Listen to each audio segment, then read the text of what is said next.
Yo, we are back. We are back. We are back. What's up? What's up? What's up? What's up? What's up? Shout out to Maker and Pepino in the comment section, man. What's good? What's good? What's good? What's good, man?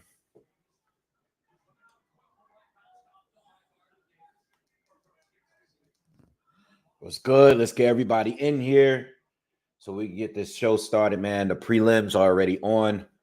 This is on Amazon Prime. I'm not sure if it's free on YouTube or not, but we already have the PBC card on Amazon Prime, and they've been showing some of the pre pay-per-view preliminary fights. All right, so let's get some more people in here, and then we can get started, man. We got a lot to discuss, man. But I want to get some more people in here, man. Shout out to the people that's been waiting. All right, and I am going to try to focus on I'm gonna at least put on the Sabrio Matias Liam Paro fight as well, if it happens to come on at a time where the main event and the co-main event, if as long as those fights are not on, I'll try to do my best in covering both, or at least giving you updates on the Paro Matias fight, because that's not a fight that should be ignored. That is a good fight, a very, very good fight. So I don't want to ignore that. But everybody get on in here, man. Let's get on in here. Let's get started. Because I didn't, I wasn't able to do any content this week. I'm really upset because I spent a lot of time doing film study. I spent a lot of time on film study without having the time to make the content. And it's very, very, very poor, very not good for the channel, because it's such a big week in fights. I think after this week, I'm gonna have to figure out another way to make additional content, probably going back to doing audio as well as video content, because I missed out on a lot of content this week. All right, but we're doing, I'm gonna be doing live breakdowns before the fight start right now, as soon as a few more people come in. Yeah, I seen the Billum Smith fight with Reactpour. I started watching on the Chamberlain fight. All right, but I was doing other stuff, so I wasn't focused on any of the fights. I saw the Chamberlain fight, Chamberlain Massey fight. I saw some of it. I was peeking at it. I saw most of the Ben Whitaker fight, and then I saw a good 3/4 of the Billum Smith Reactpour fight. It just wasn't a good fight. It wasn't. The first fight wasn't really a good fight neither. But I thought the rematch was going to be a little better. You know what I mean? And I'm saying that based on I didn't see the first fight live. All right, I did watch the second fight recently, because I wanted to do a breakdown for it. And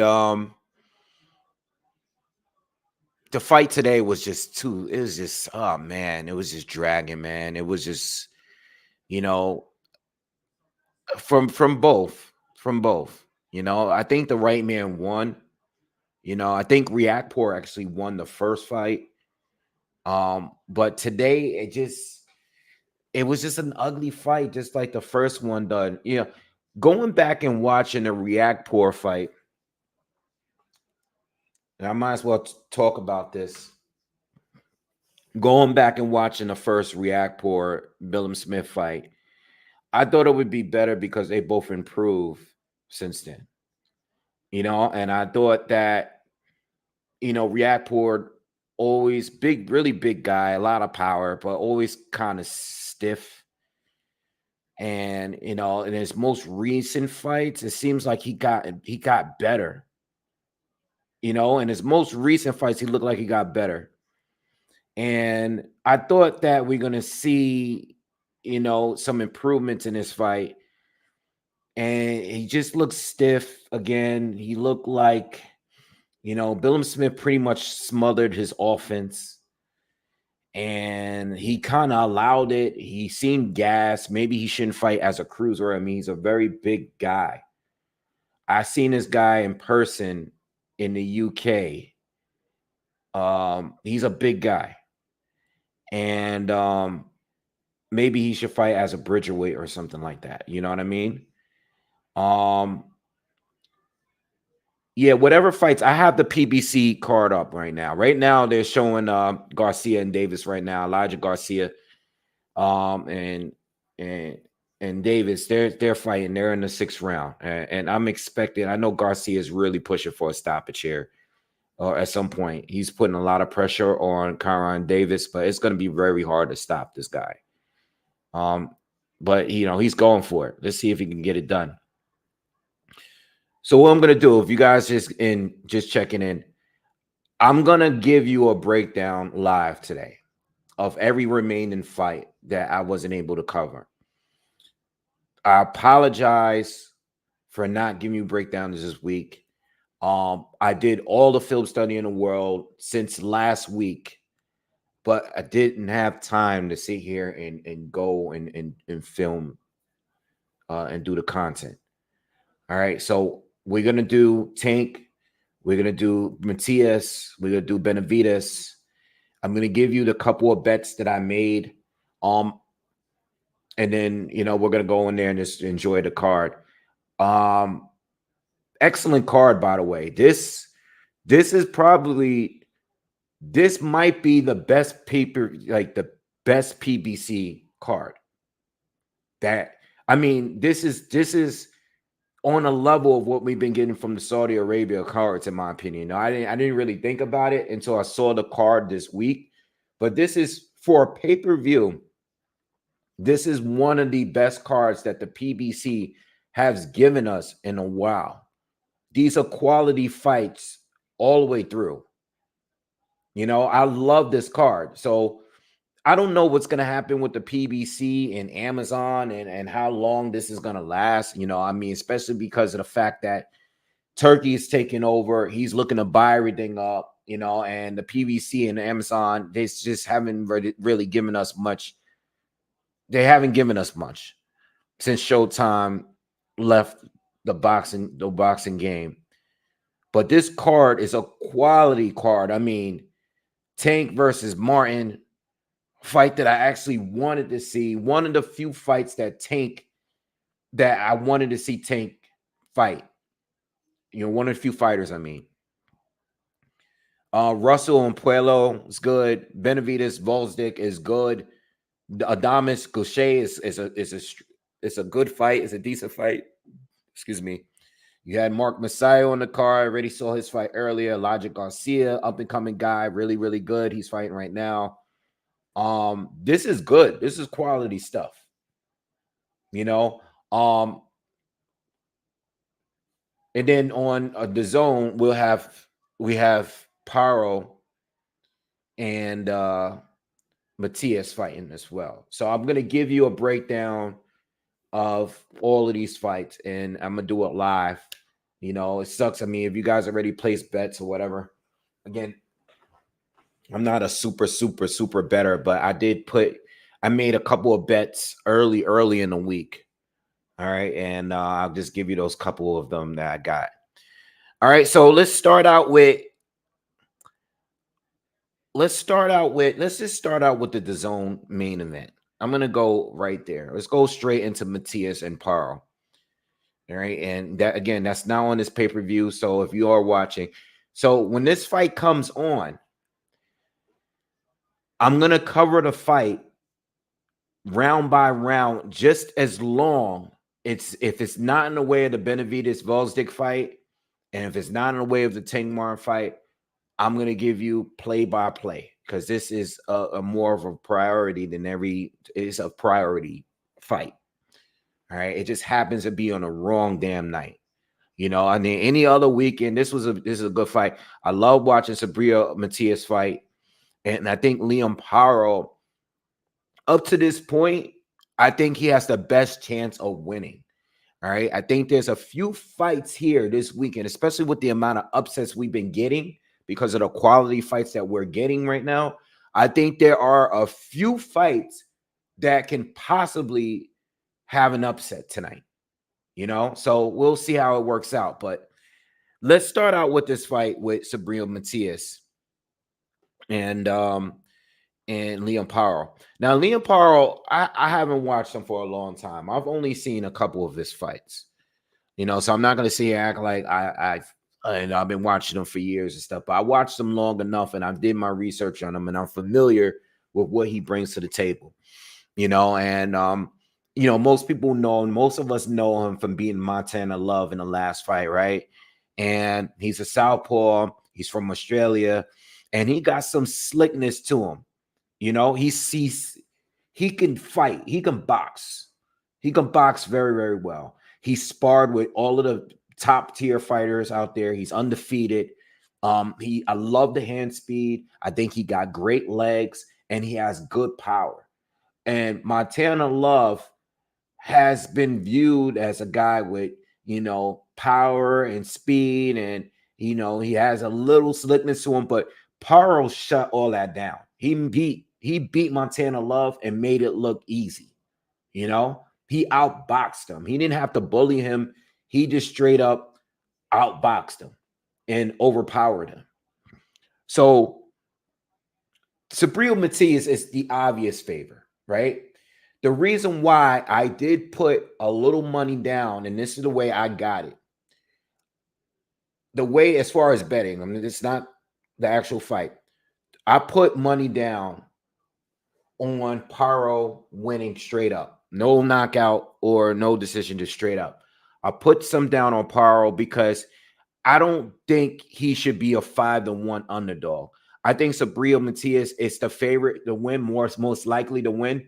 But I think it was worth putting a little bit of money down on Paro for tonight. I did that early this week. I got him on a plus 500 earlier this week, just to pull off the upset. I think Subriel Matias hedged with a late stoppage anywhere between 9 and 12. I think Paro is going to last longer than Ergashev. I think he's going to last longer than Ponte.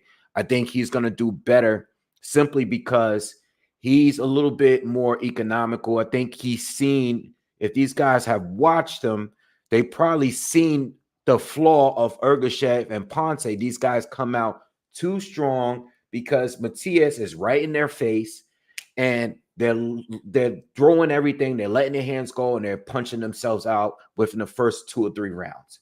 And I think that's the problem. Paro, the difference between those guys, and I was watching a video today, and I did see Teddy, and I'm gonna get Louis, chill. I'm gonna get to Gvozdyk. I'm gonna give you that breakdown real quick too. I'll get to that, but let's just stick to this fight right here. This is the thing, because I'm reading the comments. I read the comments of videos, and I was rewatching the Ergashev Matias fight, right? Ergashev is a heavy-handed puncher, probably bigger puncher than Paro. Ponte was a puncher too.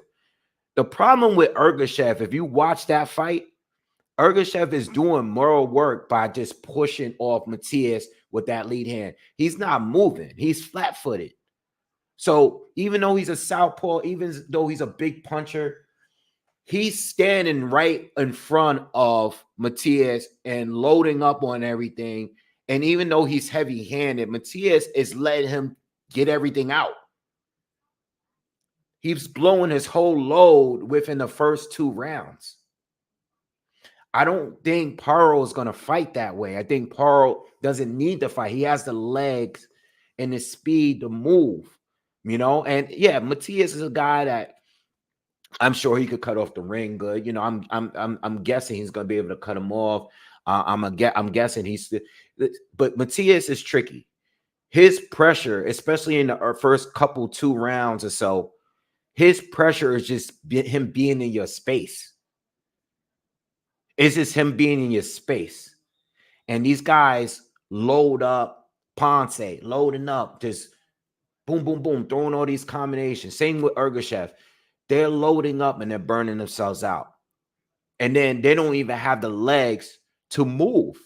So Matias was able to press them easily because he's just in that high guard, taking everything that they're dishing out. And then as soon as they burn out, boom, boom, boom. Now he's throwing everything. You know what I mean? But he's not even loading up. He's sneaky with his power. Matias got power, but he's sneaky with his power. You know, he's one of those guys he's going to throw something heavy once out of every 5 punches.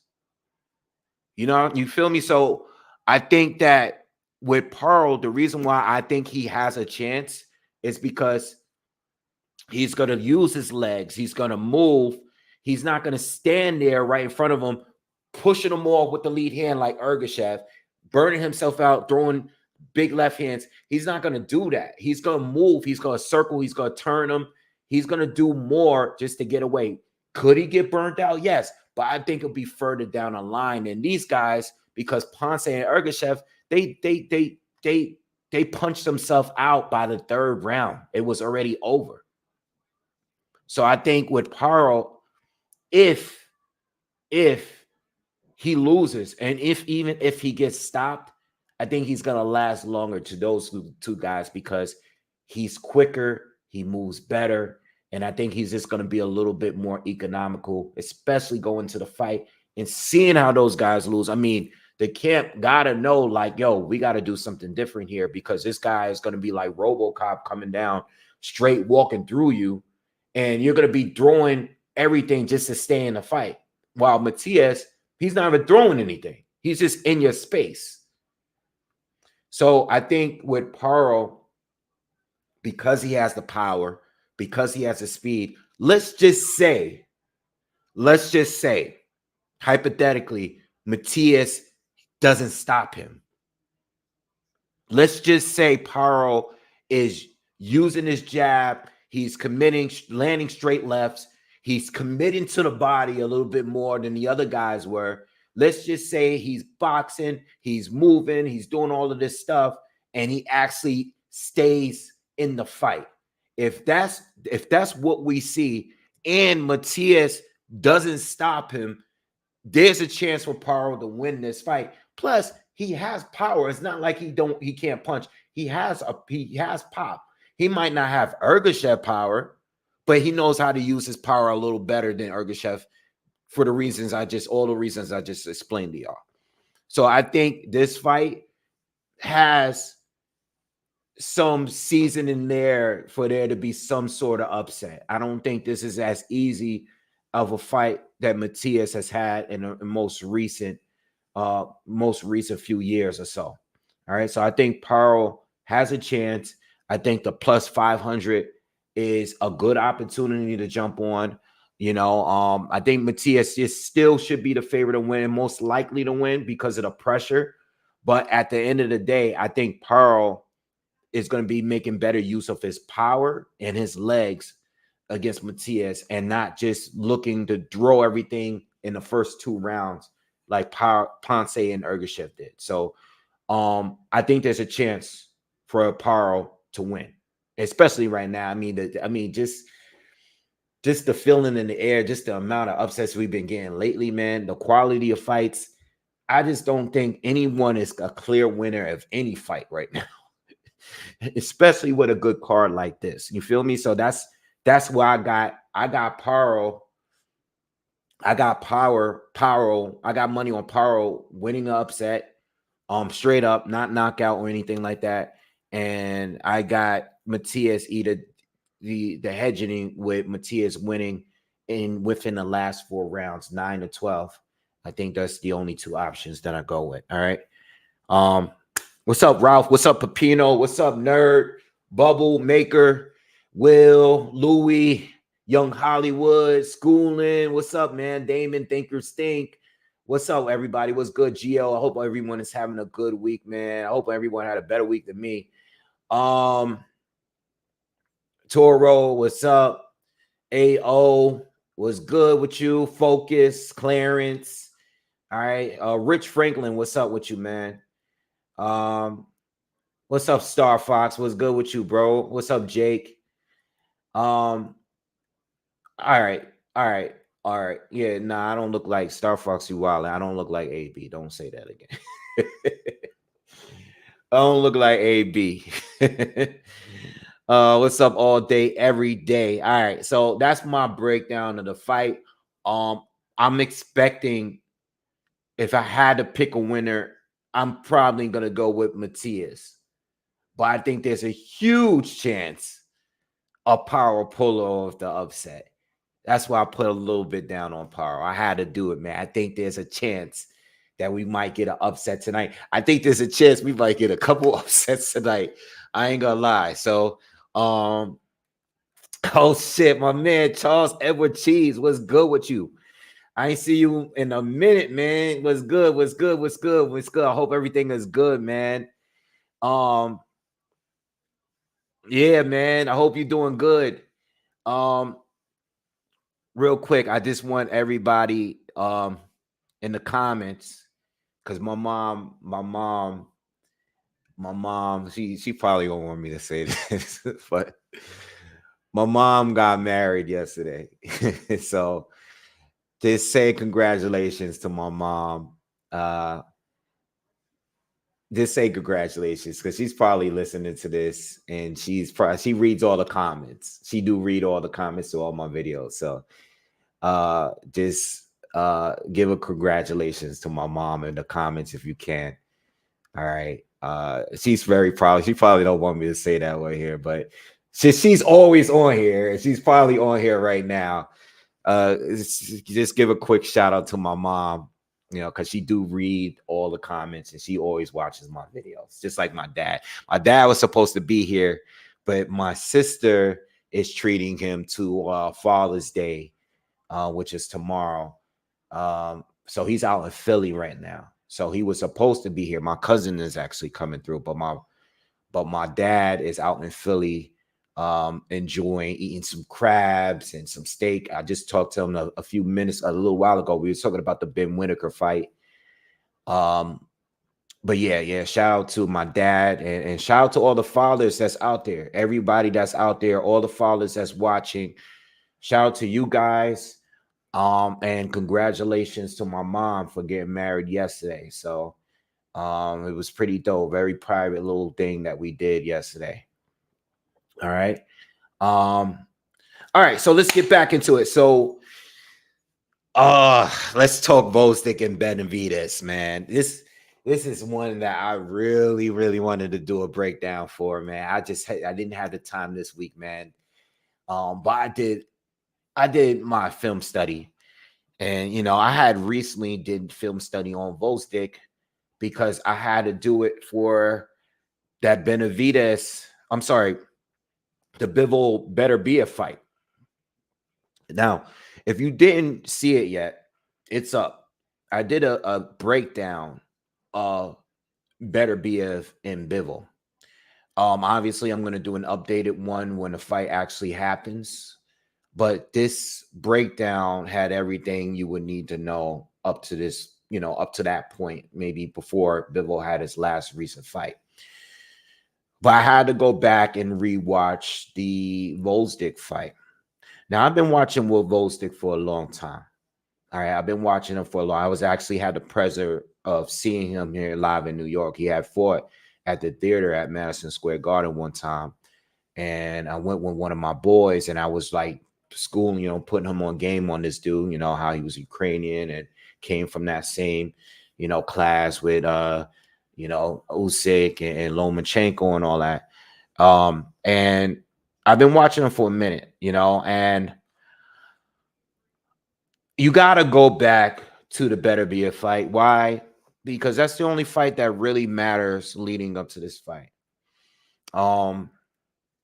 Because Better Be is an orthodox fighter with a lot of power and a lot of pressure. He doesn't fight. Oh, snap. Karan Davis beat Elijah Garcia, yo.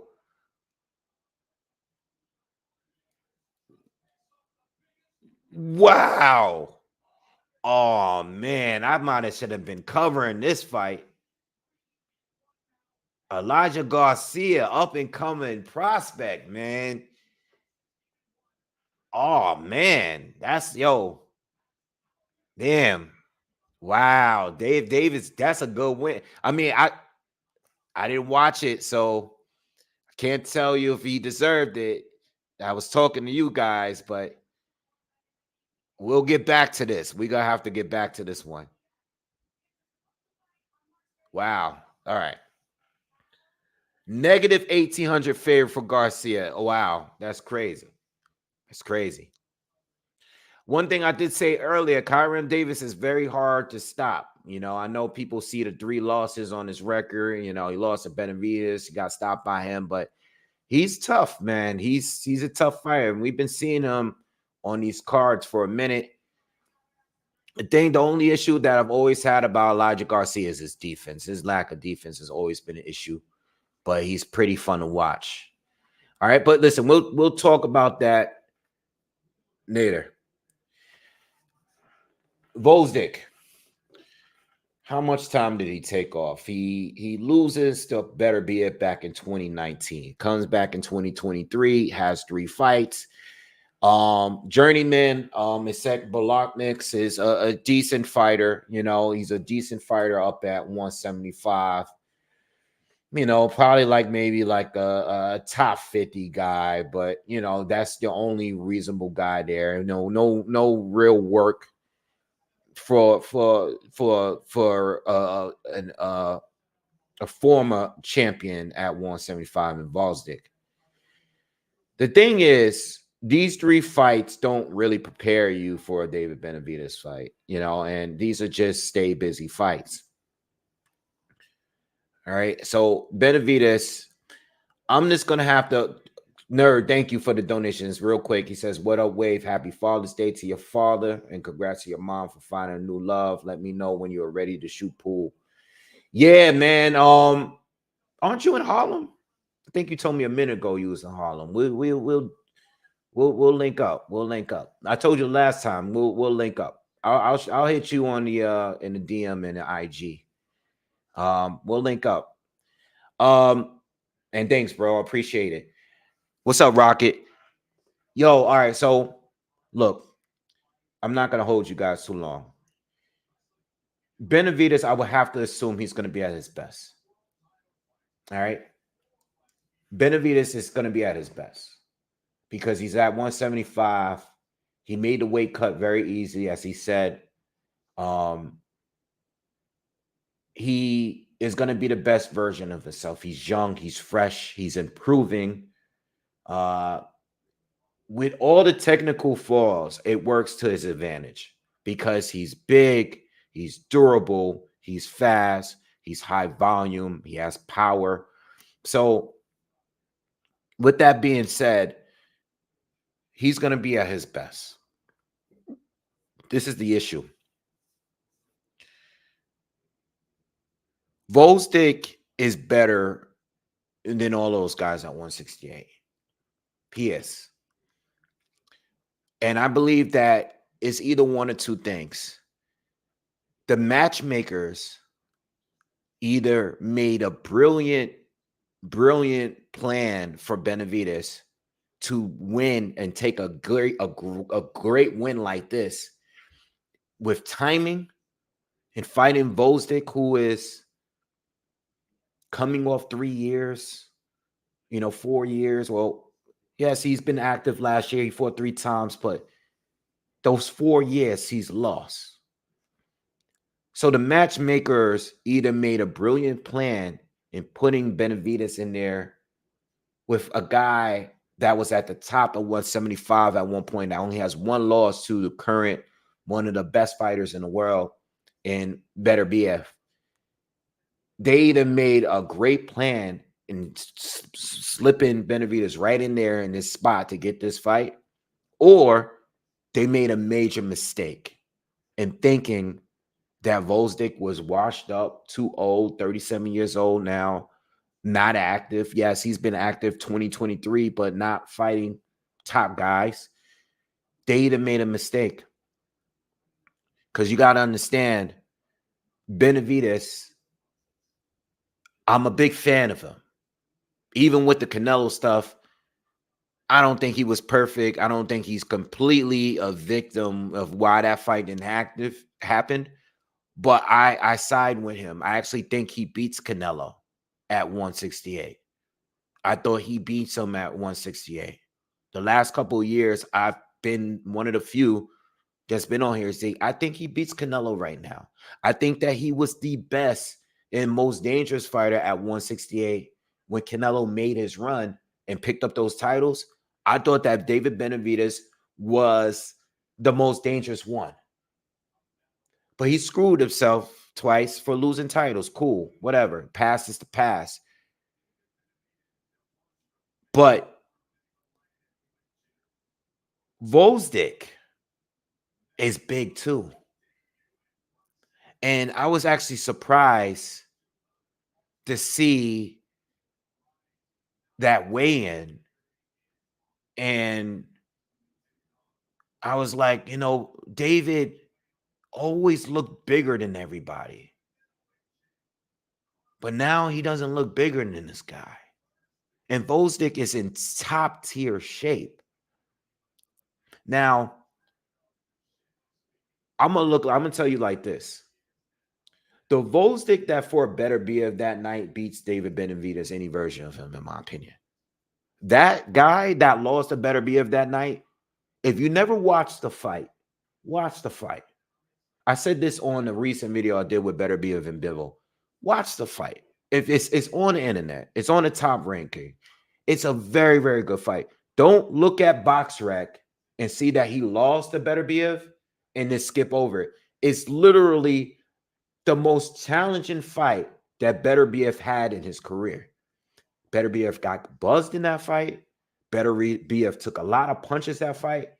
And that's the most competitive fight that Better BF has had in his professional career. Gvozdyk can box. He has good power. I don't think he has a level of Better BF power, but I think he punches a lot harder than Bivol does. All right. Don't go to the Donna Stevenson fight. Better BF can box. He has power. He moves well. He has solid defense, and he's durable. Even with the amount of punches, when we see Better BF knock guys out and stop them, is usually in dominant fashion. Thanks to everyone that's talking about the T. The T is one of my favorite animes. I've been watching this since back in the day.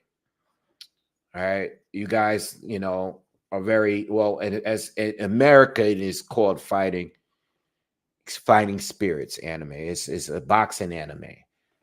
But in Japanese, it's Hajime no Ippo. So it's an old school anime. But if you've never seen it, watch it. I believe it's actually up on Netflix now. And if you can get through the Netflix, go and find the seasons after that, which are very, very good. All right. You gotta find the ones that came out after. So if anyone's watching, if you love boxing, if you love anime, I don't know how you didn't watch this show. This show was crazy. All right. Anyway, going back to what I was saying, Gvozdyk, in my opinion, at his best, is better than Benavidez. He's better than Caleb Plant. He's better than Demetrius Andrade. And I think Gvozdyk at 175 would have beaten Canelo too. Okay. The only thing is that was 4 years ago, or 5 now, when he lost to Better BF. So I'm comparing a version that he no longer is. I don't know how far off from that performance he is right now, but I do believe that Gvozdyk has more he brings more to the table than Andrade and Plant. Plant defensively is on a different level, but Plant burns out. You know what I mean? He burns out. He doesn't have the puncher power to keep guys off him. He fights a pressure fighter. They're going to keep coming. They're not going to stop. So that's the problem with Benavidez and Canelo. When he fought those guys, they didn't respect his power enough to keep them off of him. You know what I mean? So they just kept marching forward. And then Andre, just too late in his career. Too late. You know, Andre, you know, what has he done at 168? He just got there. It's just too late. He didn't have the power. He wasn't nearly as explosive as we've seen him in the past. He was tired by the end of the third round. Just watched it earlier this week.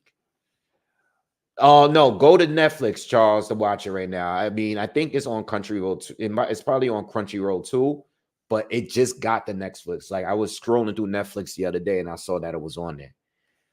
What's up, Monroe? Was good. So, look, Gvozdyk is the only other bet I got for tonight. I think Gvozdyk has a chance. I think Benavidez should be the favorite because he's young. He's fighting a 37-year-old that quit boxing for 4 years. So I get it.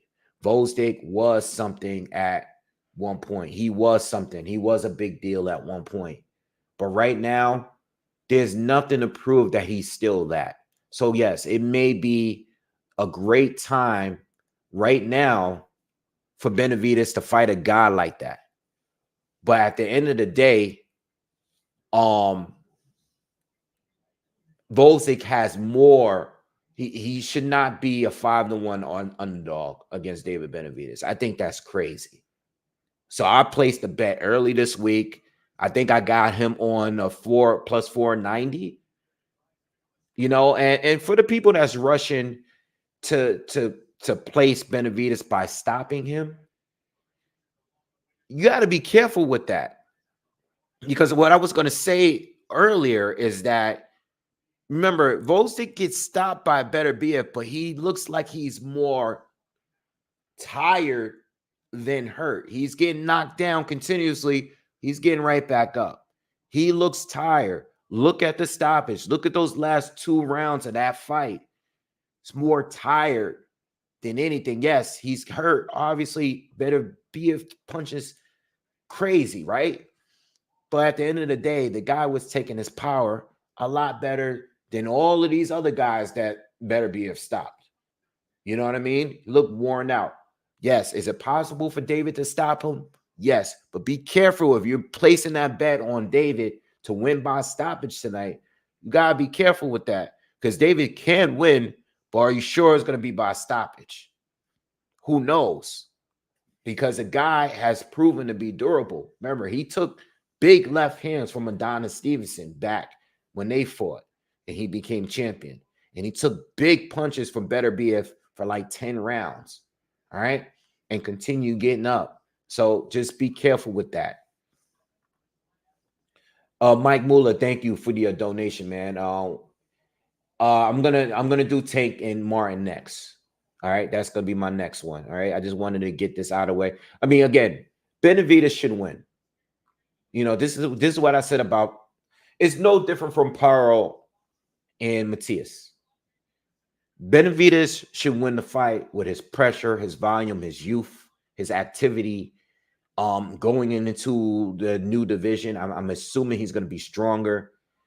I think Adames wins tonight. I don't think is Adames not the favorite. I think Adames is the favorite. It wouldn't be an upset if Adames wins. I think I think Adames wins. You know, I think what's his name is cool. What's this guy he's fighting? Just forgot his name.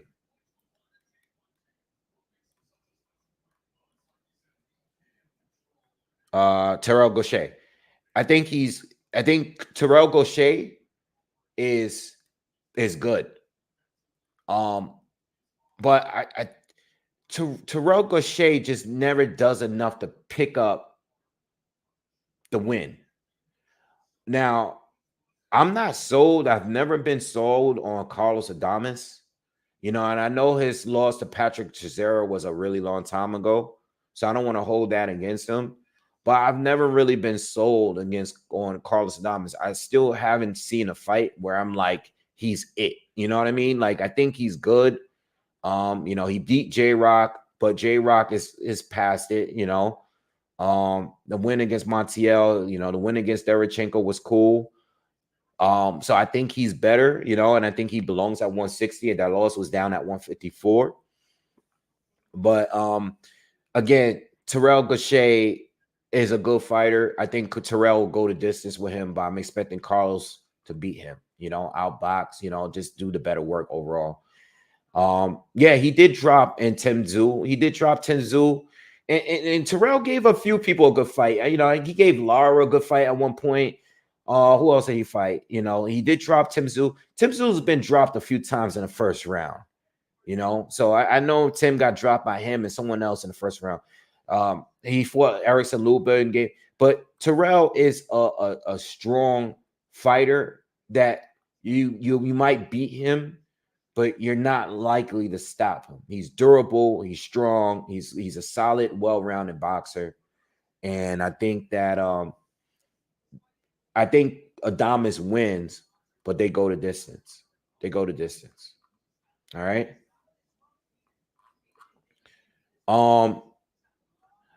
Yeah, I did. All right. So muted Mike. That's a good question. I read that. I saw the interview with that. I did watch it, and it definitely made me feel away when he said that. Gvozdyk is like an open book. He actually gives very good interviews. He's very respectful. He gives very good interviews, and he's very honest. He did an interview. At this point, he was already retired. I think he was out of the game, or this was right before he came back. He said in an interview that he fought David Benavidez, because this is when they were talking about the whole Canelo stuff, right? He said that Benavidez is he fought him when he was younger, and he said that he kicked his ass. This is a younger Benavidez. Okay, this is Gvozdyk saying this about a younger Benavidez. So when I heard that, I was like, whoa, okay. But I also don't put everything on sparring stories. All right. I just don't. So yes, I saw it and it made me feel away, but we just saw what happened between Joe Joyce and Hrgovic. Hrgovic used to kick his ass in sparring too. Sound real fight. You know what I mean? How many times we got here sparring stories? I kick your ass in sparring, and in a real fight, the guy gets dominated, gets knocked out. Listen, Benavidez should win the fight. I think what you guys got to understand is that on a betting stance, I think it's a decent bet to make. It's a decent bet to make. Plus 500 on Gvozdyk at 175. And the guy is, I think at bare minimum, the guy probably is going to bring more than Andrade and Plant. I think it's not a bad pick. That's my point. Scott, thank you for the donation, man. I appreciate you, man. All right, let's get into it, man. We'll get back after this fight. We'll do Frank Martin and Tank Davis breakdown. All right. Terrell Gausha and Carlos Adames is about to start right now.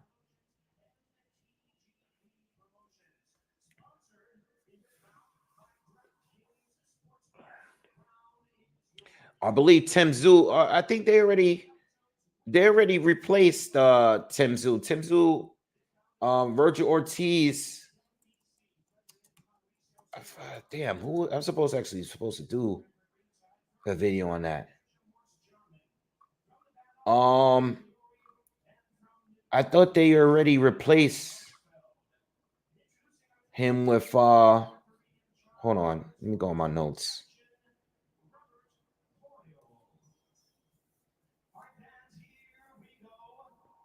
Bohachuk. He's supposed to fight Bohachuk. Sergey Bohachuk is going to be his opponent. Was that official? That's the guy that's the WBC interim champ, I think. Yeah. That's the guy that's just beat Brian Mendoza recently. You know, he's the Ukrainian fighter. Right? He's mostly knockout guy. He's a knockout guy. You know, he lost to Brandon Adams a while ago, got caught with a good shot, but he's a big puncher. It's a good fight. It puts Virgil in position for a WBC shot for the winner of Spence and Fundora. So Bohachuk is going to be Virgil Ortiz's next opponent. All right. And then they don't even have the legs.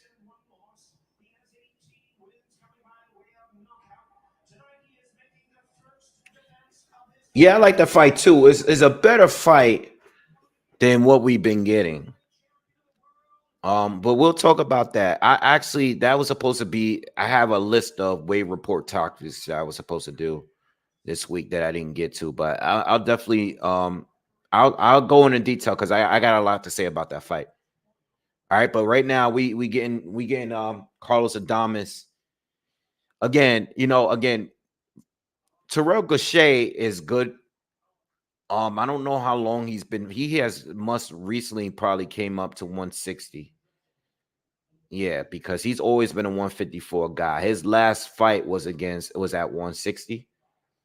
But I'm expecting Carlos Adames to win a decision win here. You know, Terrell again, very durable. Has some pop, you know, good defense, good boxer. He's solid. Nobody's gonna knock him out, in my opinion. I don't think anybody up there at 160 right now can definitely like stop him. I think more just beat him on the cards, you know, and give him some good work. A tough fight. All right, round one. When's the last time Adames been in the ring now? He fought J-Rock a year ago. And then he fought Montiel 10 months, 8 months before that. So Adames hasn't been that active. Fought Derenchenko back in 2021. So he's been fighting pretty much once a year since 2021. So he hasn't been that active. You know, I believe this is for the WBC title is on the line because Jamal was stripped after that drunk incident that he had recently.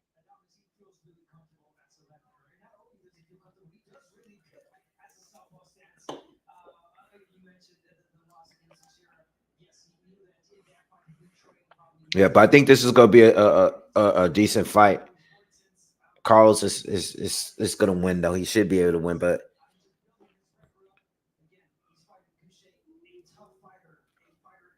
you know, it's a good video of Carlos Adames too. There's there's sparring footage on the net with him and Terrence Crawford. It's pretty good footage. It's kind of old, but it should be on YouTube. I think I seen it on YouTube somewhere a while back.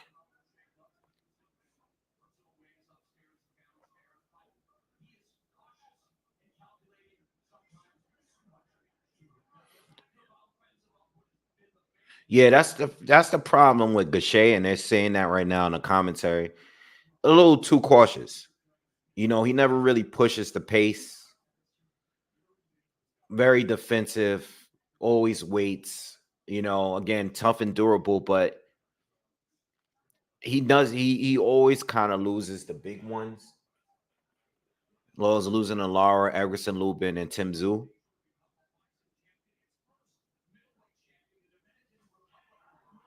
Adames is getting impatient, throws a huge overhand right, but it's blocked by Gausha, who's fighting in a high guard right now.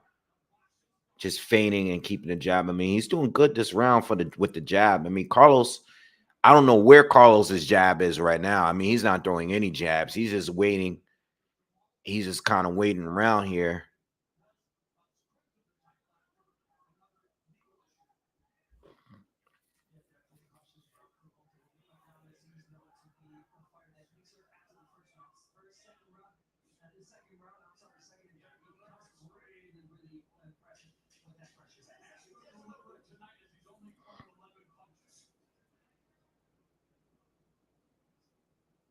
Slow round.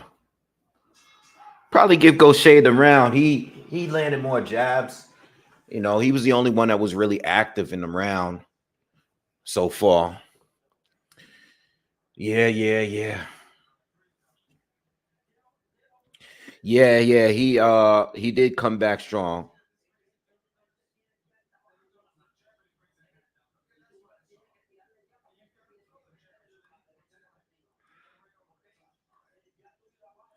He said, Lucas says, let everyone know Matias is overrated.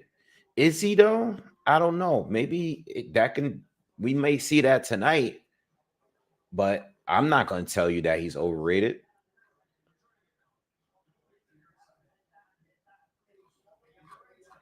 I don't know if he's overrated.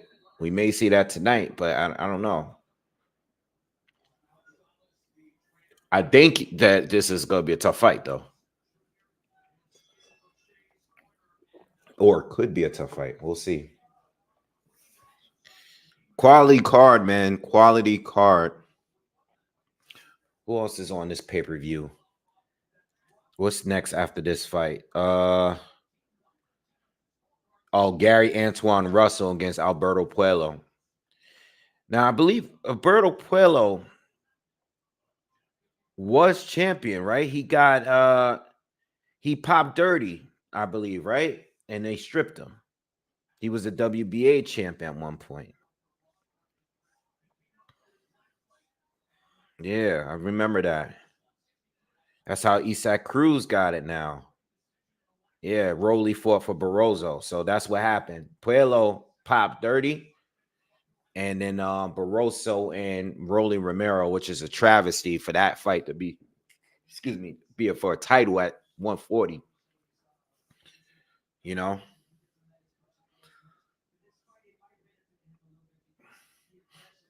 See, I miss when drug tests were like that. Like I miss when drug tests was like you pop and they suspend you. We don't hear shit.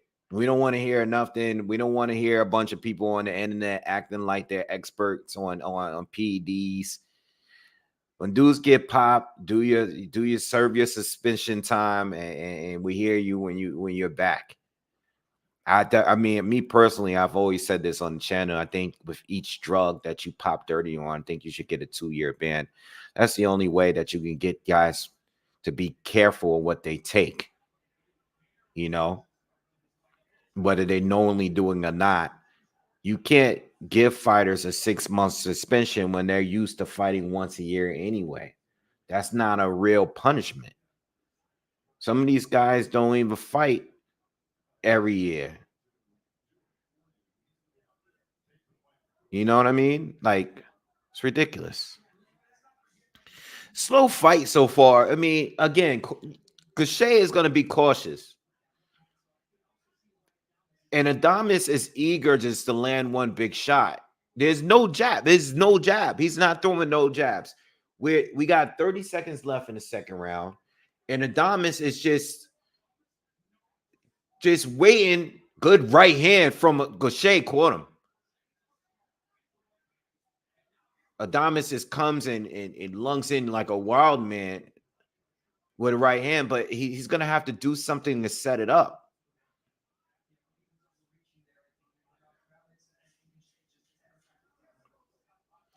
See, you got to know that, like, and listen, Gaucher is showing that he can clearly fight on the back foot just fine. He's comfortable. All right, but I can't give him any one of those rounds. I can't give him either one of them. You know, like Gaucher is up 2-0. And he's a huge underdog for this fight.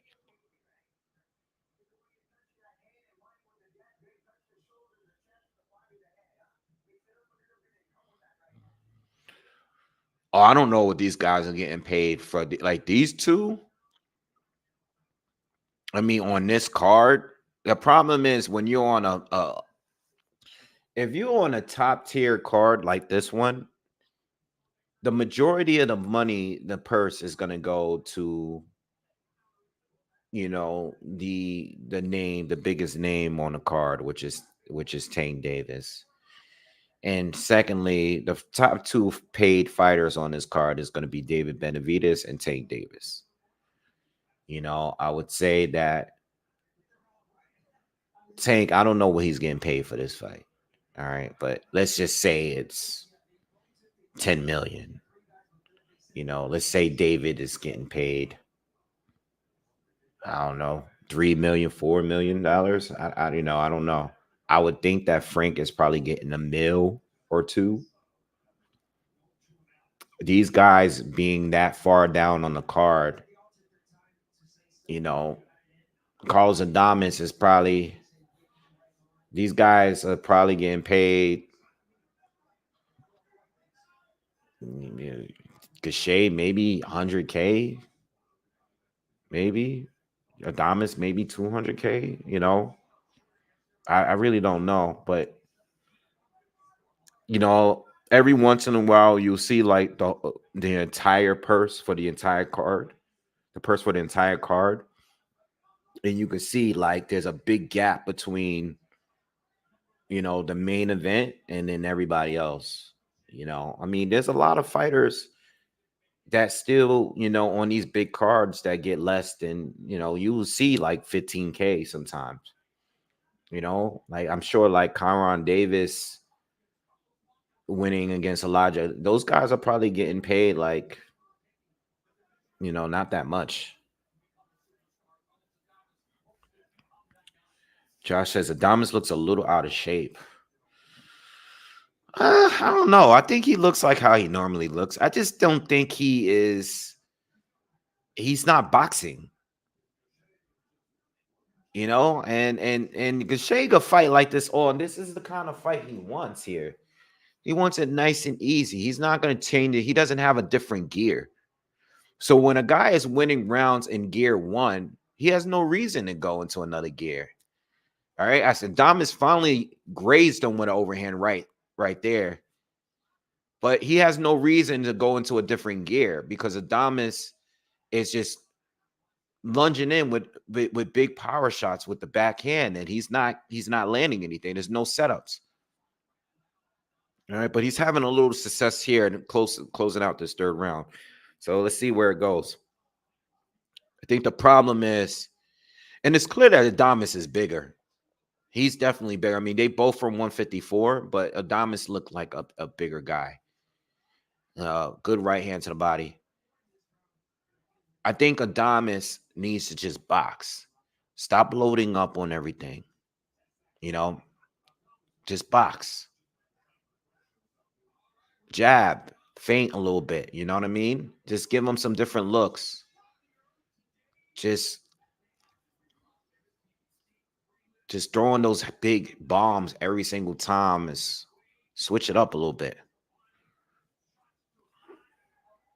Yeah, please smash the like button if you haven't already. Yeah, guys, hit the thumbs up, man. If you're, if you're here, you've been sitting here watching. If you're tuning in, just if you could do me the favor and just hit the thumbs up real quick, I appreciate that. Share the video. If you're on Twitter or whatever it is you're on, share the video. But hit the thumbs up. Let's get to 100 likes, man. We're not at 60 right now. We're at 59 likes. Let's get these likes up, man, and let's get us to 100 real quick. Thank you. I appreciate that. Oh.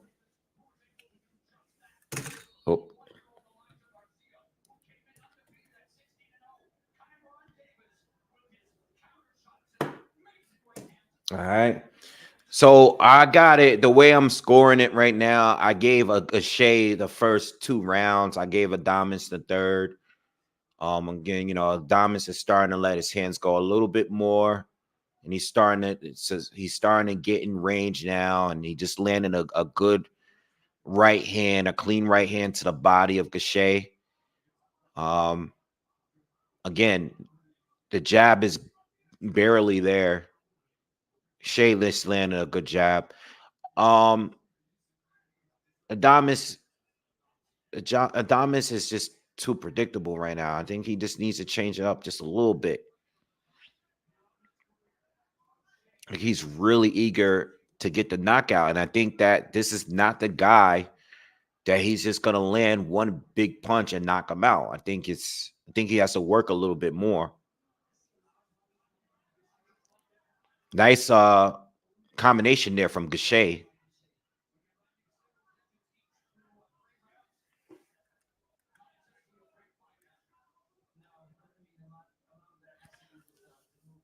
Abda, thank you, man. I appreciate that. Really do. Thank you. Thank you very much. Uh yeah, Damas is starting to land. I'm just, I always hate to go back and say this, but I'm just I'm really not impressed with 160. The middleweight division is at a very, very sad state right now. Really sad state right now. I mean, I don't know what's going on over there. No one really wants to unify. I mean, you got some decent fights there. I mean, Chris Eubank, obviously Jamal's gone through his troubles. Chris Eubank wants to fight welterweights. Hamza Shiraz is on the come up. He's coming off a good win. So, I'll give him credit for that. Janibek, no one's going to fight him. He's unified, but absolutely no one's going to fight that guy. Laura's old, but, he's still relevant. It's just not much there, man. Elijah Garcia was one of the up-and-coming guys, and he just lost. So, I don't know. Yeah, Hamza Shiraz. Yeah, that's who the guy that's named. I mean, if they could get him, I mean, they're both British fighters, so if they can get him to get in there with Chris Eubank, that would be great. I think Chris Eubank should take the fight. Stop worried about Conor Ben and take a fight with Hamza Shiraz. I think Shiraz coming off that win, he has a buzz, and I think Hamza is still like, because I never thought highly. I never was like high on Ammo Williams. And that's part of the reason why I didn't pick him to win that night. But Hamza is a bit chinny. It seemed like whenever Ammo landed anything clean in that fight, he didn't land much, but when he did, it had an effect. Chris Eubank, I think, has enough power to hurt Hamza. So, I think they should, make something happen with that fight.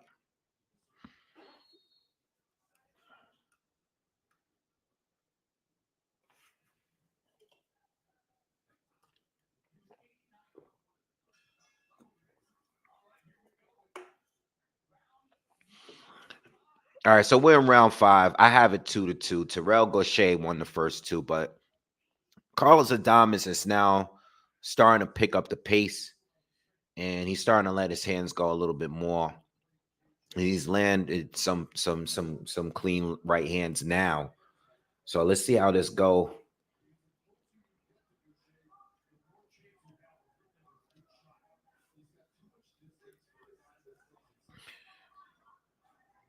I think the best at 160 right now might be Shiraz and Janibek. I think Janibek is the best.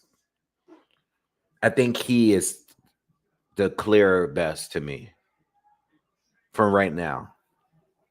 I still think that, oh, good shot from Adames. Good overhand right.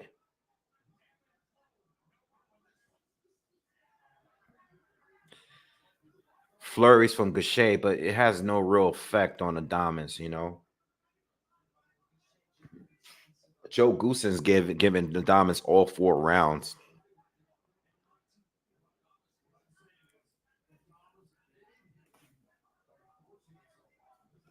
Yeah, I think Janibek is number 1. I think number 2 is still, again, you got Eubank, you got Shiraz. You still got Lara.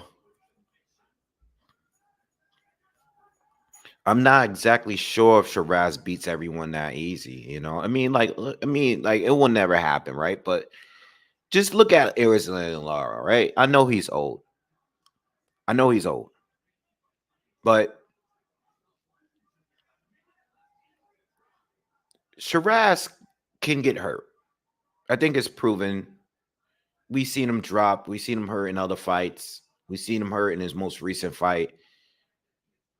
Yo, any one of these guys land a good shot on him, it can change the fight at any minute. So I think as far as Shiraz, yes, he's big. He has power. I think he can still take an L if he's not careful, even from a guy like Eubank or an older Lara. You know what I mean? I honestly think that ammo was very, very limited, very easy to hit, doesn't move his head at all. And he matched up well against ammo. I think some of the other guys at 160 are a little bit more difficult. No, Matias is going to be a little bit later. All right, that's going to be on the zone card. I know the card. I'm pretty sure the card started, but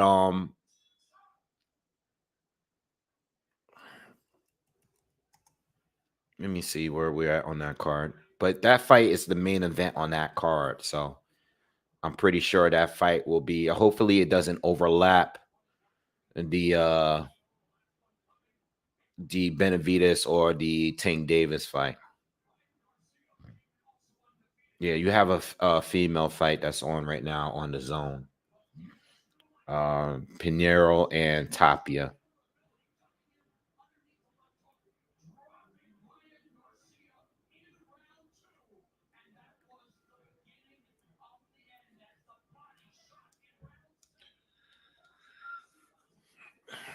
Slow fight between Adames and Cashapp so far though.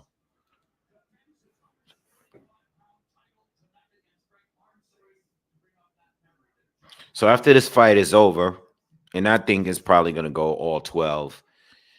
I'll do a quick breakdown. It's enough, it's enough people is in here, but I mean, I'm gonna give it like another round or two. If these guys don't pick up the pace, I can see this going 12 rounds of this, because again, Terrell Gache doesn't have another gear. And if Adames doesn't knock him out, which I'm not expecting him to, this is gonna be 12 rounds of this, you know.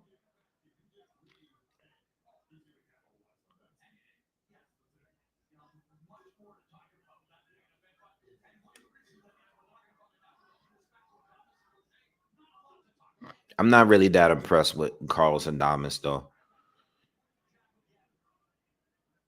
But he has power, so he's gonna always have a puncher's chance. But he's just looks so limited as a boxer. Like he's not showing us, he just wants to bang, man. And like a guy like Janibek would destroy him, man. Janibek would destroy him.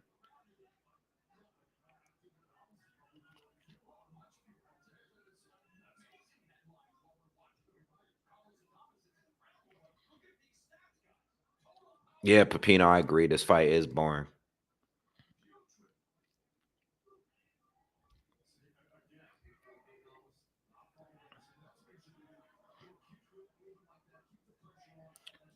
Damas is hitting him with some big right hands to the body. He's been doing that all fight.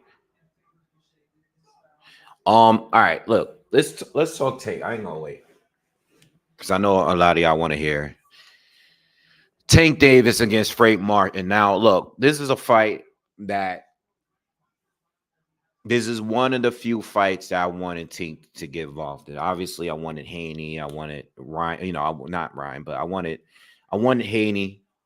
I want Shakur Stevenson. Um, I wanted Lomachenko for a long time. They're saying that they're in talks for that fight. We'll see. A lot of stuff comes out the week of a fight to help build a fight. I don't know. All right, but I still wouldn't mind seeing that fight too. By the way, but I like Frank Martin. I know a lot of stuff happened this week. Frank Martin. When I think of Frank Martin, I think that people are kind of underestimating him a little bit. I was trying to think last week, if I was gonna place a little bet on Frank. because I do think that he brings something to the table for Tank. Another good sparring story, that we've been keep getting involved. All these fighters got sparring stories and all that. I know the footage of the actual sparring didn't come out, but one thing that we've heard from both sides is that Frank did land a good shot against Tank. Frank said he stunned him or he buzzed him or hurt him. Tank is saying that didn't, or Frank says that. Tank is saying it was just a good shot. I don't really care. All I know is that Frank Martin and Tank sparred before and it was competitive. Frank is a southpaw. Frank is super athletic, right? He used to play football. He has great legs. He has pretty good angles. He has good power. He has good speed. He has solid defense. He's pretty technical.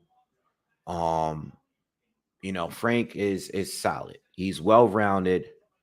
But a lot of his top talent is based off his overall athleticism. Right. All right.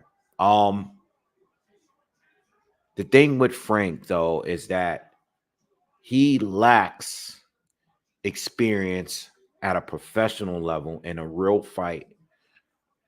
He has not fought any southpaws that are worth mentioning in his pro career. Doesn't matter what he's fought as a sparring. All right, Terrell Gausha is starting to let his hands go in this 7th round here, and he's landed a good amount of shots here that open up in this 7th round. I mean, it's just starting to get. Carlos Adames is backing up, and he looks a little gassed. Terrell Gausha, wait a minute, we got to go back. Hold on. This just turned into a fight, so we'll go back. I'll get back to it.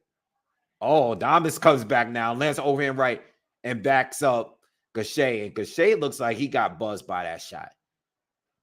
So these guys are finally woken up. Oh, that body shot hurt Terrell. All right, Terrell's coming back now. Okay, we got to fight.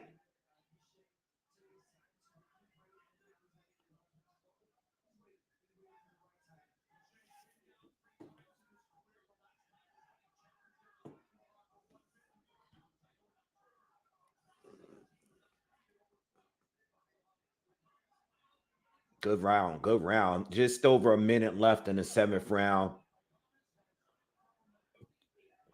Some big shots landed by both. Best round of the fight by far. Only good round in the fight.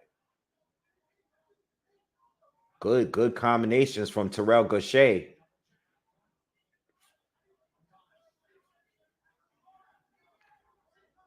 Gausha should, not for nothing, he should start to let his hands go a little bit more because, it's Carlos Adames doesn't look like he doesn't seem to have the best gas tank. So, if he is to start letting his hands go a little bit more like he did in this round here, you just never know. I mean, I don't think the fight is completely in the bag yet for Carlos Adames.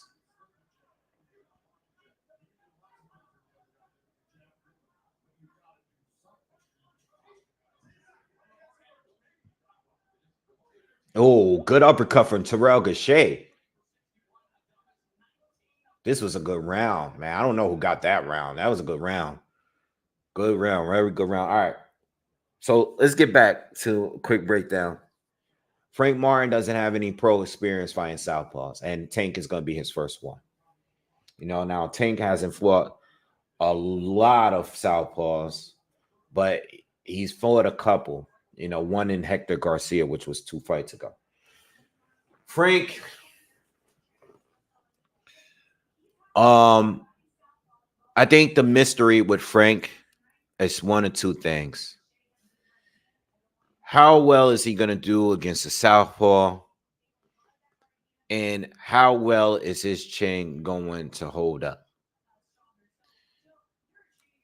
That's what we don't know. And I don't think there's enough people. I've watched a couple people do videos, and obviously I've been reading comments, and I don't think people are focused enough on those two points. We don't know how good of a chin Frank has.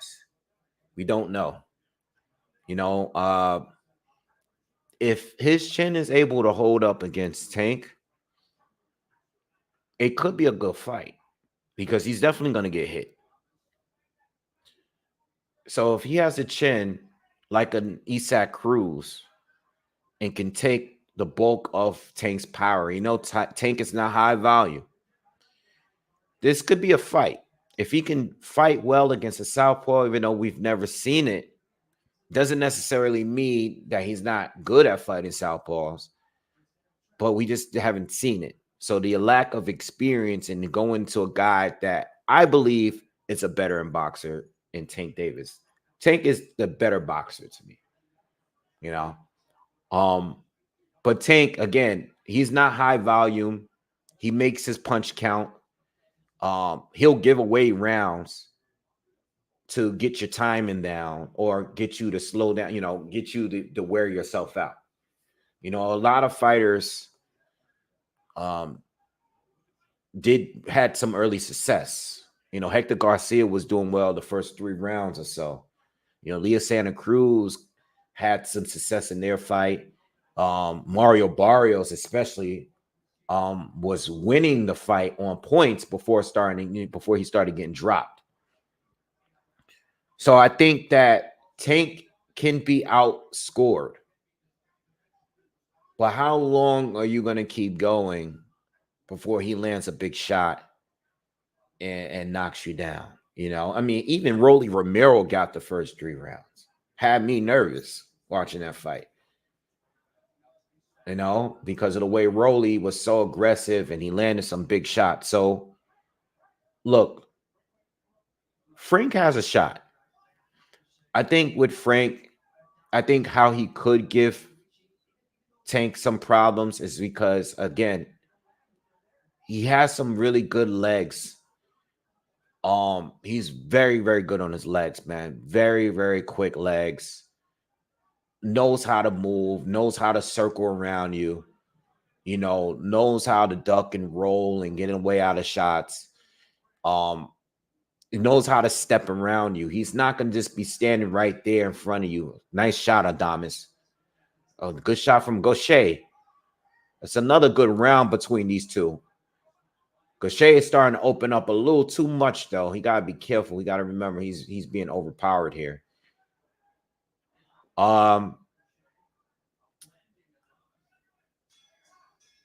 Yeah, going back to like eighth round in the books. Yeah, going back to my point, I think the legs of Frank Martin keeps him in the fight. The power, the power he can counter. I think he does more. I think he has a lot more to offer than what everybody else that Tank has fought recently has. Because look at Hector Garcia, right? And I think, people are talking about Frank like he hasn't fought anyone. Yeah, but you know what? I don't think Haratunian is a bad fighter. I don't think, Michelle Rivera was one of the top prospects at 135 before Frank beat him. He was a guy that a lot of people had their eyes on. Jackson Marinas, solid boxer, very good boxer. I think he got robbed against Rolly Romero. And Romero Duno, who was decent, but, no one to speak about. So the top 3 is Jackson Marinas, Michelle Rivera, and Artem Haratunian.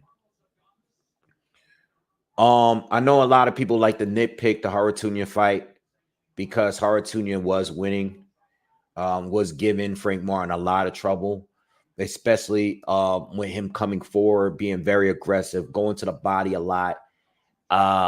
He gave Frank Martin a tough fight, and Frank was losing the fight. Frank just seemed to me that he was being forced to fight on a back foot, which is what he didn't want to do. And the body shots was definitely bothering him. The problem is, like, the thing is, though, if we're going to criticize him, we got to also talk about how he finished. All right. He finished stronger. He won the second half of the fight, and he finished very strong in the 10th, 11th, 12th. And I think those are the things that we have to look at. Those are the key things we got to look at in a fighter that may be losing the fight. And he was losing the fight, but was able to go in the 10th, 11th, 12th rounds, finish strong, and score a knockdown as well. Those things are championship level abilities. You know what I mean? Just to push and win the fight is something that a lot of top tier fighters still can't do. All right. So I think those things, those key things, makes this fight a good fight. I think what could be a problem, and yes, Mr. Class, I'm going to talk about that. I was waiting to talk about that. Is Frank ready? You know, Tank has been here. Is Frank ready? Is he ready? This is the lights are on. He's finally in the big moment. You didn't fight Shakur Stevenson because you took this fight, right? Cool. You fought the bigger fighter, probably going to get paid more. It's showtime. Can you do it with all the lights is on you? Are you going to be nervous in there? I don't like his body language. You know, I know everybody's talking about the flinch. I was too. I was laughing when I saw it. I thought it was funny. Look, are you going to be good? Are you drained? Is there a secret rehydration clause? The only reason why I say secret rehydration because they're saying it's not, but you don't know what's in contract, in writing. I've seen Frank fight at 135 a lot. I've never seen his face that sunken in before. So, yeah, you're both fighting at 135, but is there a rehydration? Is there an amount of weight that you cannot go past, you know, after yesterday or for tonight? Maybe there is, but he looked drained. He looked dry. His face was eating him up. All right. Normally, you could see the cheekbones in his weigh-ins. You know what I mean? Normally, when you see him, but not like that. He looks like skin and bones. At least his face did. He's bigger than Tank. Yes, he got like a muscular fatigue. You know what I mean? Like he doesn't look horrible, but his face does look pretty bad. And you gotta wonder, is he drained? Tank was making fun of him at the weigh-in. Are you drained? You're drained. You look drained. He was sitting on his chair before taking his clothes off to go on the weigh-in on the scales. Is he drained? He could be drained. What could that mean? Well, that could mean is if he is indeed drained, those early rounds that you're winning, which I think he's going to give Tank some trouble in the earlier rounds, which is no surprise because we've seen that before. If he is winning those earlier rounds and having some success, Tank is going to figure you out and get the timing down at some point. Whatever you're doing that wins you the fights is going to work against you at some point because you cannot do the same thing with Tank. I've said this over and over, and we learned that in the Leo Santa Cruz fight. Whatever you're doing, you have to, the top tier fighters, the pound for pound guys, whatever you are doing, whether it's Usyk, whether it's Crawford, Inoue, Beterbiev, Bivol, Tank Davis, you cannot continue to do it. And I don't know if Frank has that range to keep winning in different ways for 12 rounds. I don't know. So we're just going to have to wait and see. I'm picking Tank to win. I just think that Tank, and I haven't spoken enough about him, but I think when I look at Tank, I'm looking at his behavior for this fight. I'm looking at how he was before this fight. When this fight was announced, he was already in shape. I'm looking at the fact that he came at the weigh-in and weighed 133. I'm looking at everything, and I see that Tank, for whatever reason, it seems to be taking this fight a lot more serious than some of the other fights we've seen with Tank. So I think he has respect for Frank. I think he looks at Frank as a threat, but I think that's even more motivation to get yourself together and be prepared for the fight. He's going out his way to get in Frank's head. So I think that means something.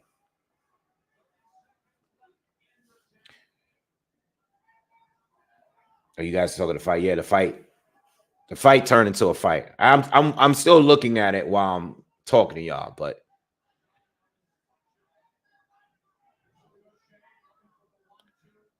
so I do think Tank is going to win tonight.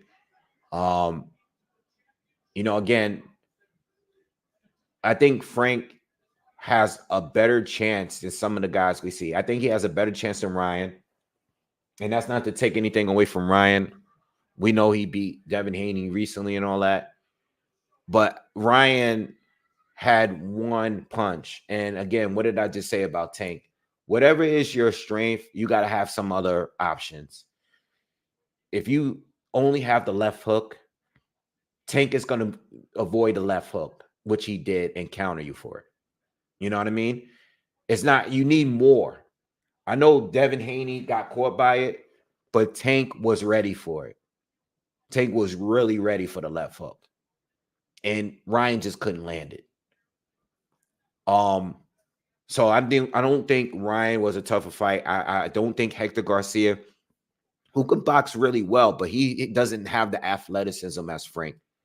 You know what I mean? He was more of a guy that's, he's going to roll punches. He's going to counter. He did a good job in controlling the distance early on. But once Tank started to inch closer and closer to him and being range after those first 3 rounds or so, it became a fight that Hector just couldn't. He can't go punch and blow for blow with Tank Davis. He can't do it. You know what I mean? So, at the end of the day, I just think that this fight might be one of Tank's toughest fights, just based off of the matchup itself. I think it's a great matchup. I think it's one of the best fights that Tank can take right now at 135.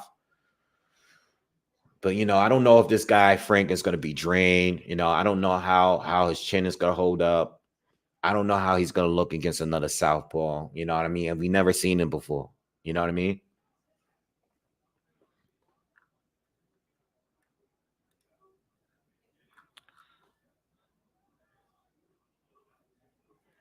So we'll see.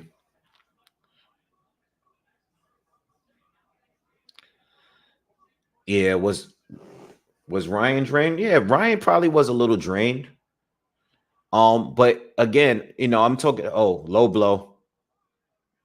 This fight is really, really, really getting good, man. Oh man, ever since the 7th round. But Gaucher is complaining of a low blow. There was a shot, but I don't know how low it was at the angle. I couldn't really tell how low. So he's taking some time off. We're halfway through the 11th round. Yeah, Ryan might have been drained, but what I'm talking about is what he's doing, and what he was doing was overcommitting to landing the left hook, and Tank took advantage of that. Whether he was drained or not, offensively he kept throwing the same punch, and Tank did a great job in ducking underneath it and countering. Whereas Haney, I read a lot of comments all the time. Well, Haney was, he had the weight advantage. He's on PEDs, but what do people keep saying? Well, he still couldn't get out of the way of the left hook, which landed in the very first round. And he just couldn't. Vashawn, thank you, man. Thank you for donating. He says Gary Russell by decision or KO 7-12. Yeah, I got Gary Russell winning today. I got Gary Russell winning. We said Charles. Charles says these guys being stingy with the action. I think they letting their hands go now, man. I think they were broing for a little while, but I think they both letting their hands go a little bit since the 7th round.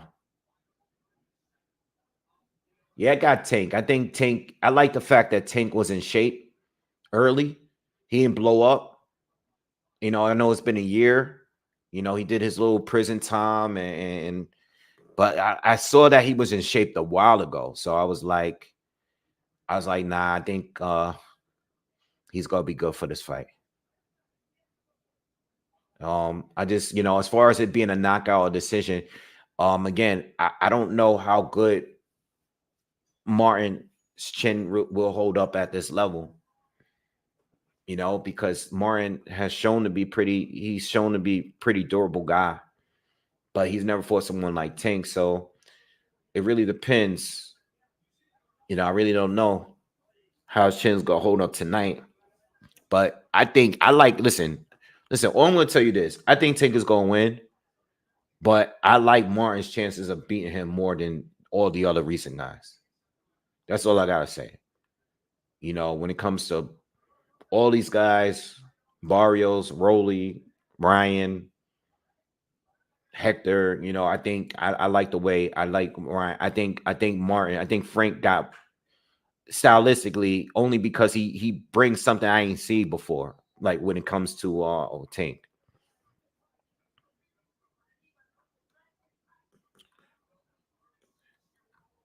Yeah, Gary. I heard something about Gary was supposed to sign with Matchroom or something. He was looking to sign with Matchroom. Nah, Aaron, man. Papa Wave's not coming. He's out of town, spending and celebrating Father's Day tomorrow. So he's with my sister right now, and they're doing their thing. So he won't be here tonight. Um, yeah. All right, so that's my breakdown of that. I mean, there's a lot more that I wanted to talk about when it came to that fight, but I'll tell you one thing about Carlos Adames, man, and even going back, uh, I think Carlos Adames, outside of the fact that he doesn't have a jab and he's just loading up on everything, he needs to work on his cardio. His cardio is just not good, and it goes back to that Chisora loss. Because if you look at that fight, I remember him just being like strong and trying to bully Patrick, and he just burnt out, man. And he lost the second half, and then he eventually got stopped. And at that time, I figured, him moving up in weight, figure like, oh, maybe it's just a weight thing. But like I'm seeing it now, like the guy, he gets burnt out pretty damn quick, man. He needs to change up his conditioning, man, because this second half is in. Terrell Gaucher has been more consistent, but he has the power, so it's going to be hard to call it with these judges because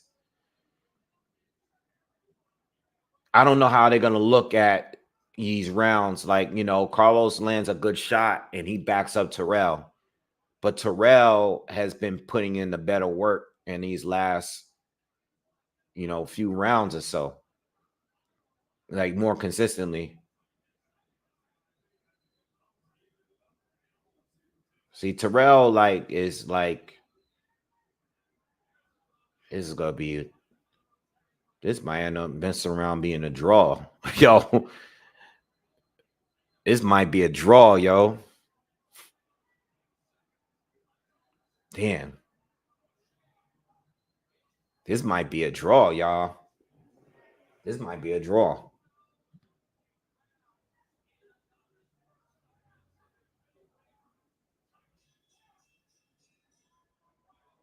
Fight's done. Charles, who I got for what? For which fight? What fight, Charles?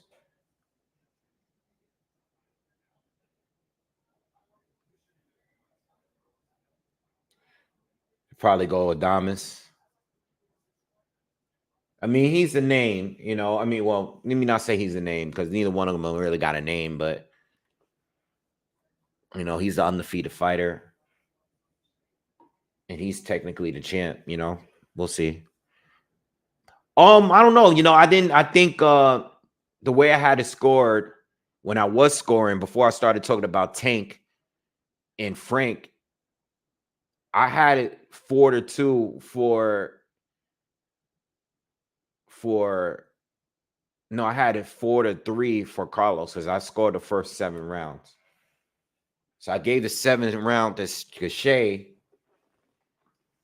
and I gave rounds 1 and 2 I gave to Cashapp, 7 I gave to Cashapp, 3, 4, 5, and 6 I gave to Carlos. I kind of didn't really score it after that, you know. So, but from what I was seeing, it looked like Cashapp was doing a better work and more consistent. But it looks like Carlos was like the heavier hitter. Every time he hit him, it seemed like he had more of effect. Ended up being a pretty good fight, you know. But I mean, it's man, this is not. We need more from them, like the top dudes at middleweight. You know, it's not much there, man. I really wish Jamal would come back, man.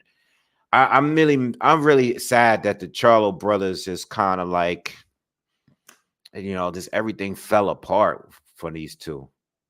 You know, I mean, when I say fall apart, they still made mad bread. Like, hold on, 118, 110. Oh, that's Carlos. Yeah, that. What was the other two? I didn't even hear. They did the cards real quick. What was it three? Because all I heard was 118. What's the other two cards?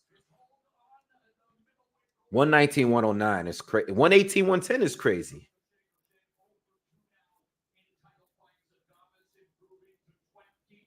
But this is what I was saying, that it depends on what these judges are looking at. Cause yo, this guy lands one right hand and this dude backs up, they're gonna feel like he's in control. All three cards were wide. Yeah, it is what it is, man. It is what it is. Do y'all feel like I actually got to go back to watching the first fight now too because I got to see if you know, the Elijah Garcia card.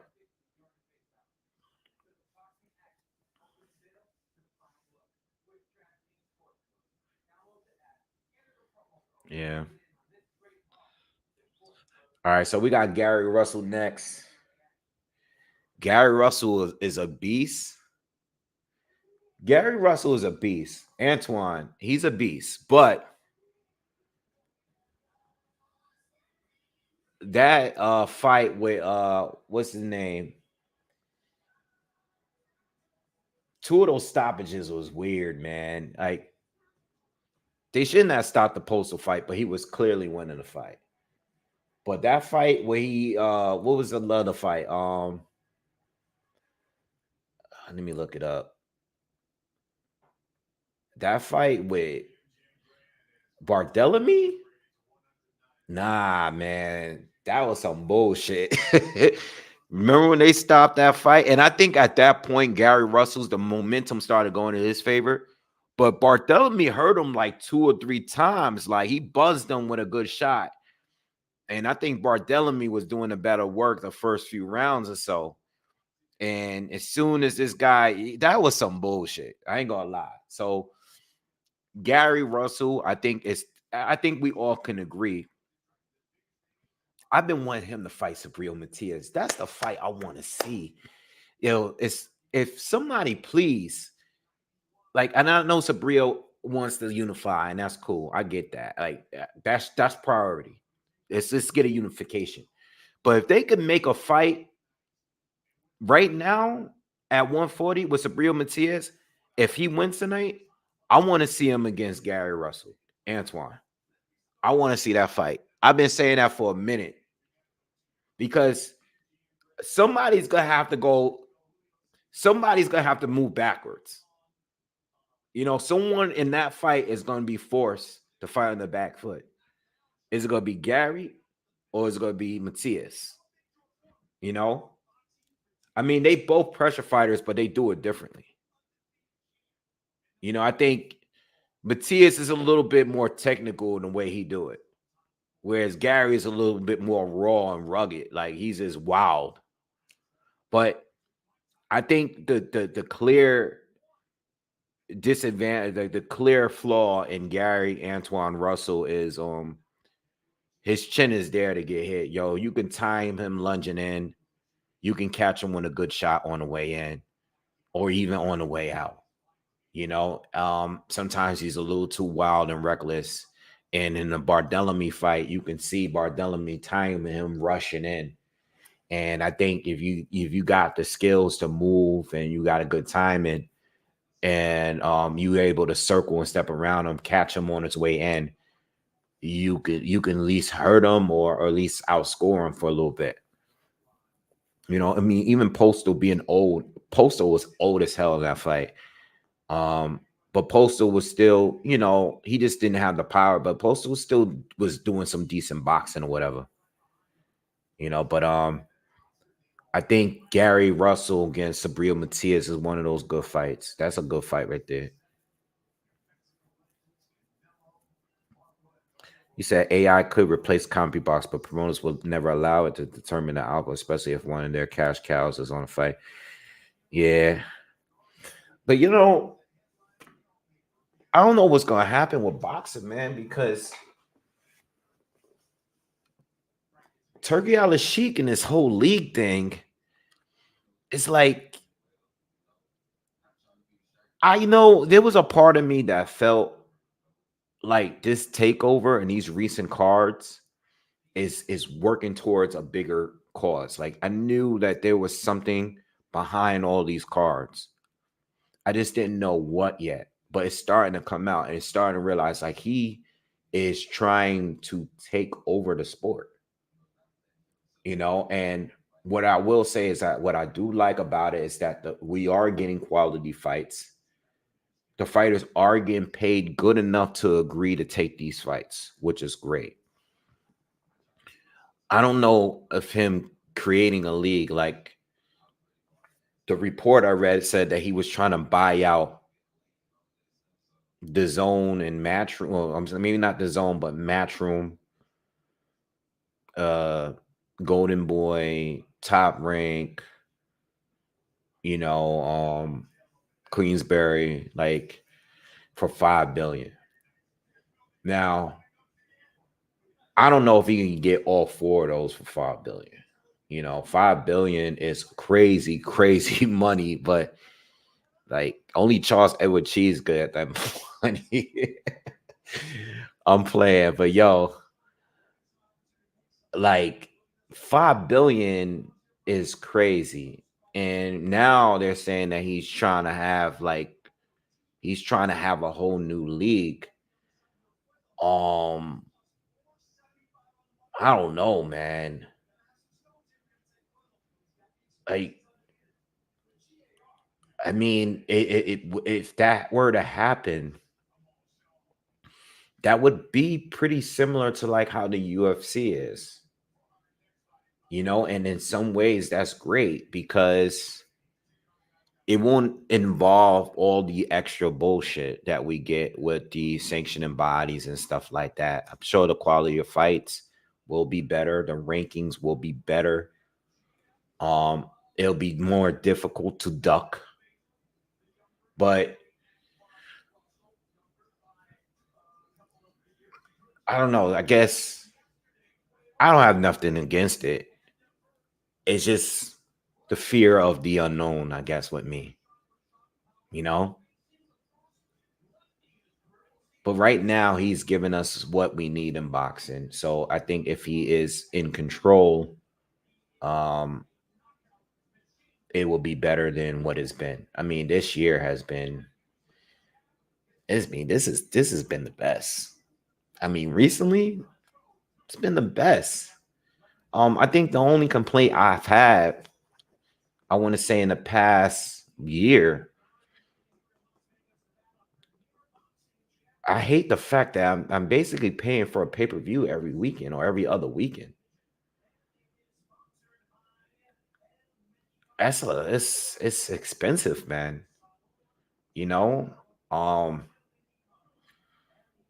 I mean, I know a lot of people don't really pay. Again, I don't stream illegally stream fights. If I go live, I pay for the pay-per-views.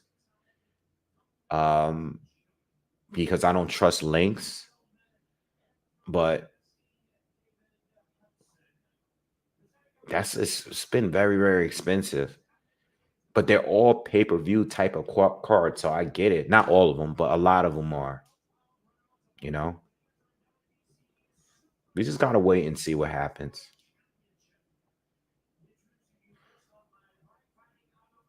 What's my favorite era of boxing? It would definitely have to be the era that I grew up in watching was late 80s up into the heavyweight era that I grew up in with Mike and Evander and all those guys. I think that was my favorite. The 90s. I would have to say I said late 80s, but I would say the 90s is my favorite era because that was the last great heavyweight era. That's the era that I grew up. That's how I became a fan of the sport. You know, I mean, I liked what we got after. I liked the De La Hoya, Tito years. Mosley. I liked Floyd and his run. Pacquiao. Oh, scared me. What's good?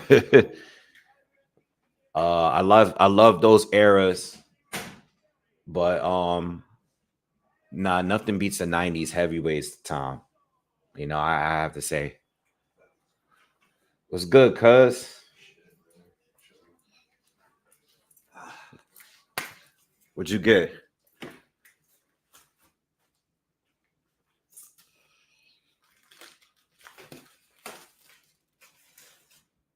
All right, we cracked that in a minute.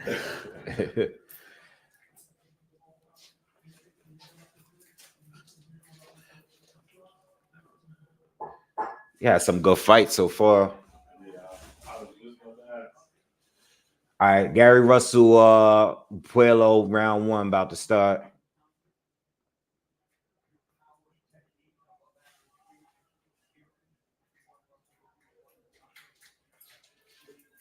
Oh, say a piece to the chat real quick.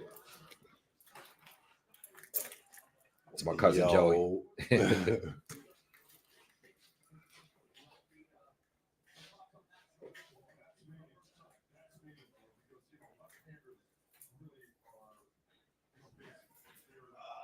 So you got two southpaws fighting right now.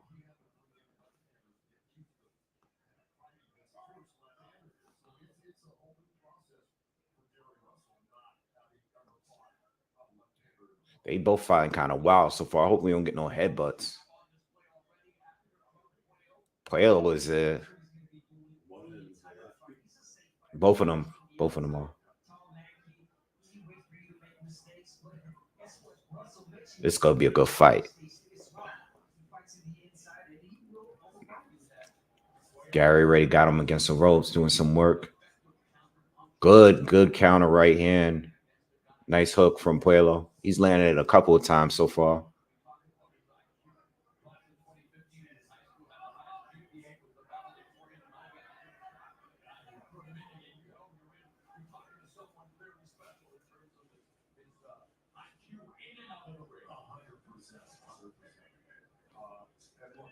Gary got to be careful because Puello's trying to catch him coming in.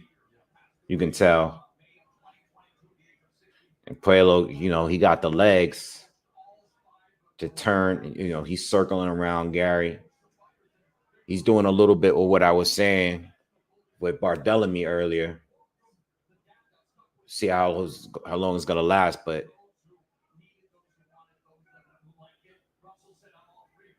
Puello's doing a good job defensively so far. Gary's rushing in, he's throwing his flurries, but not connecting with anything big. Puello's doing a good job so far in his round. A minute left in the first.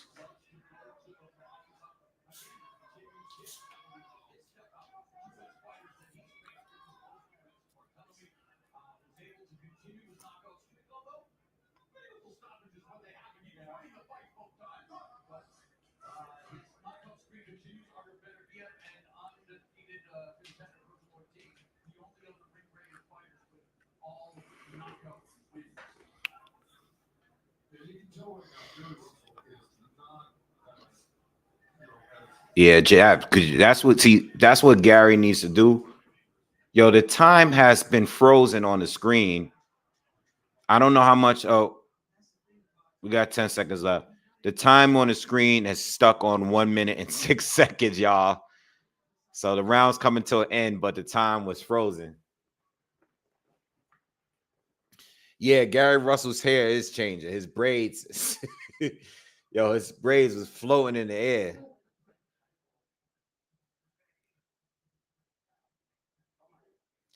Yeah, Puello's, pause. Like I'm not playing a pause game tonight. He looked huge. Like he looked like he's a welterweight. He looks like a welterweight in there with Gary.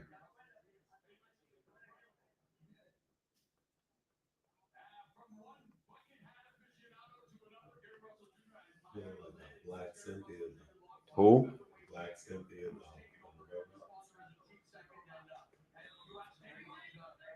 From the what? Oh yeah. Yeah, he looked crazy. All right, round 2. Yeah, Puello looks like he's in a different weight class. But I think Gary, what he needs to do is just use that jab and not just rush in every fight, every moment. And I think that's gonna work for him. Because Puello is just trying to time him coming in.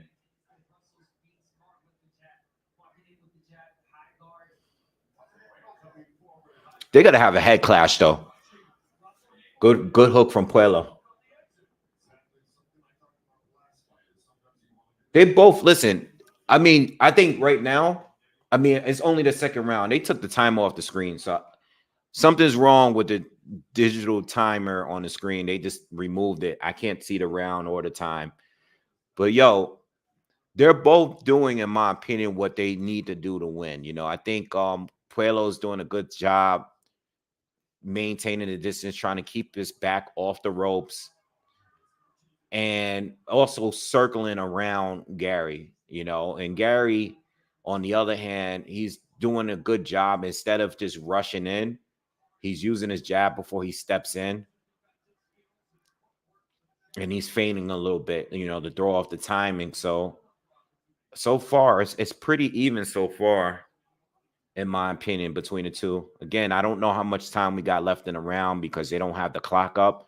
Good overhand left from Gary lands.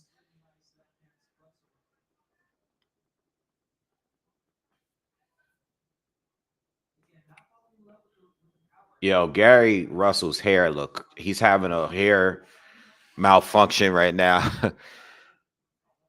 His hair is just waving. Only one side of his head, his braids, is all over the place. He looks crazy right now.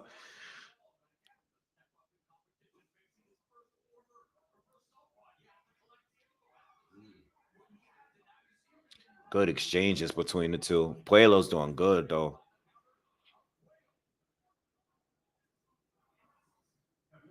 Gary's more active for sure though, but he's missing a lot. Whitaker, who Ben Whitaker? Ben Whitaker fought like 4 or 5 hours ago. Ben Whitaker fought on the Sky Sports card. Thank you. Yeah, please hit the thumbs up, hit the like button. Thank you.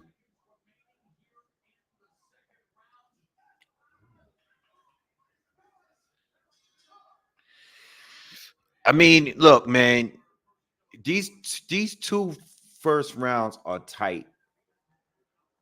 They showing Benavidez warming up. That's the next fight, by the way, y'all. Benavidez and Gvozdyk is next. These two rounds are close. Me personally, I like the work that Puello is doing a little bit more. He just seems to be more accurate. He seems to be like more in control to me. Where Gary's throwing much, but he's throwing more, but he's not landing much. Yeah, man. I was on the phone with my dad earlier because he was talking about the fight with Ben Whitaker. The problem with Ben, and this is also with the fight he had in the UK, the card I went to out there. Ben Whitaker, he don't have a lot of power. So even though he's doing all that showboating, it's like he only has one gear. And for this guy today to do all that talking leading up to the fight and to throw a illegal elbow in the fight, and it still wasn't enough to make Ben Whitaker like wake up and want to stop him. I think the guy that he fought earlier this year was better. The guy that I saw him fight in the UK on that Fabio Wardley fight, that guy was better than the guy he fought today. And Ben, in my opinion, should have put him away. But Ben, again, I think he does the showboating to try to like distract you from the fact that he can't stop the opponent. And the way it's going to look right now is like this. Yo, we saw your fight that went viral, right? You did the drunken technique and, you know, you was doing all this stuff. It was great. You went viral. Everybody know who you are now. The thing is, people are going to always look at you like, what have you done lately? That was a fight. That was 2 fights ago. Now people want to see you fight. They want to see you do all of that, but they want you to stop guys that's not on your level. So that's why the boos are coming in, and this is why the crowd seems to be uninterested in this performance, because we don't want to see you go 10 rounds showboating against a guy that's not on your level. You know, go a few rounds, yeah, but at some point you should get the guy out of here, especially when they're throwing elbows at you. All right. Gary Russell starting to make this fight his fight. Gary Russell in his 3rd round, he's starting to make the fight. He's starting to make him fight the way he wants him to fight. Boom!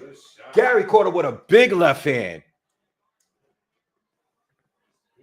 Yeah, he's making him fight the way he want to fight now. And that's because Puello's not circling him like, oh, Puello caught him with a left. Puello got to get his back off the ropes. He cannot be on the ropes. He can't be on the ropes. He was on the ropes a little too long. A little too long.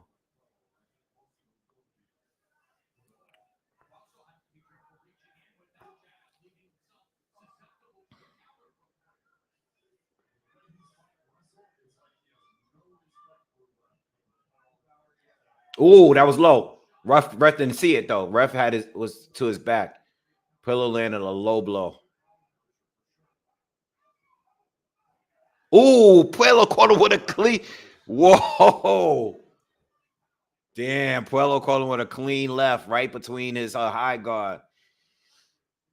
I don't know. This fight's picking up, man. I don't know. That round, that was a round right there. Yeah, I got to take, man. I like Frank, though. I like Frank Martin.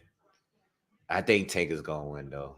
Are you allowed to be Nah, I told him how I feel and then tell him who I think is going to win. I think Tank is going to win. No. What I'm saying is I like Frank, too. Right. I'm a Tank fan. But I like Frank. Like, I'm a fan of him too. But them knowing that you a Tank fan, Yeah. do you get the people in the chat that Nah, I be honest. I'd be like, yo, this is who I like, and this is who I think is gonna win. This is who I'm rooting for, and this is who I think. I'm not. You know what? To be honest, if Frank win tonight, I won't be mad. I'd be surprised? Yeah, if Frank wins, I'm not gonna be mad. Ooh. Yeah, I like Frank Martin. I'm a fan of Frank. I especially when he walked up on Keyshawn Davis, that made me even more of a fan because Keyshawn was doing all the talking on the internet, and Frank saw him at a fight, and Frank pulled up on him and was like, "Yo, I don't do none of the internet stuff." He could have stood there and act like he didn't see him, but he walked up to him and talked to him like man to man. I respect like stuff like that. Make me a fan of you because I hate the internet just talking. People on the internet just talking all the time.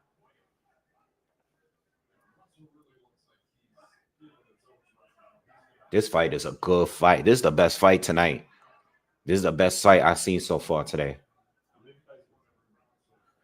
I mean, they had about 4 or 5 preliminary fights already. Damn. Yeah. Yeah, I just want a good fight, Mike. You said it. I just want a good fight. I don't want no robberies. I don't want no anything weird going on tonight. Again, Puello. Yeah, he doing a good job moving. Yeah, Puello is good. Is good. He's good. He's doing a good job. But Gary's doing what he need to do too. See that when you turn him like this, he did the exact thing that I said he needed to do. Puello turned him and had him on the ropes, and he spun him. He spun him all the way around, and he was against the ropes. Fortunately, Gary turned his back, had his back to him, so he couldn't land a clean shot. But he's doing the right thing. But Gary is too. No one's been hurt yet, though. Oh, Puello caught him with a hook and a right and a left hand. I think he buzzed Gary a little bit with that shot. Puello is, yo, Puello is not playing with Gary Russell right now.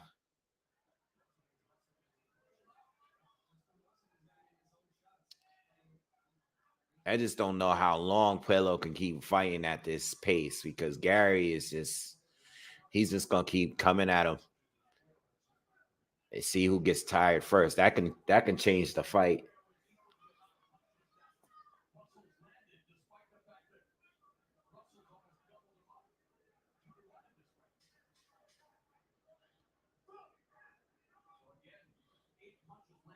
It's a good fight.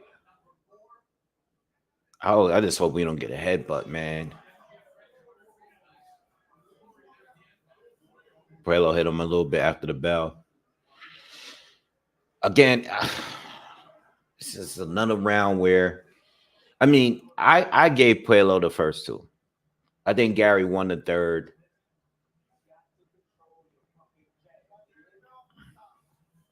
The fourth round was another one hard to score, though.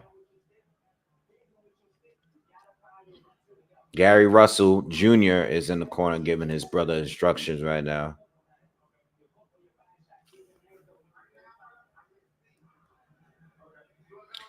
Yeah. See, the thing is, how does this fight look in the second half? You know, Gary's going to still keep coming at him like this to the very end. So how long is Puello going to keep it up like this? You know, keep this pace going. But I like what he's doing. Like I like what Puello is doing. You know, the based on what we're seeing so far, it depends on what the judges. I don't know how the judges are looking at it, but I like what Puello is doing so far. A little bit more. Good body shot from Puello. Yo, Gary held him in the back of his head and threw 3 uppercuts at it. They do 3 uppercuts back to back.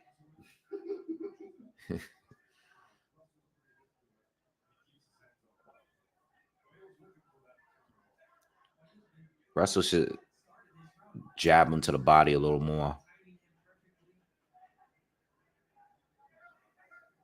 You know, he's been.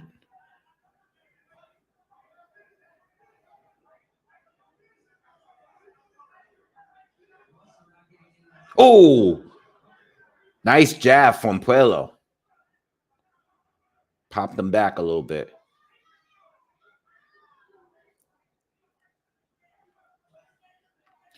Gary, you can tell Gary's being a little bit more cautious this round on how he lunges in.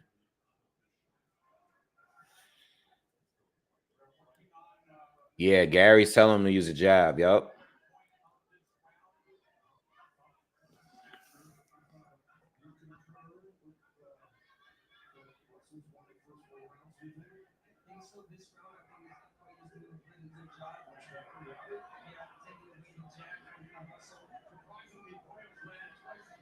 Puello's winning this round. Yo, they still don't have the timer up. Are you guys having this gotta be a network issue here. They don't have no time or no round up.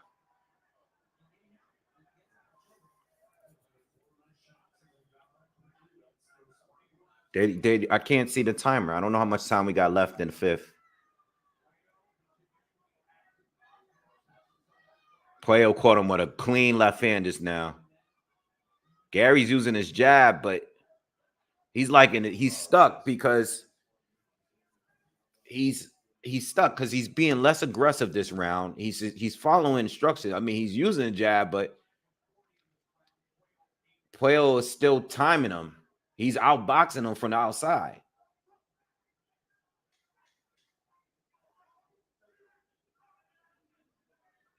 Yo, I mean, classic. He's doing what this guy was doing in that fight we were talking about earlier. Barthélemy, but he's doing it way better. You know, he moves way better.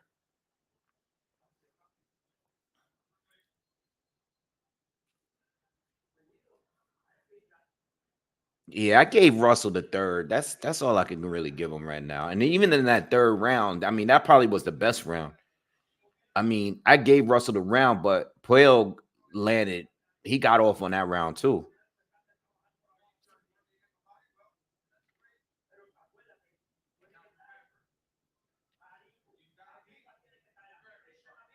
Yo, you drinking too? Let's crack that shit. You waiting for it, yo?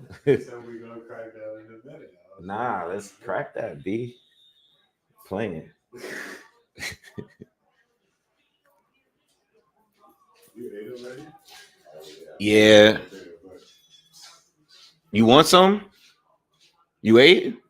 You killed that. I already ate. Yeah. I already ate.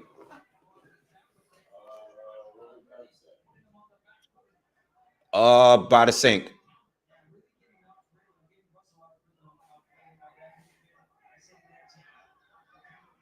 Puello calling with another left. I'll get in a few.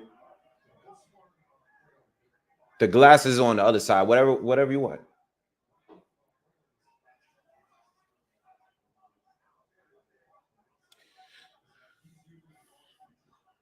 Good shot from Russell. Finally caught him.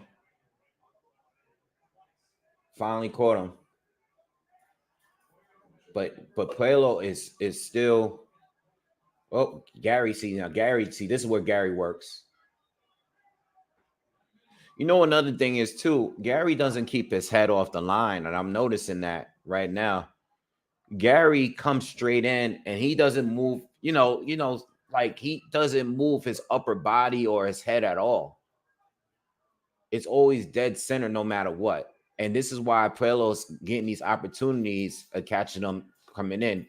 But Gary's having some success here so far. And Puello's spending a lot of time. Oh, good look. He's spending a lot of time on the ropes here, and that's where he doesn't really want to be. So he's having a good round, and they finally got the.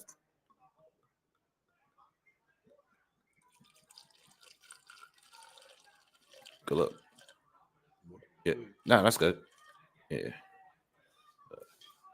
yeah. So that's the problem with Gary, really, for the most part. But he's having a better round here. He's starting to let his hands go a lot more. I don't know if it's just because Puello is tired, but just oh, good hooks from both. But at least like it looked like Gary's might have been a little bit more effective.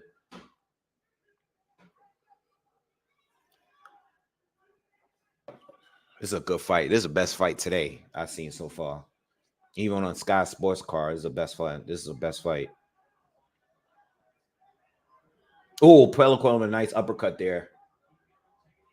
20 seconds left in the 6. Oh, Gary caught him with a straight left. Yeah, it's starting to change, y'all.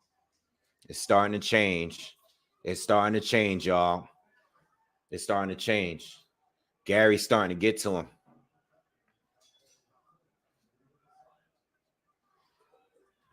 All right, I'll be right back. Let me get some ice.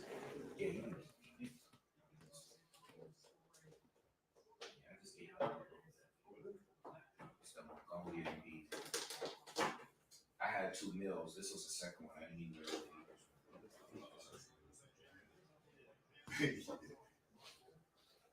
Now I saved some. I didn't know if he was going to eat before we got here.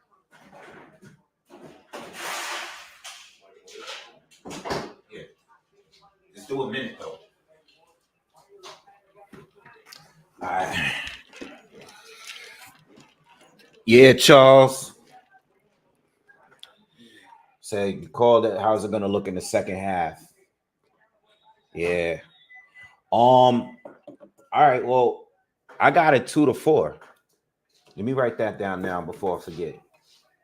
So I got Puello win is 1 and 2. Oh, he bringing. I gave Gary the third.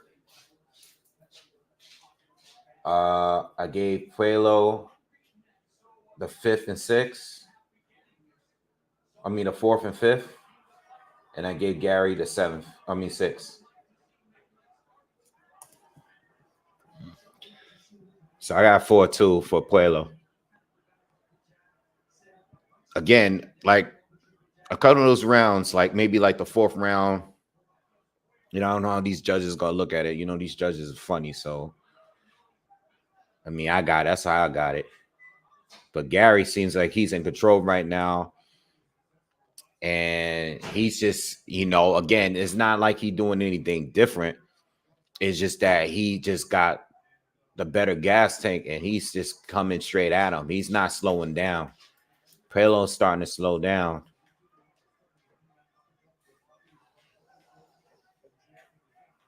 Good body shot from Puello. I saw that. Watch the head. Yo, the ref got to tell him to watch his head.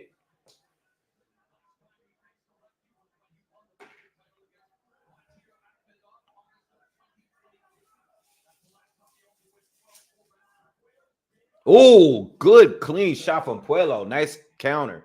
Halfway through the 7th. Still anybody's round. Puello's starting to pick it up this round. So, yo, look. Joe Gooson's scorecard, he has it 4-2 for Gary. He gave Gary the first 4 rounds and gave Puello the last 2. Oh, yeah, he's wilding. Yo, that's crazy, man. Yo, he gave Gary the first 4 rounds. This is what I mean about judging. That's crazy to me. That's crazy to me. He was just swinging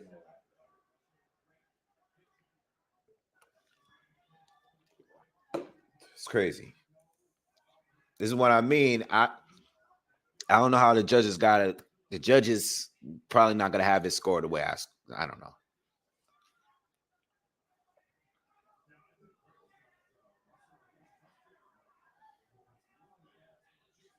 Puello came back and took this round back to me. Gary Russell started good, but Puello took the round back to me.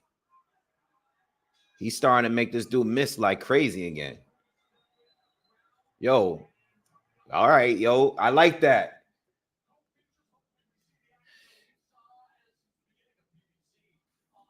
Maybe they do want to give it to Gary.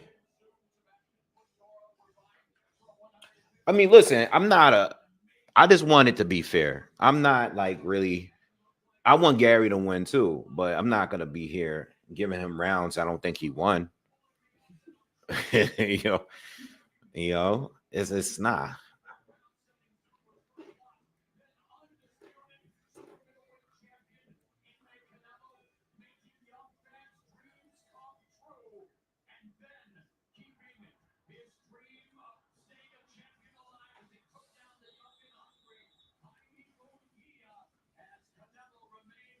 Wise guy, I'm one of the Spence fans that admitted you were wrong and owned it. What are you talking to me or somebody else? You must be talking to somebody else. Yeah, he's definitely talking to somebody in the comments. I mean, I do like Errol Spence, but not nowhere near the level of Crawford. Okay, yo, Puello, yo, this fight, Puello is caught him with a big left hand, man. These guys ain't playing around.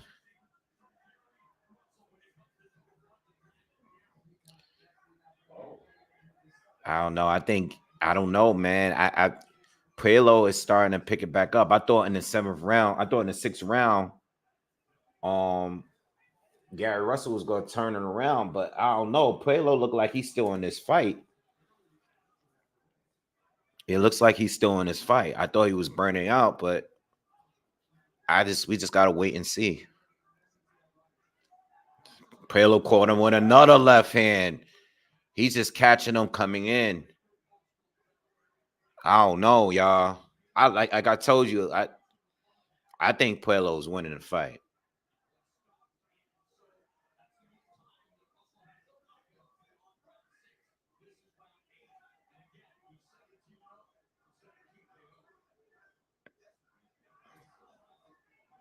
Come on, wise guy. You were being funny.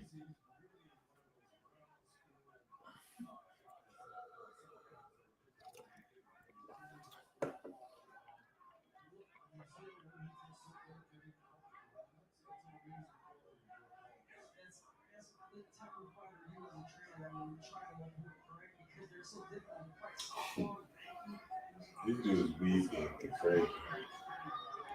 1 minute left in the 8th. Still anybody's round. I think Puello's doing better. See, I think Puello he can land when he wants to. Gary got to do a lot more to land clean. Puello got box, bro. I mean, just even like the little things like the head control, the circling. Oh, we caught him again coming in. Caught him with a left hand again. He just making Gary look. He makes him look clumsy. Good hook from Gary on the inside, but Puello caught him with a left. Gary's losing, man, to me. Gary, yo, I got Puello winning. I gave Gary 2 rounds, y'all. I know, yo, the judges don't got it scored like us. Yo, I'm telling y'all right now, the judges, they're not seeing the same fight we seeing. When Joe Goosen put that scorecard on the screen, I'm telling y'all now, the judges got it looking crazy different from us. There's 200 people sitting in here right now. We all wrong tonight. So I'm not getting my hopes up. I'm not saying nothing. Like, again, I want Gary to win the fight, but I'm not giving him rounds he don't deserve. Yo, Gvozdyk against Benavidez is next. Yo, hype. I'll let you know. I also got the zone card on my screen too. I'll let you know when Matias and Paro comes up.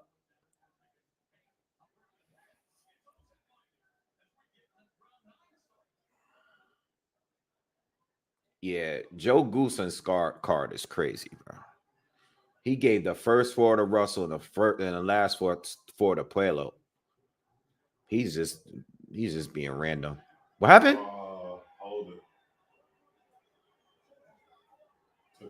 They took a point from Puello for holding, yo.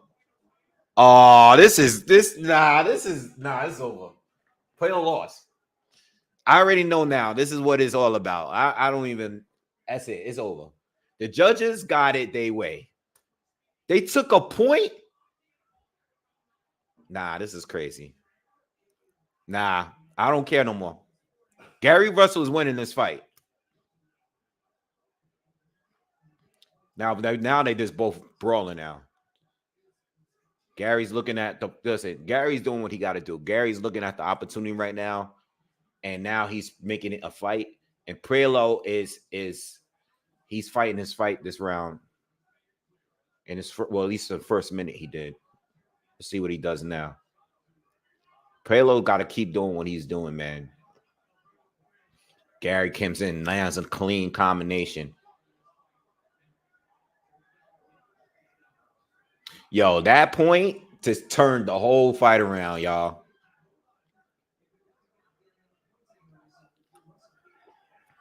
Oh, good right. Good Puello. Gary's still coming from.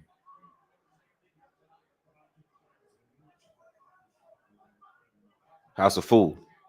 It's good. Yeah.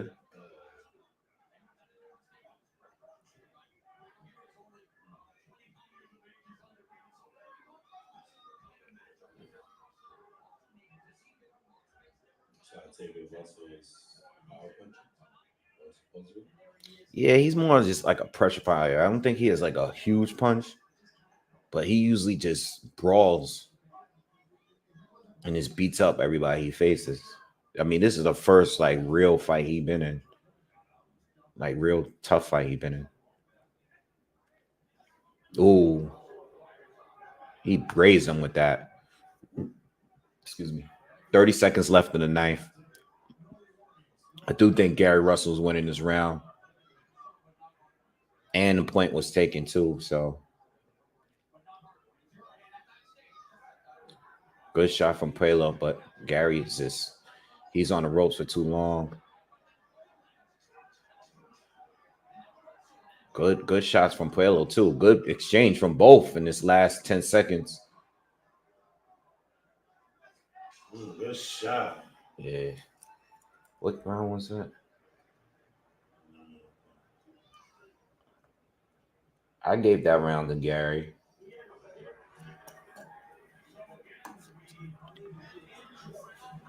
Yeah, I don't think Puello's getting the win. So I'm scoring it for me.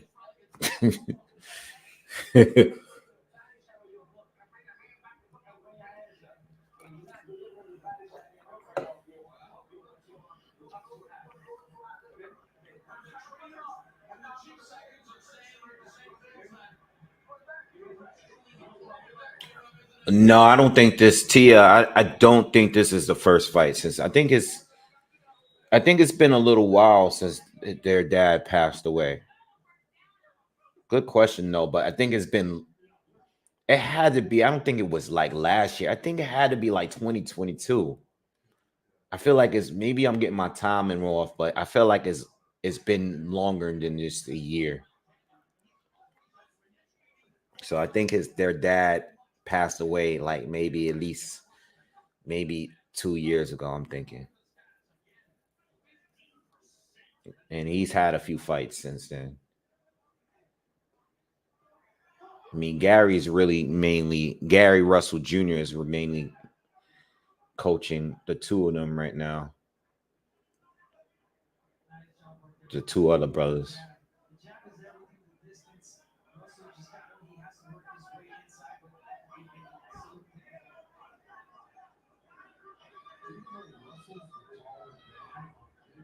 So we're in the 10th round, y'all. I mean, I personally got it 6-3 for Puello.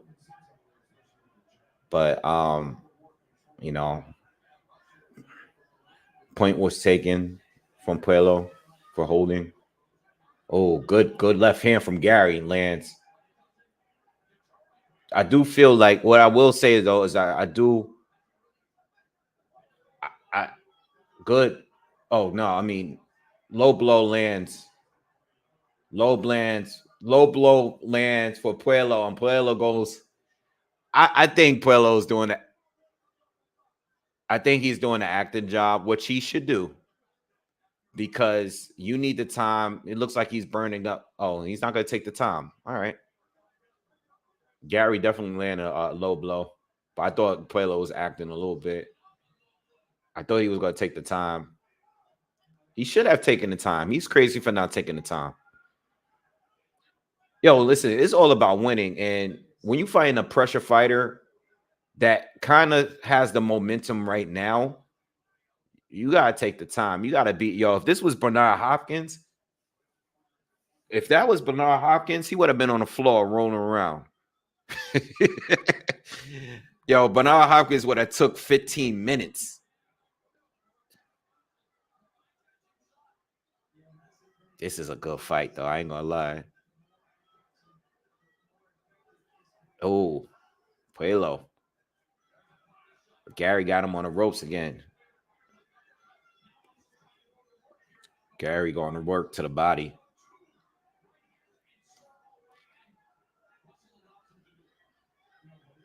Yeah, if this was Bernard Hopkins, Bernard would have been, he would have been looking to get out the fight. He would have been like, yeah, I can't continue, bruh. This guy hit me too low.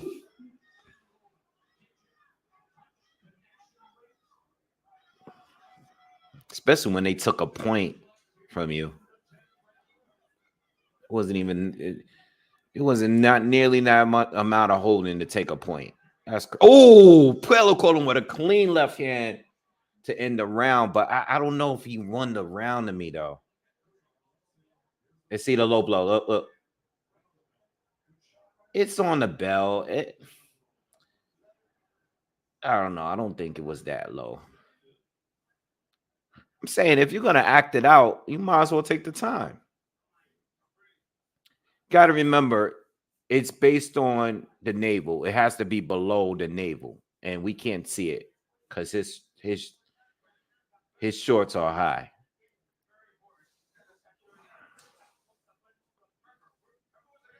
I don't know who the judges are, but I have it. I have it for Puello, but I have it 6-4. I mean, that's another swing round. I mean, man. I mean, Puello lands so clean when he land. It's like no disputing that, but when Gary be busy like the way he was the last round, it's hard for me to Puello caught him on the left. It's hard for me to give him the round, But this is a close fight to me, in my opinion. Do those count as lands? What?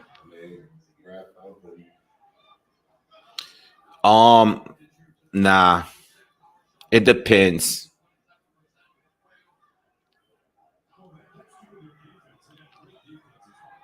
Puello caught him with a left.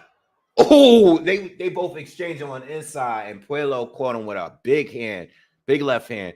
And Gary got a chin, but Gary's eye is swollen. I'm looking at it right now.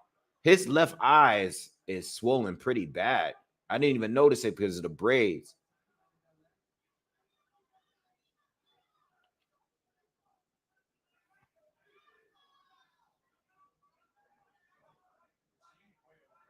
Ooh, Gary caught him with a good one too. Puello got to stay off the ropes. He be sitting on the ropes for too long.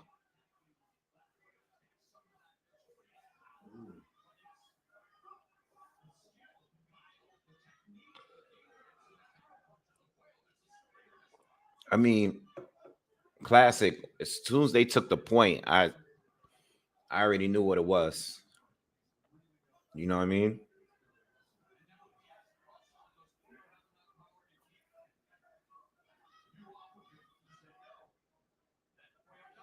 I mean, look, win or lose, Gary Russell, Puello is doing good, but Barthélemy was hurting Gary Russell more. From what I remember, Russell had to back up a few times in that fight every time he got caught with these kind of shots. You know what I mean? I know he got stopped and all that. I thought the stoppage was bullshit. But from what I remember, Barthélemy was landing some uppercuts and this dude was hurt. You know what I mean? He had to back up off him. Gideon, thank you. He said he hit me too low. Well, wait, I don't get it. I don't get it, bro. Is that what I said, or is that what were you talking about, Bernard, or what? Bill Cry says Gary's a ticking time bomb. I think Gary is winning though, right? At least right now. I think he's taking control of the fight. Even though Puello still lands the some of the biggest shots, Gary's in control of the fight right now. He's gonna win the fight. I don't, regardless of how I got to score. Gary's winning, and a point was taken. You know, I think Gary right now at this moment is in control. This may end up in a draw. Yeah, you're right. But you know what? I'm just giving it by rounds, but depending on the score, it may be a point off because of the point taken. If you guys hear what I'm saying, like let's say it's 6 rounds to 6. That point, it just like if we got a knockdown, it throws off the scoring. You know what I mean? So it really depends. It really, I don't know. It can throw off the scoring. So I don't know if we're going to get a draw.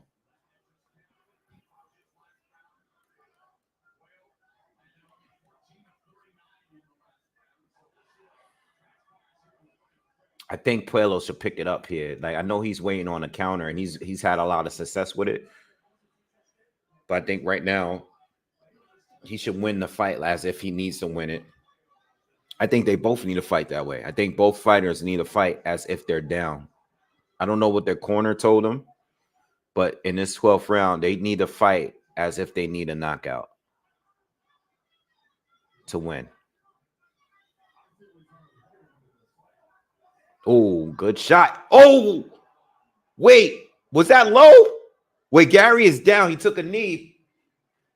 But was that low? Oh, man, I don't know, y'all. Show the replay. Puello threw a right hook and followed up. Oh, yeah, that was kind of low. Yeah, that was low. That was low. All right, never mind. Gary's ready to go. Oh, man, we about to have a Daniel Dubois moment. Another shot from Puello, but that didn't look low. Yo, they fighting, y'all. They fighting. Oh, big hook from Puello. Puello, they fight, but Puello's getting Puello's getting them in the business right now. Oh, shit. This round is crazy. I think Gary mad, but Puello's he's connecting. Gary is not.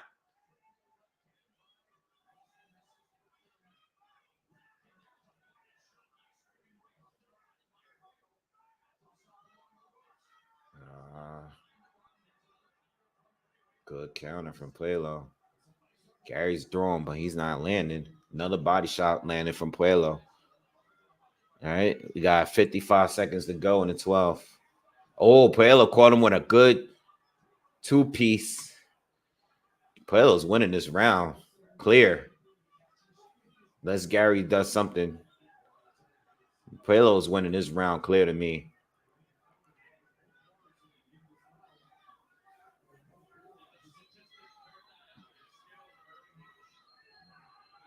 Good fight, man. Very good fight.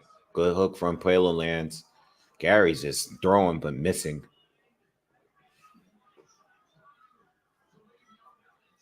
I don't think it's 9-9 on a point round because I think I scored that round for Gary. So it would be a 10-8 round for me. But Puello won this round clear. Like, this round, he went off. Gary just getting hit with everything this guy throws. Yo, that was a good fight. I got it. 1, 2, 3, 4, 5, 6.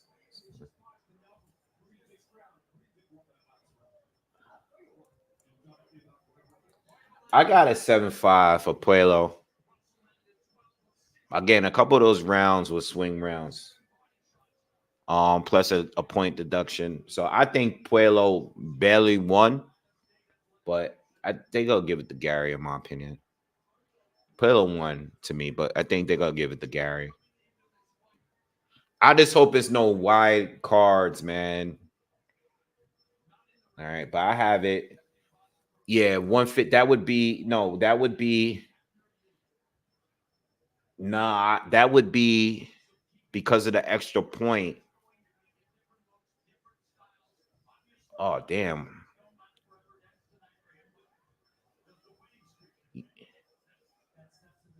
That would be 115, 114 for me. So, yeah. So I think Gary's gonna get it. I don't think Puello's gonna get it.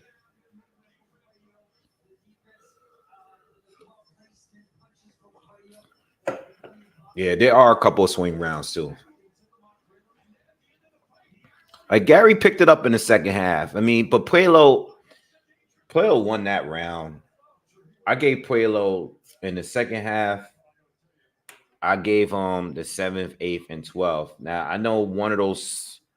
I think the 8th round was a swing round, but I think I've given Gary a swing round too somewhere in here. So we'll see. I don't think it's gonna be a draw though. Good fight though.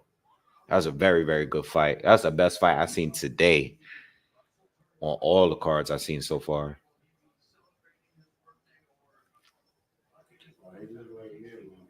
Or he do look like I'm looking at him like,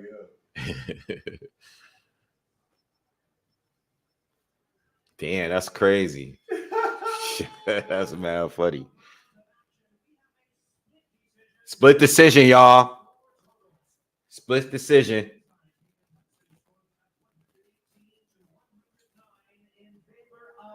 What? 118, 109? Oh, here we. Nah, I don't care.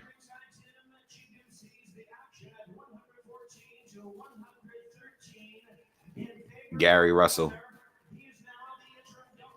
Gary Russell got it. What? They gave it to Puello. Yo, you gave it to Puello. Gary Russell. Yo. Damn, son. Why you put no money on this? Oh, wow. They gave it to Alberto Puello, yo. Yo, 118, 109 is bugged out. Let's just talk about that for a second. Let's not talk about the win. Let's just talk about the fact that there's a judge over there that gave Gary Russell the win 118 to 109. That's crazy. That's crazy, bro. Yo, 118, 109. Yo, that fight was close as hell. That's a close fight. Like, yo, if they gave it to they gave it to Gary, I would have been good. But 118, 109 is bugged out. Like, who's that judge? Damn, son. Puello did better than me, man. I think the right man won, man. I think the right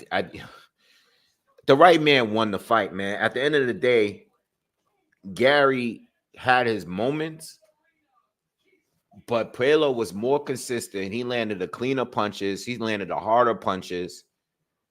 The point that was taken was ridiculous. I don't know. I just don't think Gary won the fight. You watched the show, The Boys? Oh. Yeah, I gotta watch the new season, but I kind of want to rewatch the first three because I can't remember everything. And I never seen Gen V. Yeah, I gotta watch Gen V. Yeah, Puello won the fight. It is what it is to me. Gary Russell's problem is that he's too easy to hit. You know what I mean? He's too easy to hit. Gary was banking on him burning out and being tired. When it doesn't happen, now we got to fight. You know? Yeah, he was easy. Like, the thing is, the way he's coming, he's darting straight in. He's not coming in. He's not getting low. He's not moving his upper body.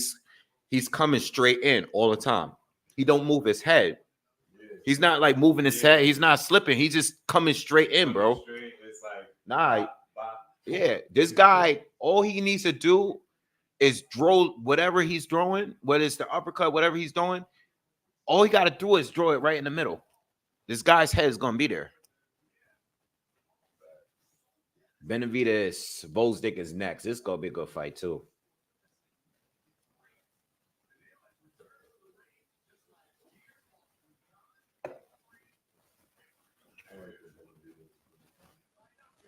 Yeah, I like them too. I don't like I don't like Jose that much because he don't do enough in his fights. Like he talk, but he don't show up on fight night. I like David because David, at least he show up every time he fight. The Jose just be talking crazy, like he talks in a ring. David, I like David because he shows up in every fight.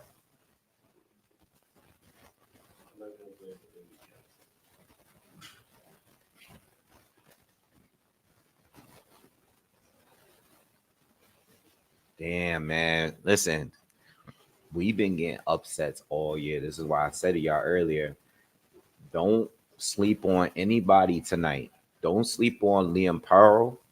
Don't sleep on Gvozdyk. Don't even sleep on Frank Martin. Don't sleep on nobody.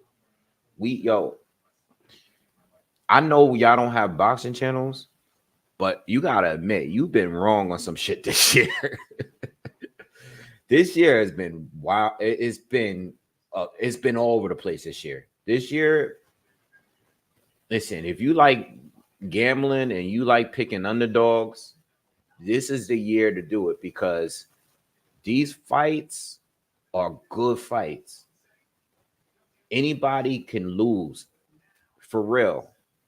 This year it's been nothing but upsets. Like we've had upset seasons where a month where we got like an upset there, we got like 2-3 upsets in a row. But this year has been full of upsets. Like don't play. I mean, none of the fights that I put money on started yet.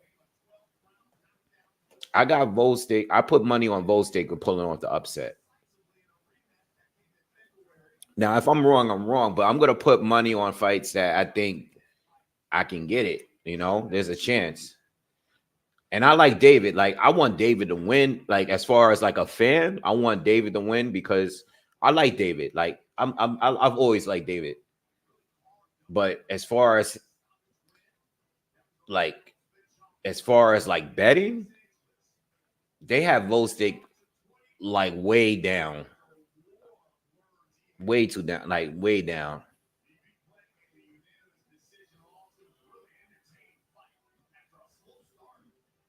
Yeah, Haney got destroyed. Timzu lost. It's crazy.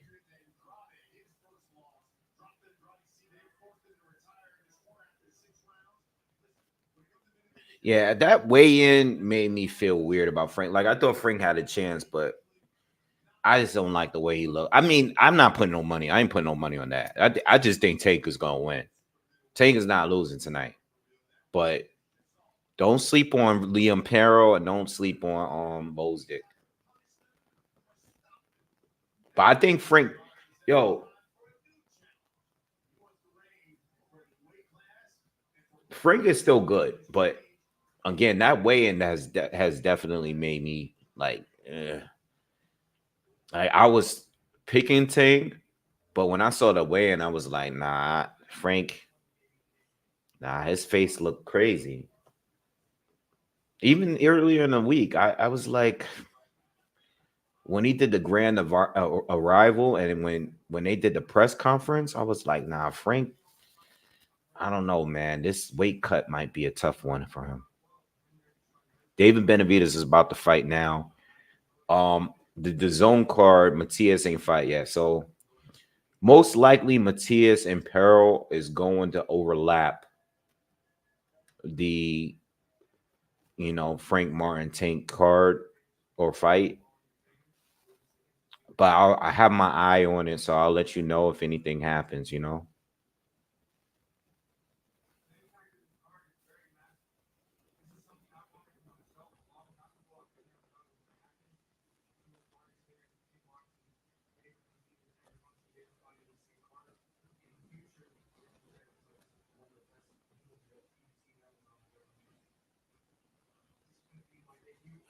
How do y'all feel about Bivol and Better BF?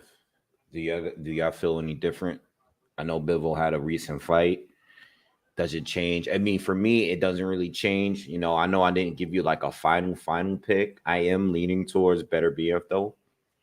But this does, I've done two polls on that fight, and it's always 50-50. It's always 50-50. And the majority of the votes are either Better BF by knockout or Bivol by points. Matter of fact, let me pull it up real quick. Let me pull it up right now. Because I did two polls at different time periods, though. All right. Benavidez and Benavidez and Gvozdyk is about to come out now. So I'll let you guys. Well, they're not about to come out. They're interviewing them still. So we got time. So the most recent poll I did, which was a month ago, all right, about 900 votes. 43% picked Better BF by KO, and 44% picked Bivol by decision. All right, this is before Bivol's last fight. All right, and the rest is like 6% Bivol by KO, 4% Better BF by, whatever. So that's pretty much 50-50. So that's like, you know what I mean? Like it's 50-50 at the end of the day. Um, like I said before, in different periods, I've picked Bivol and I've picked Better BF. and it's usually after their most recent fights. You know, when they have a good fight, I always change my pick. I'll be like, you know, I've been back and forth with how I think the fight is gonna go. You know, I think Bivol, if it does go on points, I definitely got Bivol winning. All right, here we go. Yeah, so I did it 5 months ago, and 45% picked Better Be It by KO, and 43% picked Bivol by decision. Again, it's like the same thing. Both got 5% for the other option. So it's always gonna be close, man. No matter how many times I do this poll, at least on this channel. All right, you had over 1,000 votes there. Yeah, I'll go always. It's always gonna be 50-50. You know? What are y'all saying? Let me see. Yeah, the scorecard's been kind of weird tonight. Josh says still rocking with Better BF. Charles said leaning towards Bivol now. Azor says Bivol. Robert Bivol. Alexander says Bivol. Oh no, he didn't say Bivol. He's saying he was too aggressive. Yeah, we'll see. I can't wait till it go down. You know, I wish it happened. But you know what? Bivol having that extra fight is probably better for him because at least he fought somebody that showed up. All right, let me use the bathroom quick. Give me a sec. I'll be right back.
All right, we back. All right, Gvozdyk is in the ring.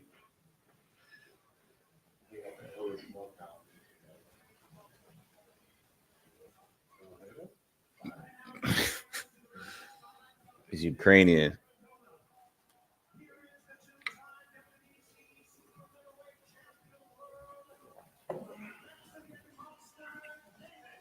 Oh, I got you. Yeah, I saw you in. I think I work during the day, but I'll let you know. Yeah, I'm gonna try to come through.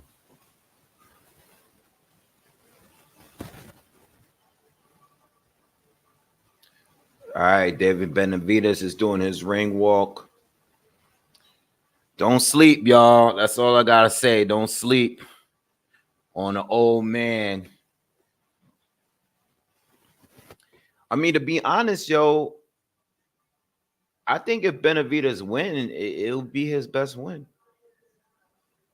You know, I know the man is old and all that, but going to 175 and taking this as your first fight, I still think is a better win to me than Plant and just my opinion than Plant and Andre. You know, Andre really wasn't proven at 168, much smaller than Benavidez and Plant. Um, just don't have the offense to really make Benavidez chill. You know, I think Gvozdyk is a little bit I think he has both of those guys' strengths. You know what I mean? So I think that, and he's a bigger guy. You know what I mean? We saw the weigh-in. Dude looked like he was a little bigger than David. So I just wouldn't sleep on him. I think it was definitely worth the little bet I put in for this fight.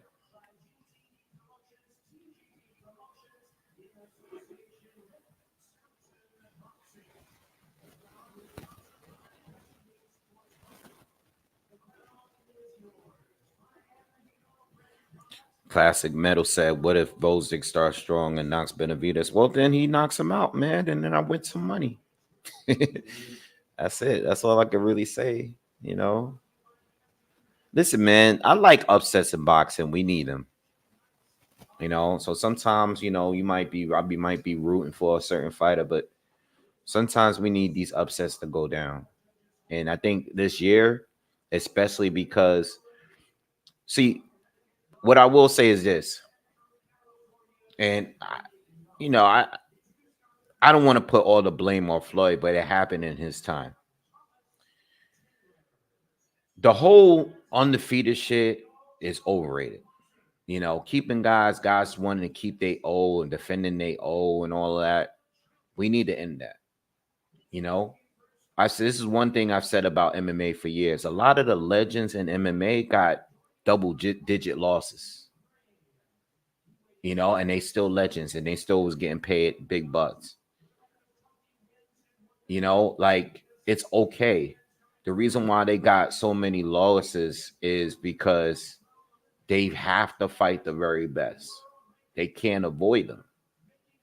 You know, I mean, yeah, I'm sure ducking goes on over there too, but not like the way boxing is. If these guys keep fighting the very, very best,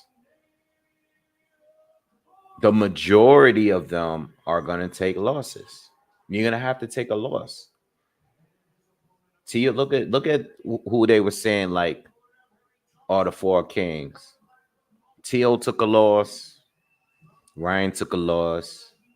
Devin took a loss.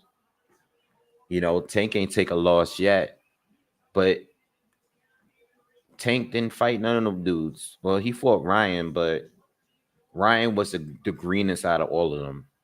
You know what I mean? You're gonna take a loss. All this trying to stay undefeated their whole career shit, like, nah, it's not gonna work. It ain't gonna work, bro. Yeah, that fight was crazy, bro. I was watching that live, bro. Yo, when Ryan hit Devin Haney with the first left hook, I was like, yo, the first round, the first punch, that was crazy. All right, round one, y'all. Here we go. I'm kind of nervous for this one. I'm nervous for this one. I'm nervous for two reasons. I'm nervous because I want to win my bet, but I'm a fan of Benavidez. And if he loses tonight, the Canelo fans are going to go crazy.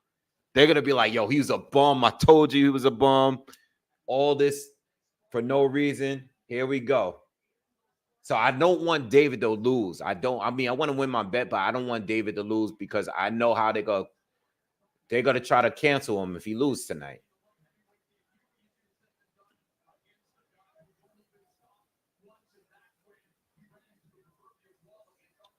Good right hand lands for Gvozdyk.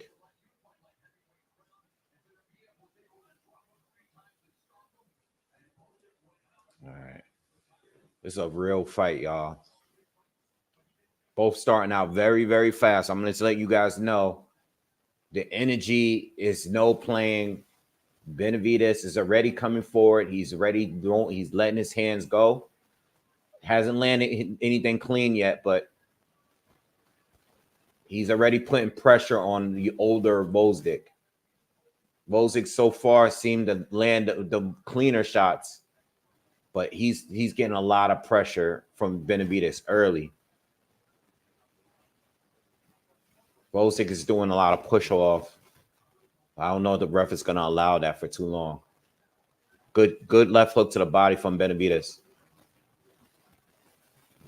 Gvozdyk is on the back foot here. Benavidez is coming forward.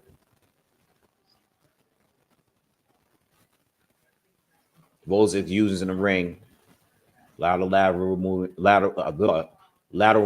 from Gvozdyk so far. Benavidez, 2 shots to the body in the first round.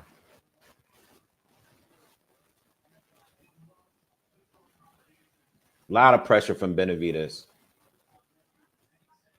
Good jab from Benavidez.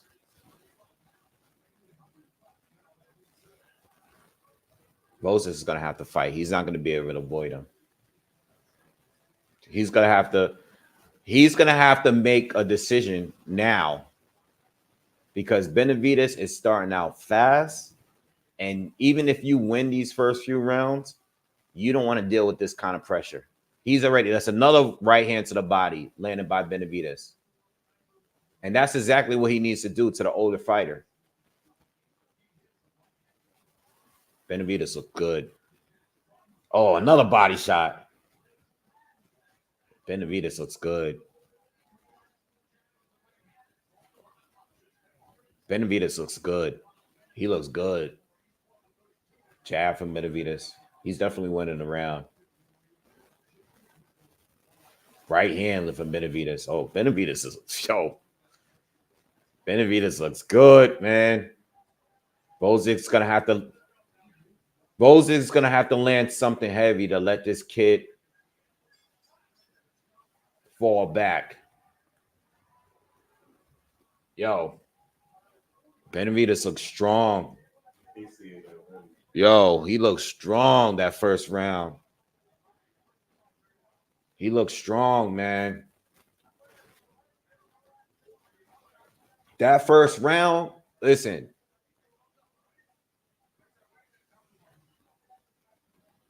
That's exactly what he needs to do. He came out, coming forward, going to the body, not playing. He landed about good 8 shots to the body that round. That's not what the old man wants, yo. He's gonna force.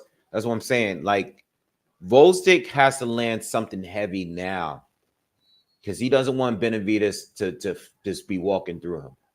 You know, Gvozdyk is supposed to be the bigger guy and the true 175 pounder. You don't want the younger guy that's moving up to be walking through like this.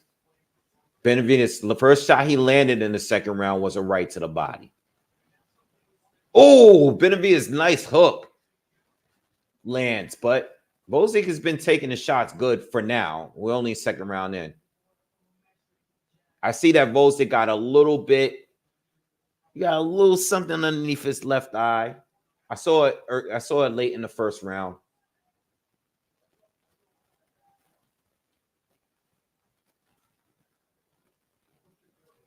Gvozdyk needs to land something heavy because Benavidez don't respect him right now. Another left to the body for Benavidez. Straight right lands to Benavidez. Love the head movement from Benavidez. Slipping shots and countering.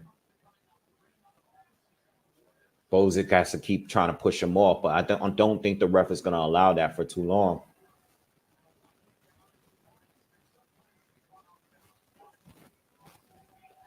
Gvozdyk is doing more pushing than punching because he's uncomfortable. Another right hand to the body. Gvozdyk doesn't look good. He's going to get stopped. He's going to get stopped. He is going to get stopped. Benavidez showed up today. This is the best I've seen him.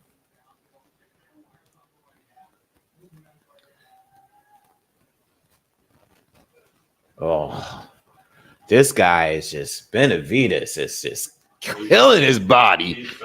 Yo, he is killing him. Oh my God. Gvozdyk, I don't even like his body language, the way he's throwing. Man, I feel bad for Gvozdyk, man.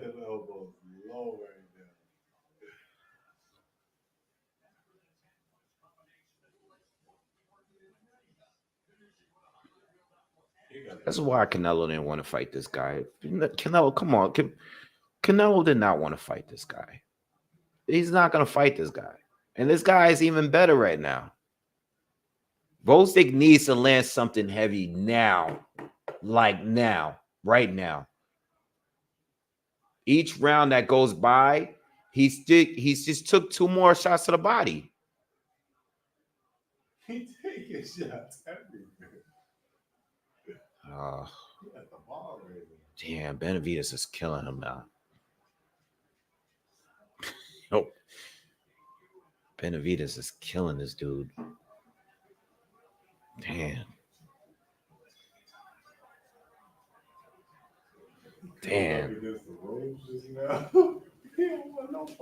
Benavidez is killing this dude, bro.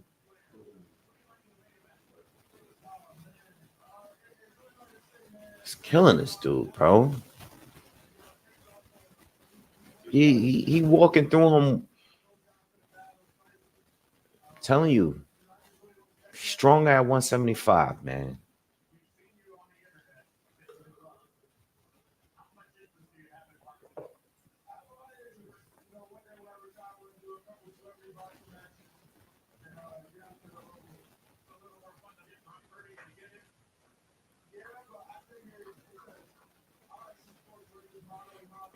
Mario said, that's why Nello wants 200 billion. He knows Benavidez will retire. Damn. He said it. I didn't say it. He said it. I didn't say that shit. I'm just going to leave the comment up here, though. To say you want 200 million for a fight is crazy. That's crazy. Yeah, I'll fight him. Give me 200. What?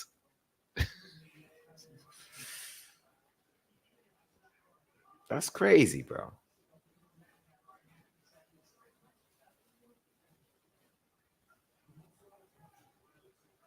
What does Gvozdyk do here?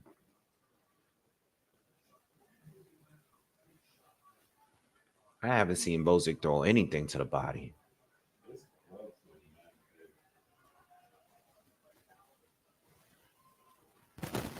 You know what? Every time I see a fighter have white gloves on, they always look like that. They always look like they're bigger.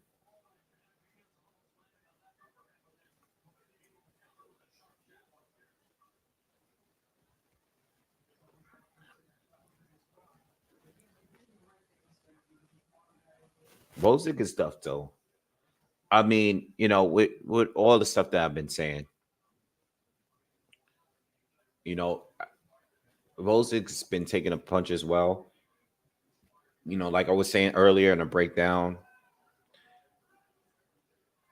he, you know, with all the punishment he took from Benavidez in that fight, he looked more gas than hurt in that fight. You know, he was stopped in that fight.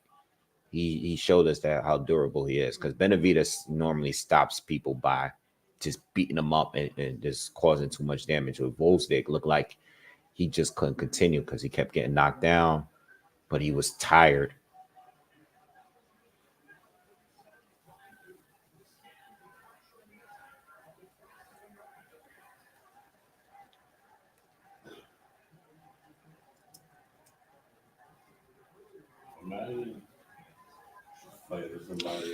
Gvozdyk looked like Luke Rockhold to me if you watch MMA.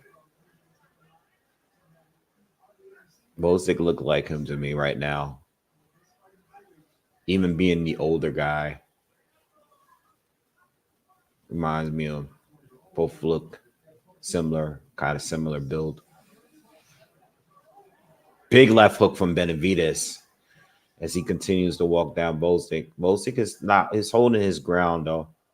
He's landing a lot of jabs this round and straight rights, but he's not sitting down on anything. You know, he's just tagging them with tapping them. Benavidez is turning and says, oh my God, Benavidez is just, he's just disrespecting him, man. He's just walking through him. There's no visible damage though on Gvozdyk though. I'm gonna tell you that he just looks like the older guy getting outworked. Outside of that little reddening under his eye, is not much there. Well, the eye, yeah, the eye, both eyes. He got a little bit of damage on both eyes. No swelling though, more just like redding, bruising. Imagine fighting and just get punched in the face.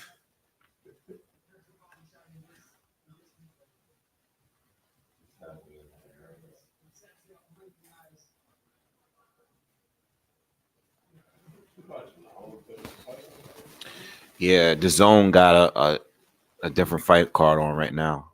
So when the main event comes on, I'm gonna at least give them updates on that fight.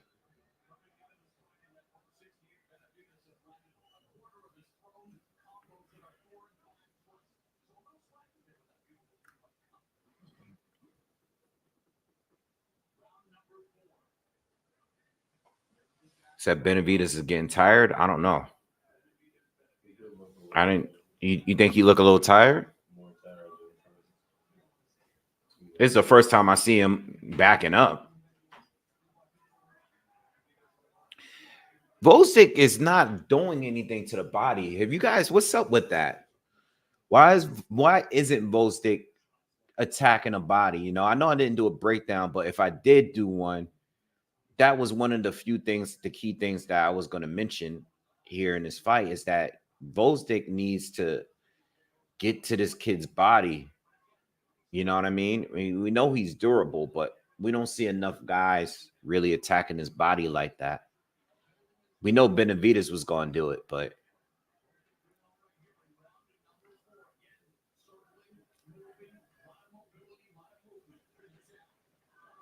good combo from Benavidez. Right hook and an uppercut.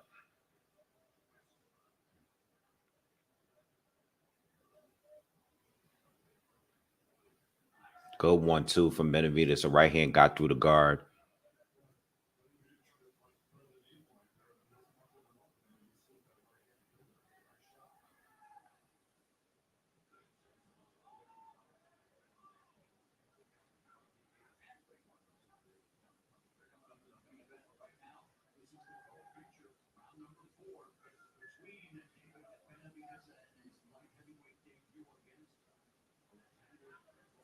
Honestly, not for nothing, this is the best round for Gvozdyk. Gvozdyk is actually landing some good shots here. We got a minute, under a minute left, about 50 seconds left to go in the fourth. And this is definitely Gvozdyk's best round. He's landed the best shots here. Benavidez hasn't been as offensive in this round as he has in the other rounds. I'm not saying that Gvozdyk is winning a round, but if you're going to give him a round, this is the round you're going to give him. He's doing better than the first three.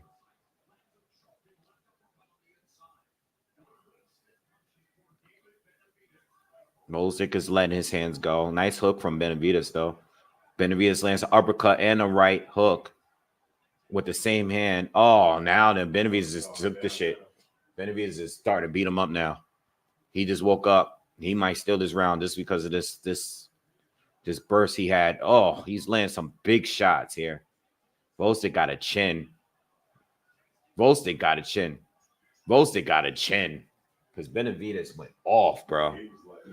Yo, he went off in the end of that round. He took that shit.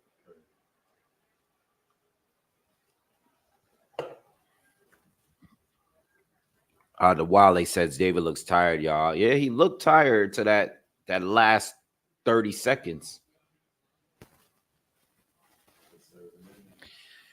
Cotto, I don't know.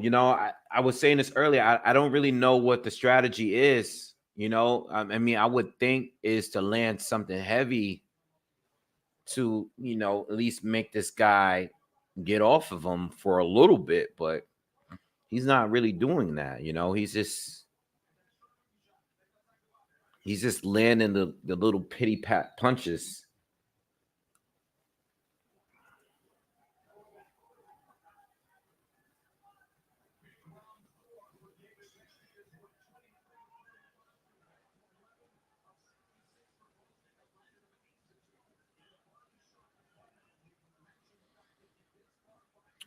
Yo, shout out to Base the Kid, man.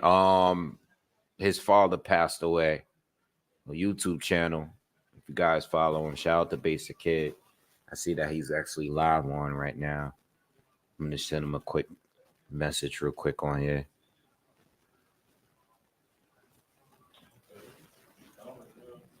Yeah, I'm gonna send him a quick message real quick.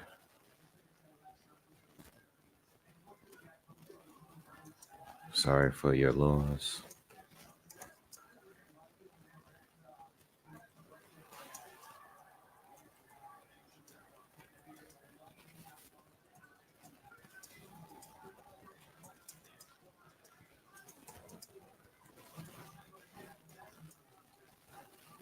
Good YouTube channel, by the way. I'll probably link up with him next time I'm out in the UK.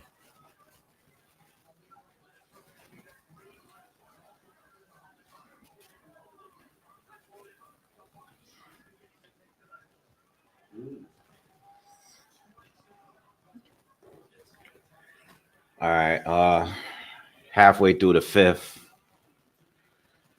Benavidez, I mean, this guy Gvozdyk got some crazy. He has a good chin, man. Very durable. But the problem is, even though he's taking these shots, it's taken away from his power. You know what I mean? Like he doesn't have that same. He don't have the power that I've seen in the past.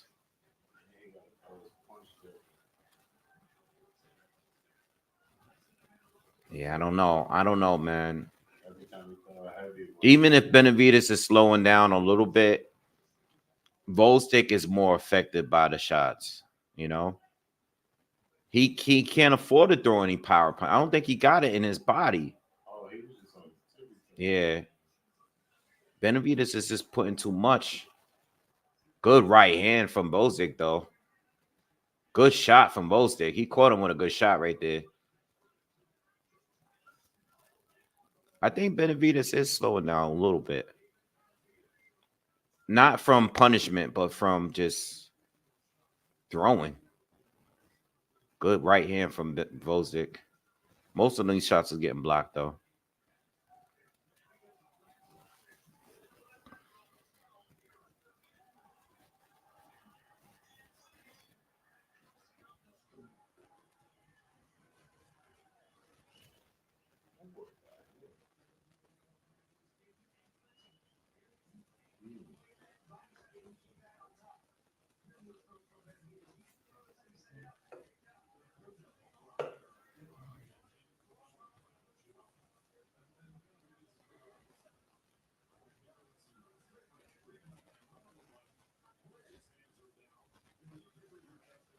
Yeah, man. People sleeping on this guy's chin.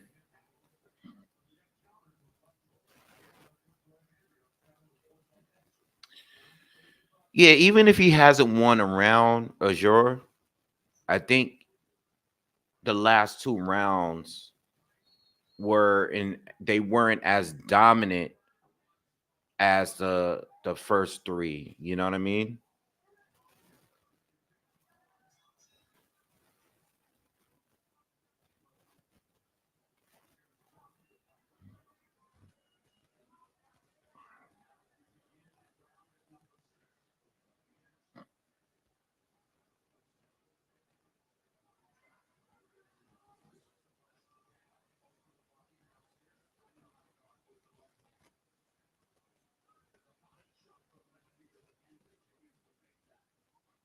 So we in the sixth round now.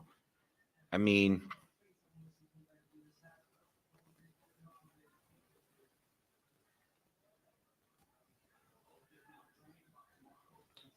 I don't think a dive is coming. I don't think a dive is coming. But I hear you, Charles. I don't think it's PBC. If we get a dive,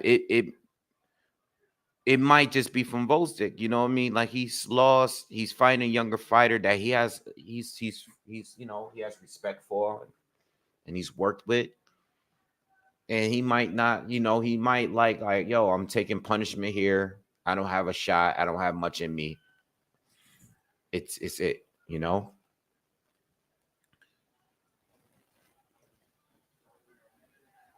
So I get what you're saying, but I don't think it's a PBC thing. I think it might just be the man and him, just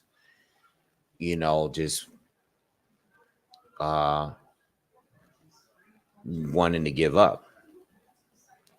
On the other hand, and I was gonna mention this in the breakdown, you gotta understand that this is an important win for Gvozdyk because all his comrades from the Ukraine right now in his class are all champions and they all had success this year, which is more motivation for him to win. Denis Baranchek won the title at 135 recently.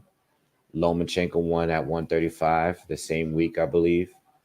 And Usyk just became undisputed champion at heavyweight. And these guys were all in the Olympics together. These guys were all in the same class.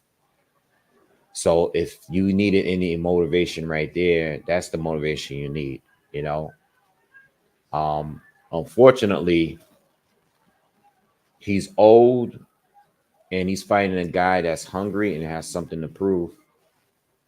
And that is the top of his game right now. And, like I told you guys earlier on the live, this is going to be the best Benavidez we see. But Gvozdyk is a freaking, this guy got a chin, bro. Because look,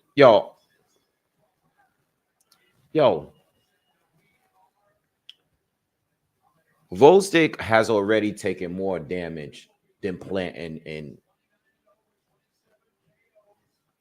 Andre. That's not cap.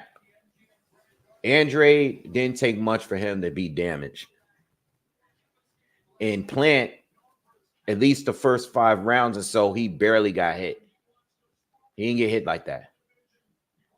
So I'm gonna let you guys know, Gvozdyk from round 1 has been taking damage from round 1. He's been taking damage all fight.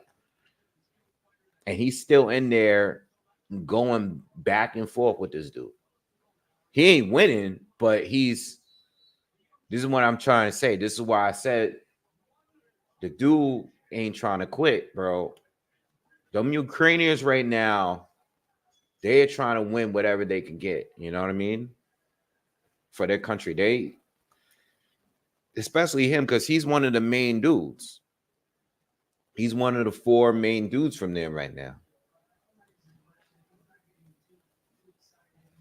Now I don't think he's winning or trying. I don't know if he's even trying to win, but what I don't believe is that he's trying to lay down for this dude because he's taking more hits. Plant wasn't this easy to hit, and even Andre wasn't this easy to hit, but Andre went down quickly. I just watched that fight. I rewatched that fight the other day, and Andre was down after the 3rd round. He couldn't really take the punishment like that. And he wasn't even getting hit like that. And David was at 168. He wasn't even at 175. David's way better than that at this division. But right now, Gvozdyk is having a good round, the 7th round. He's starting out winning the first, at least he won the first minute. You guys do notice, though, that David in the last 3 rounds, he's stealing rounds. You guys do notice that, right?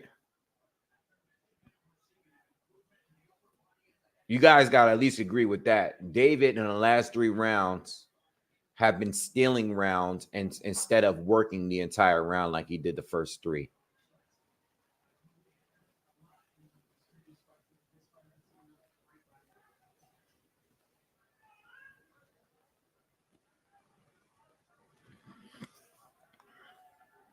Oh, let me see what's going on in the zone. My bad. Yeah, I'll let you guys know when Paro and Matias start.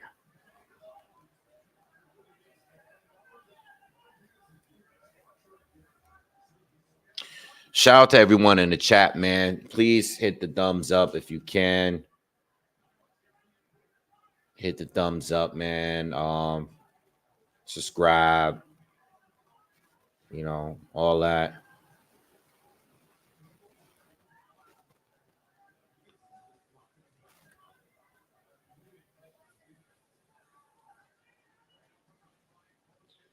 Benavidez is still in rounds because he is tired. He would have to be tired at this point. He's been throwing since the fight started.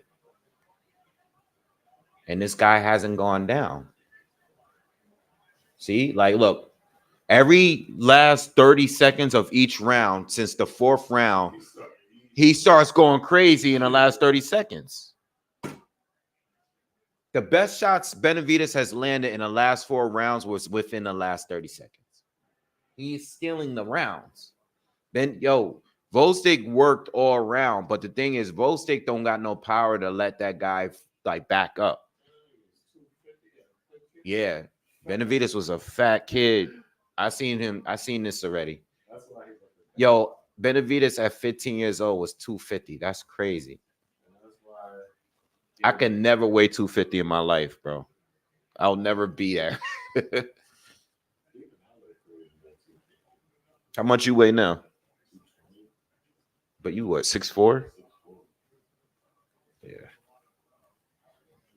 That's probably at your highest right now, right? Yeah.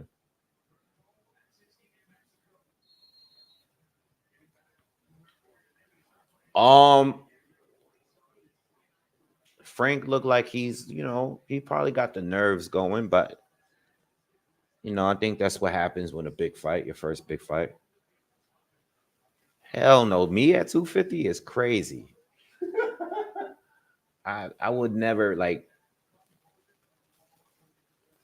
me being 200 is gonna be a lot. 200. I've never weighed 190. I've never weighed more than 185. I'm at my highest weight right now.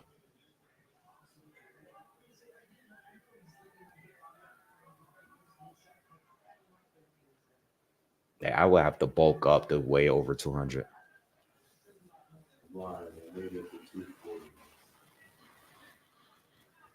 You did? That's crazy. That's crazy.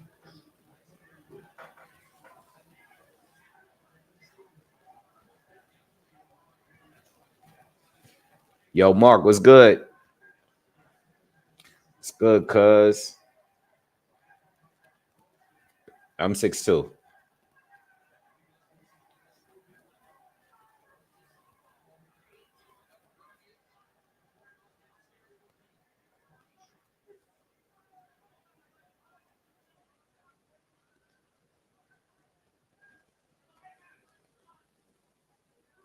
Robert, how tall are you though?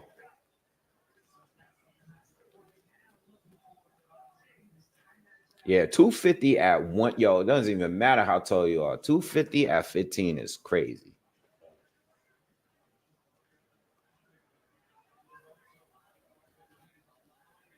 Yeah. So what is at this point, Gvozdyk is like in the fight still. How? I don't know. At this point, if you're Gvozdyk and Benavidez is clearly tiring, when you hit this dude with something heavy, like put him on his ass. Hit this dude with something heavy. He's scared of the count. Oh, that hurt him. That you saw that the way he walked back up from that body shot. Benavidez, here you go. 30 seconds go in a round, and Benavidez is going to pick it up right now. We're in the 8th round, about 15 seconds to go. Yeah. And Benavidez, Gvozdyk need to just go all out, man. You know what? You got nothing to lose. I think at this point, it's worth it's no point in just trying to survive. Hit this kid with everything you got. Hit him with a falcon punch. Hit him so hard that at least you can say, you know what? I gave him everything I got. because Benavidez is tiring and he's keeping the same, like, these rounds are going the same way every round at this point. Like, Benavidez is just pushing forward in the last 30 seconds or so, and that's it. Yeah, Benavidez got a cut above his left eye. Not the worst cut ever, but it's a cut. Thank you, Karate Body. Thank you. Thank you for the donation, man. Funny name. Yeah. Yeah, no, I'm slim. I'm 6'2", 185. But I've been 6'2". I've been 6'2" since 12th grade. I've been 6'2" since 12th grade. I was in the 140s in 12th grade.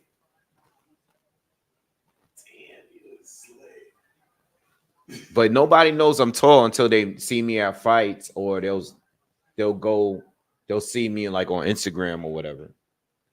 Like, yo, dad, yo, I didn't know you was that tall.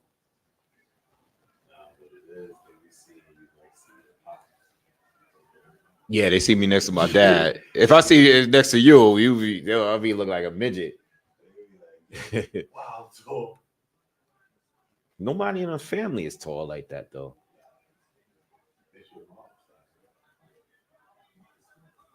Well, my dad's father was tall, and my mom's father was tall. They both were tall. It skipped generations.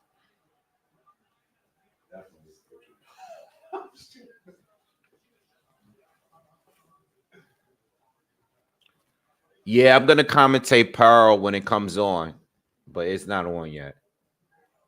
So, you know, I'll let you guys know. But I got it on the screen. It's split. So I'll let you guys know when it starts. No, Paro and Matias didn't start yet, y'all. It's about to start.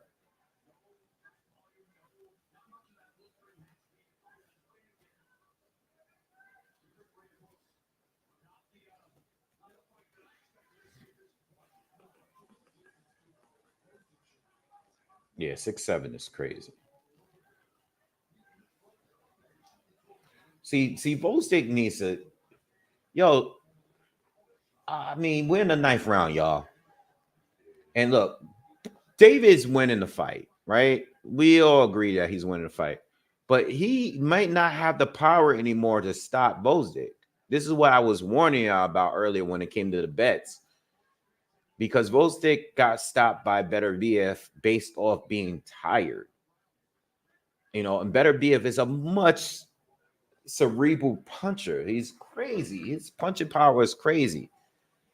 You know, even though this guy's 37, Benavidez can't do what that guy was able to do. You know what I mean? Ooh, Gvozdyk, yo, Gvozdyk gave him some work right there on the inside, man. That was clean. That was nice. He hit him to the body. He landed a right hook to the body, hit him on the right and the top. Benavidez swung and missed, and Gvozdyk just like circled around him.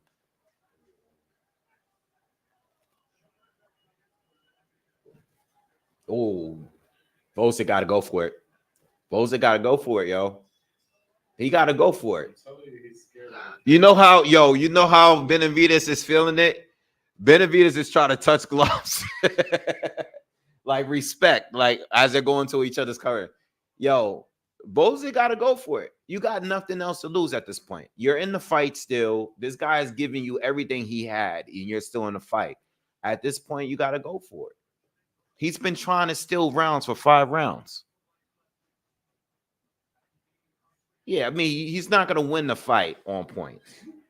I'm not trying to say that. What I'm saying is go for the win. Whatever it is he has left in him, go for it.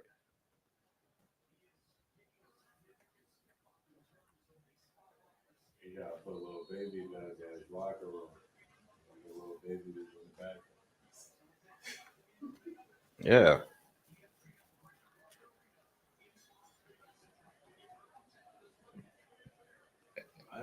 We're in the 10th round, huh?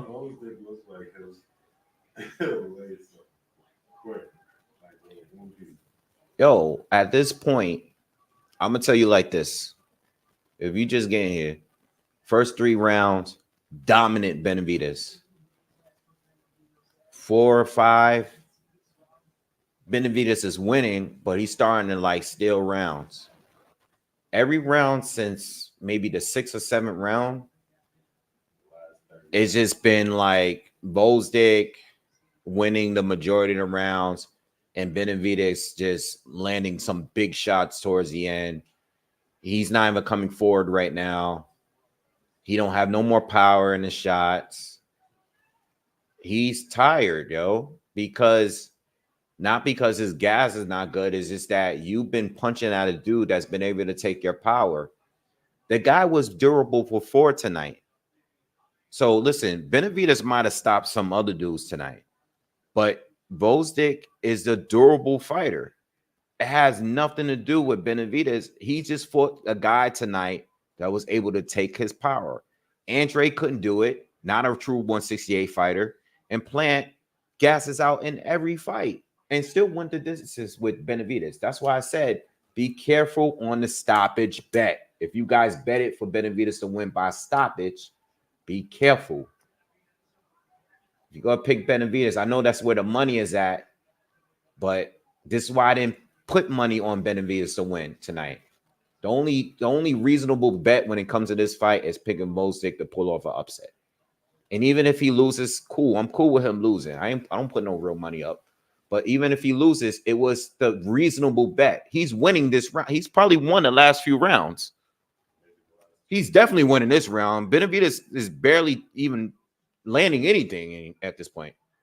He got no more power.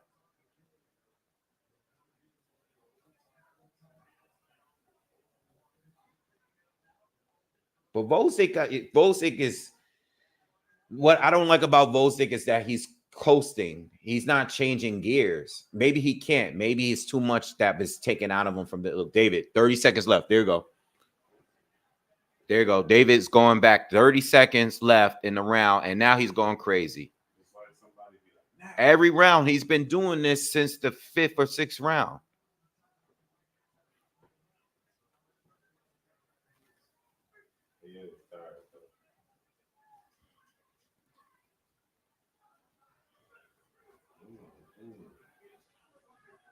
Oh, Benavidez lands some big shots here to close out the round. Again, do you give him a round when the guy did no work for the entire round, but did that? Yeah, the last 30, maybe 40 seconds, David pushes the pace and lands nothing but heavy shots, and Gvozdyk is there to get hit. One thing about Gvozdyk that I say that suffered for him being is his defense is trash. He's getting hit. His head, he don't move his head. Like outside of some counters, he's stiff.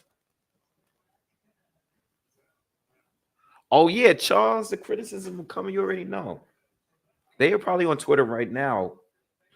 On Twitter or X, they probably destroying David right now.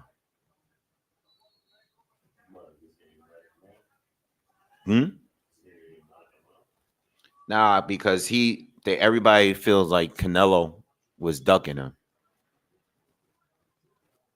You know what I mean? Shout out to Charles. Yo, Charles. Thank you, man. You know what I mean. Thank you. You my guy, man. For real. Shout out to Charles Edward Cheese. Shout out to you, man. Like, for real.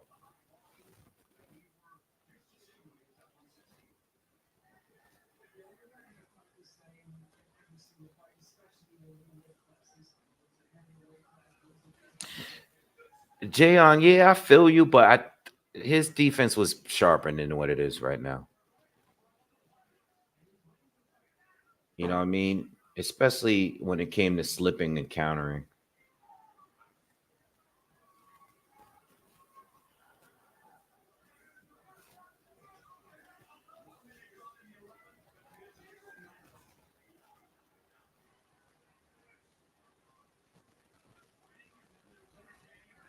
Rosa got to go with it in his 11th round.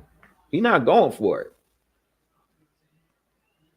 He just want to go to distance. And Benavidez is going to get all the criticism for it.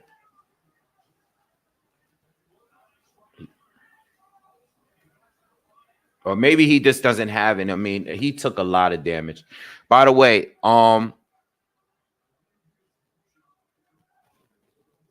they showing Matias warming up and getting ready to come out. I have to assume that's the next fight. So I'm gonna definitely talk about it, once it start. Yeah, I got you. I got we gonna do shots. I'm gonna do quick roll call, Benavidez is pushing hard on this 11th, but Gvozdyk is catching him and circling around him as Benavidez starts to become a little bit more aggressive in this last minute of the 11th round. I think Benavidez really, really wanted a stoppage, but he got to understand this is 175. You're fighting a former champion that only lost once. He's bigger than you, and you just not gonna have your way. Like, this is 175, brother. You now fighting on an even playing field.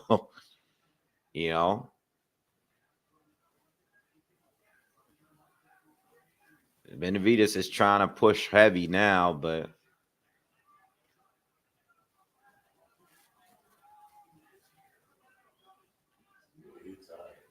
you know what? Gvozdyk would have had a better shot. And I'm going to keep saying this every few rounds. If he attacked the body a little bit more. Hit the thumbs up, y'all. Matias and Paro is about to come out, y'all. Matias and Paro, they're about to announce it now. I'm watching it on the computer screen right now.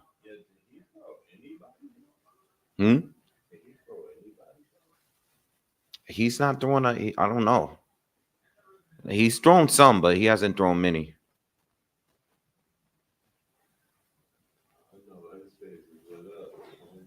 Sure. Benavidez better be his power. He's 100% KO ratio, bro. There's only a few people that hit as hard that shouldn't even be mentioned.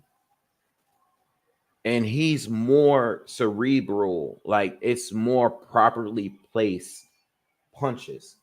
The timing is perfect. Joe Smith Jr. is one of the most durable fighters at 175, period.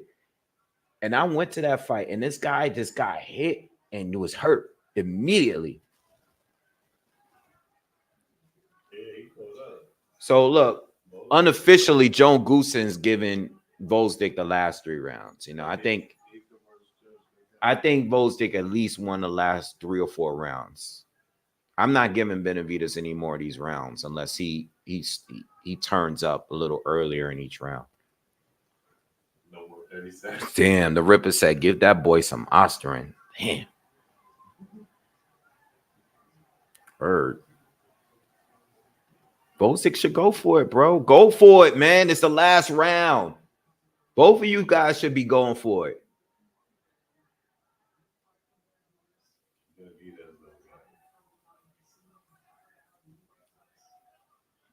What's up, Andy? What's good?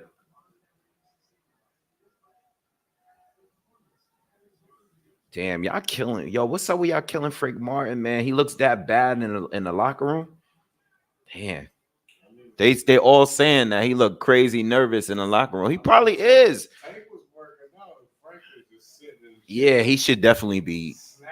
Yeah, he should be coming out there dry like that. Benavidez looks tired, y'all. He's leaning on the ropes. His face is all dropped. Like, he looks tired, man. He looks gassed, bro. This is not the way you finish. This is not the way you look like at the end of a fight. Like, when you're a heavy favorite like this and you're the younger fighter. The older fighter should not be outgunning you like this in the end of the fight.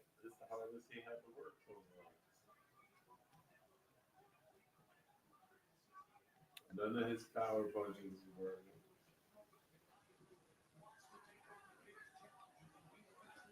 Damn, y'all. Damn, Benavidez look tired, bro.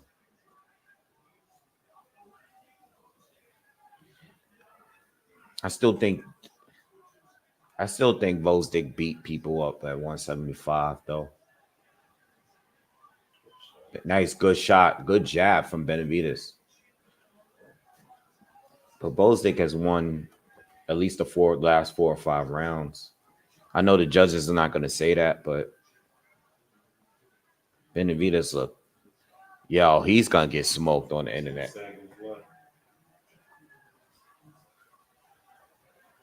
Gvozdyk going for it. Okay, too late. Fight's done.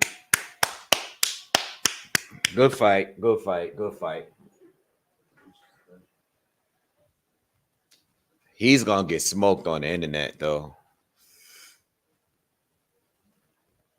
He ain't gonna get smoked on the internet. I ain't gonna win my money, but you know, it was a good play. I'm not mad at the bet. You know, I think Gvozdyk arguably won 4 or 5 of those rounds. This guy's been stealing rounds for a minute halfway through the fight.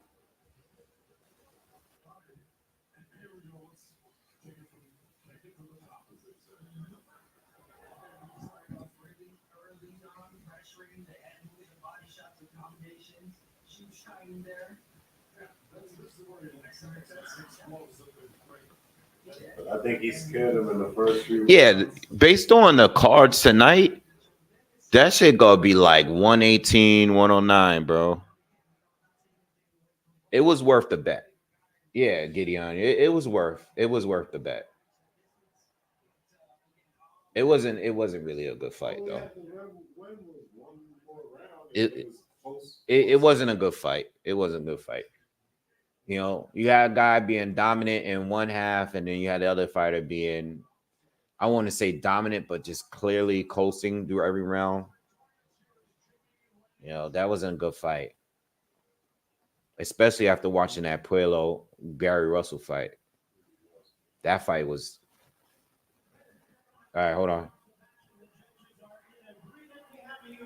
Here are the score totals. Judging ringside, Zachary Young scores about 116 to 112. 116, 112.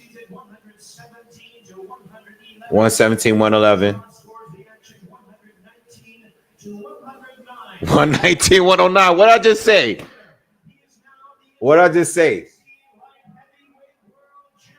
Yo, there's a judge that gave the dude 1 round, bro. Are these the worst cards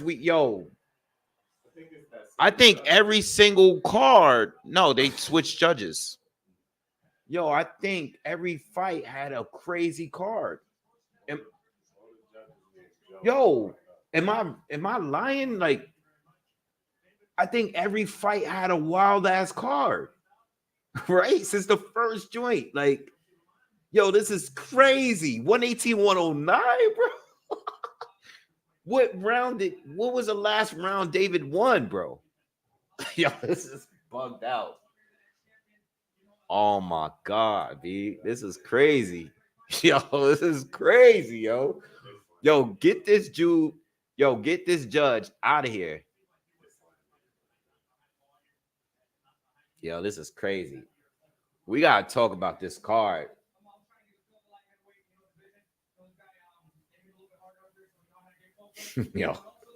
Yo, David Benavidez is gonna get smoked on the internet tonight. They gonna kill him tonight. The Canelo fans are going crazy. The Canelo fans are gonna just smoke him all night. Heard him? He got a torn tendon in his right hand. He said he got a torn tendon in his right hand. Yo. Yeah, everybody got injuries when they look bad. Rob says, "What up, Wave? Hit the over with fight going the distance.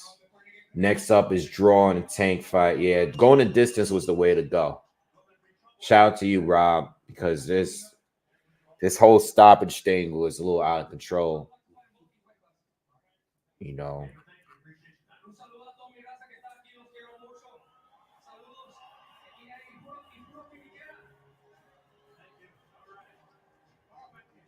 Gvozdyk should have went for it. That's the only problem I got with this fight. Yeah, they should hold off with putting him in there with Arthur. Because you don't want to get hit by that guy. You know what? Don't do it. Don't hold off. You know what? If the fight is available for him to fight Arthur, you take it. You know, because you got to remember, Arthur is 40. You don't know what night is going to be the night to beat him. All right. Matias is doing his ring interest. Paro's already in the ring. So I got y'all on that.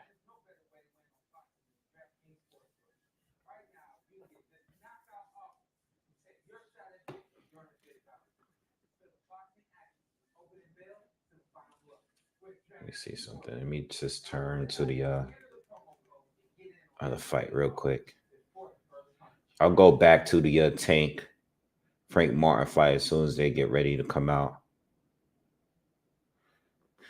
Damn, y'all killing y'all can't be killing Frank and he didn't even come out yet. Y'all killing y'all been killing Frank for the last 20 minutes. And he ain't even come out yet.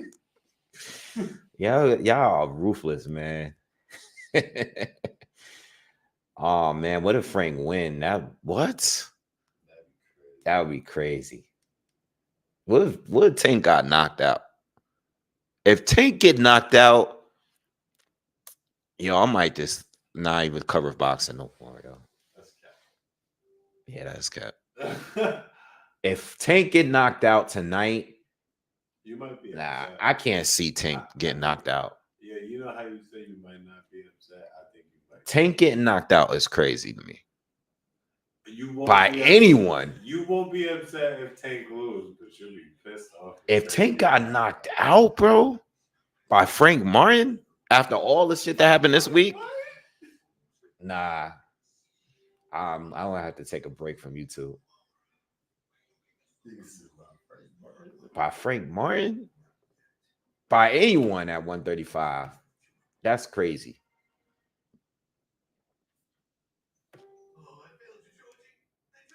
That'll be crazy.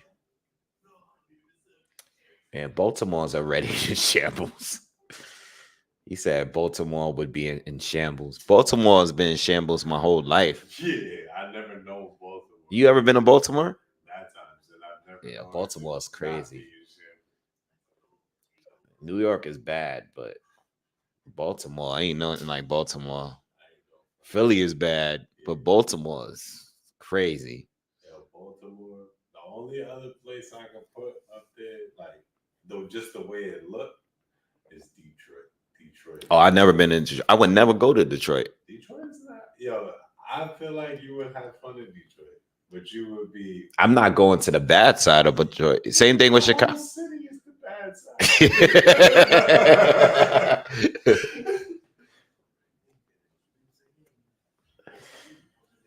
Yeah, Detroit. I don't know, man.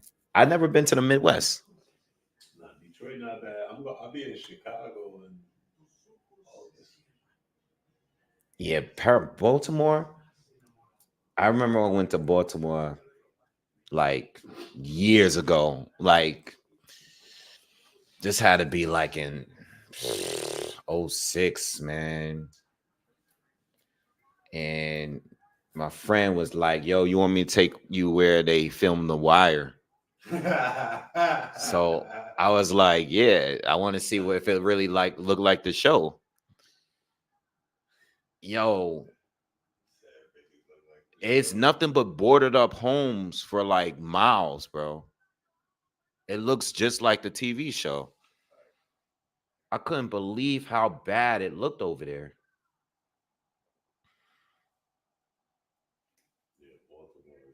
We stayed in the car too. I was not getting out that car. I'm not getting out the car. Gotta go to the harbor. Yeah, nah.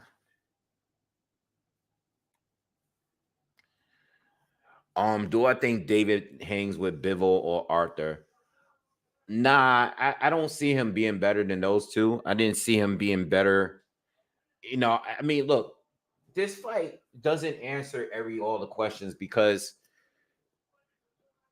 I still rate Gvozdyk high, and this is why I put a little bit of money on him tonight. You know, I mean, yeah, I lost. Obviously, I lost my bet, but I'm cool with it. Um, I still rate Gvozdyk high because as much as we like to say, like the guy retired, he lost to Benavidez. You know, he hasn't been active for 4 years. He come back, beats 3 guys, random guys. So I get it. He's 37 years old, but I still rate him because I don't know how he looks against everybody else. It's no different from Breedis at cruiserweight, right? We saw Billum Smith against Reactport today, right?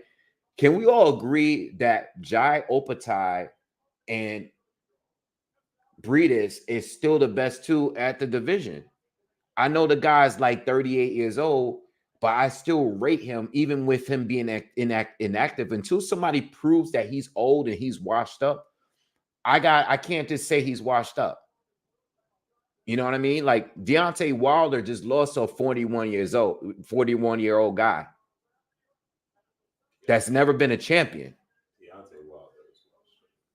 So yeah, so what I like, my point is I still rate Gvozdyk high. So even though Benavidez won today, and even though it was competitive, it's like,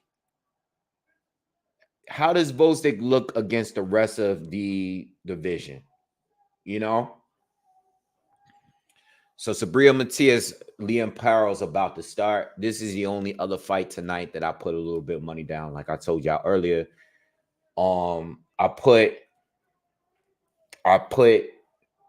Paro to win straight up, mixed with Subriel Matias to win 9-12 stoppage. All right. I don't think you guys should sleep on Paro. Again, it's upset season. Not only that, but you know, this is a big fight for Subriel Matias. You got Tito out there. You got, you know, at this point, he's known. He's the star here. He's the champion here. He has big fights coming up. These be the fights where shit don't roll your way. Yo, that's all I'm saying. Paro to me brings more to the table than those last two guys, those last few guys that Matias has fought and beat. Matias should win the fight, but I'm not sleeping on Paro. You can't sleep on him.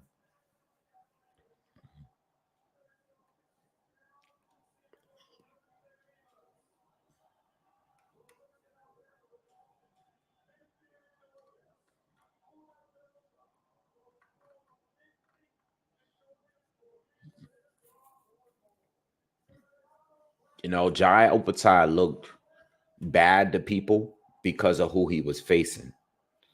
You know, if Breedis to me wipes the floor with Richard Reactpor and Chris Billum Smith. But they went neck and neck for 2 fights. Like, nah.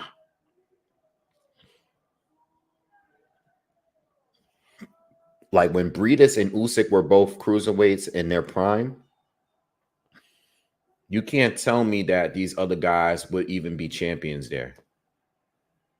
You know, they beaten guys that they already beat in the past. All right, but Matias and Paro, round 1. Smash that like button, man. I'm gonna cover this up into the Tank fight, and then once the Tank fight starts, we gonna get, you know, I'm gonna turn back, but we're gonna get into the commentary for that fight. Yo, you could do me a favor. You could fill this up. You throw some ice in there.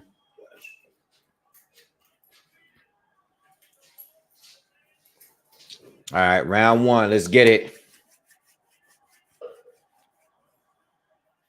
Let's get it, y'all. Let's get it.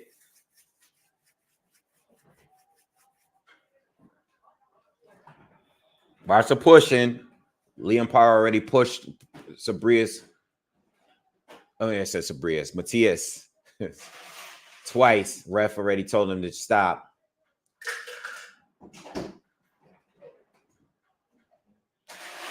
one thing I noticed already is the difference in size. Matias, Paro's not a big junior welterweight.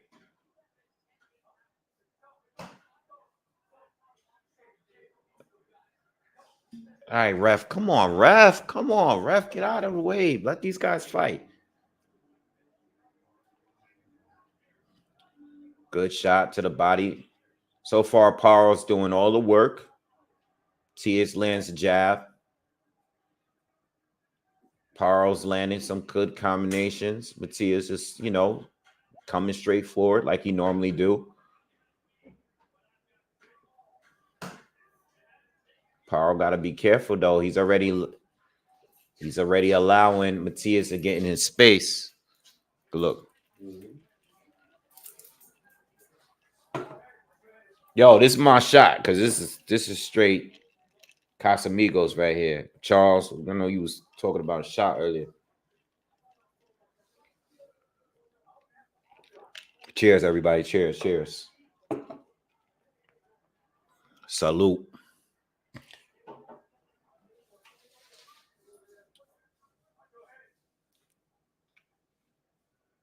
So in this first round, we got a minute to go. Paro's winning the round because he's the active fighter, but we know that Matias doesn't let his hands go into the second or third round.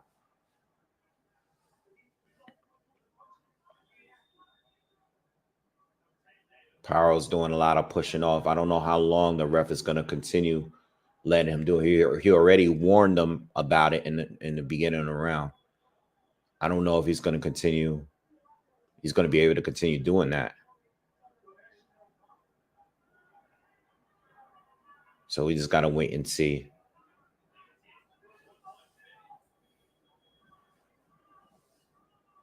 But he's clearly winning the round simply because he's the only one working. But I'm already concerned for Paro because he's doing the same thing that the last two fighters did.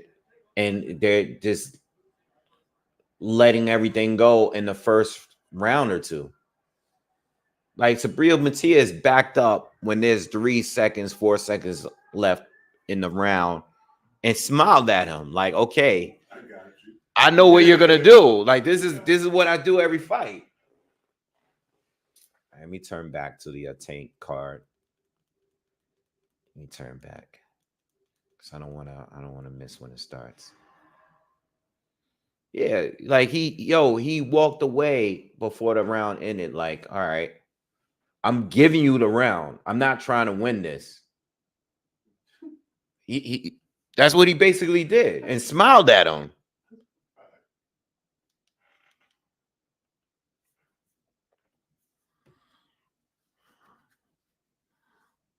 He can't. Tank getting ready. All right, these guys are getting ready to come out.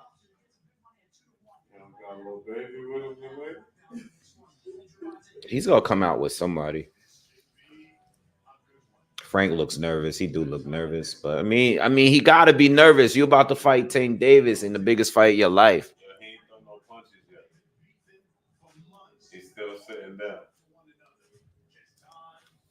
All right, round 2, Paro and Matias.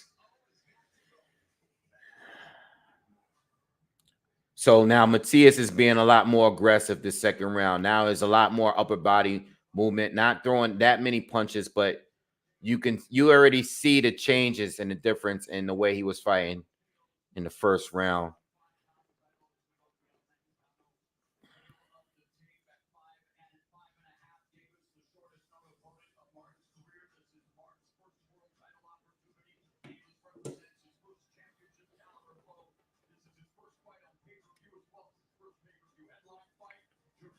Paro's doing combinations again, pushing off Matias, but this fight looks like every other fight. It looks like the Ergashev fight. Ergashev just throwing punches, landing, some getting through, but the majority have no effect. Matias is just coming forward, letting you throw everything that you got.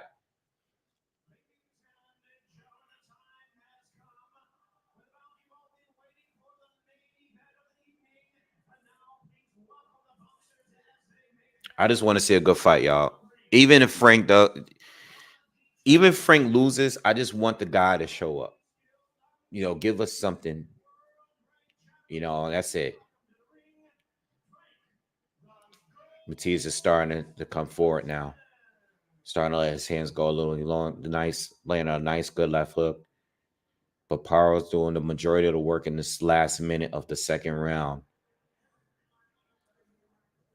Frank is coming out with somebody. I don't be knowing who any of these people are anymore, to be honest. Is that Wiz? No, that's not Wiz. Look like him, right? It do look like him. That's not him, though. He probably coming out with some random dude. Oh, that's that dude from Detroit. I forgot Frank Martin from Detroit. All right. Skilla Baby or some shit like that. Yeah. I wouldn't even come out with anybody. I wouldn't come out with that. Yeah, I wouldn't come with that. What's the point? You was spending money. If you paid for that walkout, that's crazy. Yo, the best walkout with an artist is when Adrian Broner came out with Young Thug. That's my favorite walkout. That's my favorite walkout, yo. As far as who came out with a rapper. So with him, man. All right. Tank walking out now. Frank is already in the ring. Frank came out with somebody. I don't know who he is.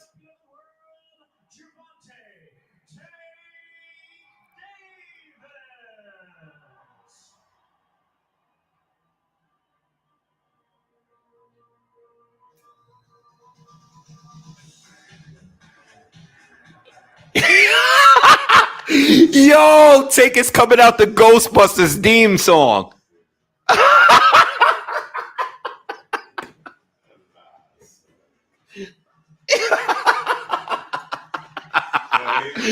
He's laughing too.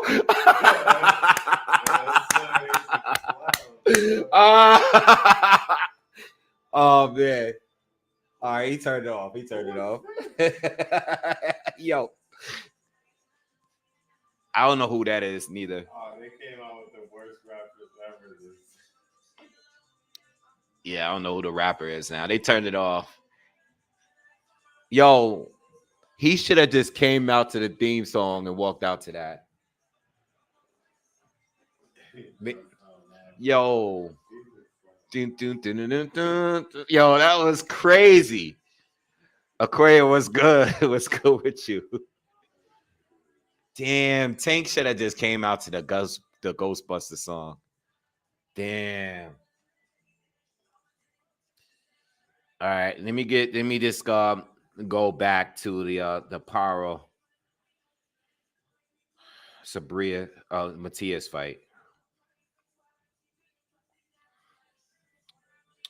It's crazy because like I'm sitting here nitpicking a guy that's winning a fight because I know I'm worried about them coming out and starting out fast and getting burnt out, which is what I think is going to happen here with Liam Paro. Because now Matias is now he's walking forward and he's letting his hands go. And this is what I'm concerned of, And I thought Paro would move a little bit more. He's starting to now. Yeah, I don't know who any of these rappers are. I don't listen to any of these people.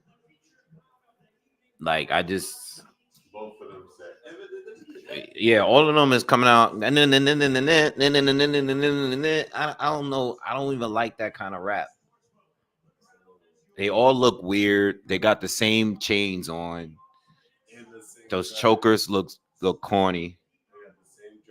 They got the same dreads. They got the same goofy glasses on. They got a million tattoos.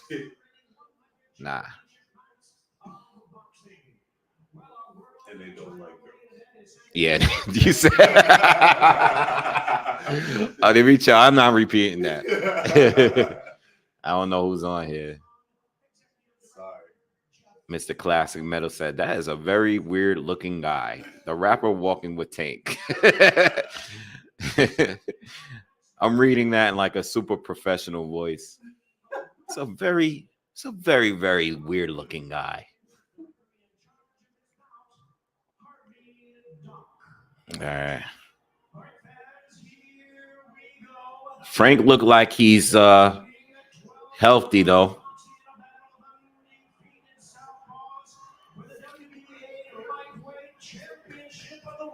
Damn, he said Tank zesty, so it makes sense.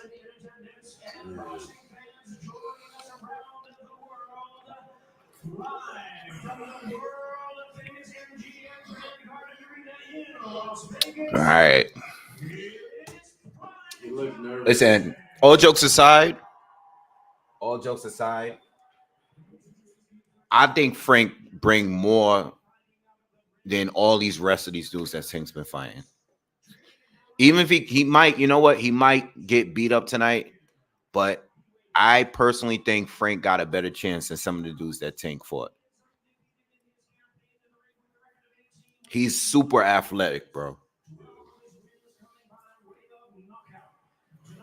I mean, Rolly was giving Tank a little bit. Well, yeah, but Tank had fights where he struggled a little bit early, but that's how he is. He's gonna let you do what you do. He's gonna figure you out, and then he's gonna start. You know what I mean? He's gonna get the timing down, or he's gonna let you burn out, and then he's gonna turn the fight around.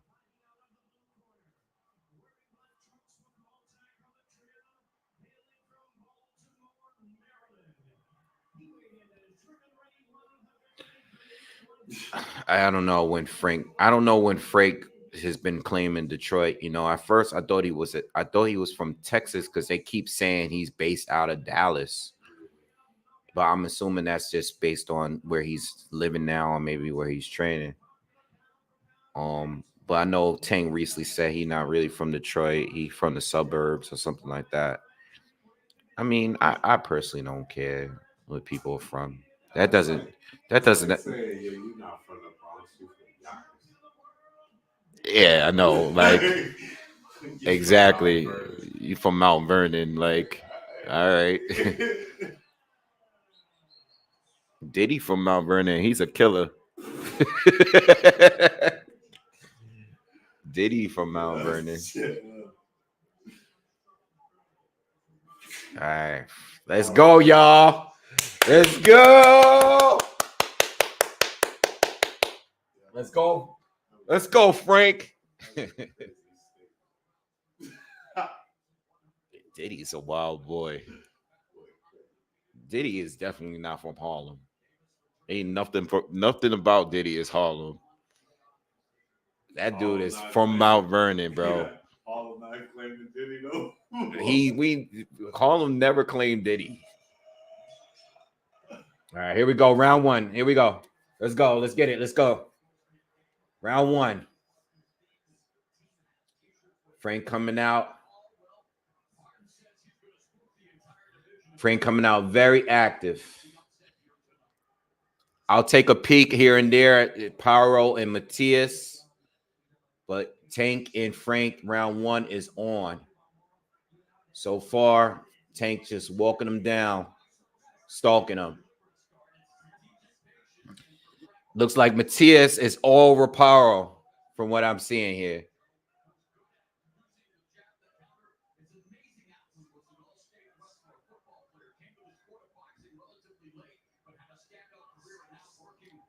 Good shot. Good left to the body from Frank.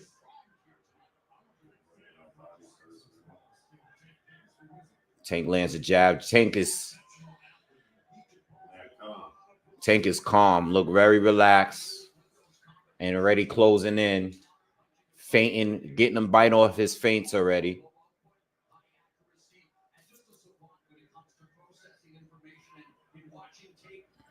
Tank is daring him already to throw.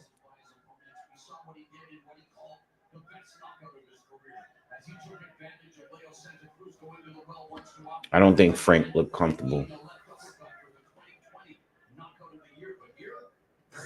Good shot to the body from Frank. Nice jab from Frank. Nice jab, Frank. Good speed from Frank so far. Tank just getting in his space. Good left hand from Frank. Okay. And right hook. Tank tried to time counter with a right hand, but didn't land that one. But Tank is the one coming forward so far. A lot of pressure from Tank. But so far, Frank is the one that's been landing. Tank throws a 1-2. Frank ducks underneath and ties up.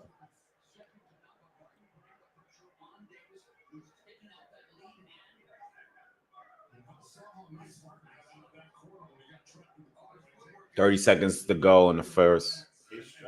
Good left hand lands for Frank. Good jabs from Frank. I mean, he's landing, but Tank is just walking right towards him. Walking him down. Frank Martin got the first round.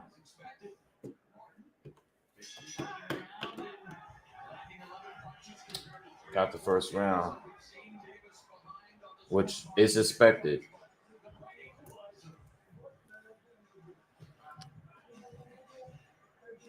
Good round for Frank, man.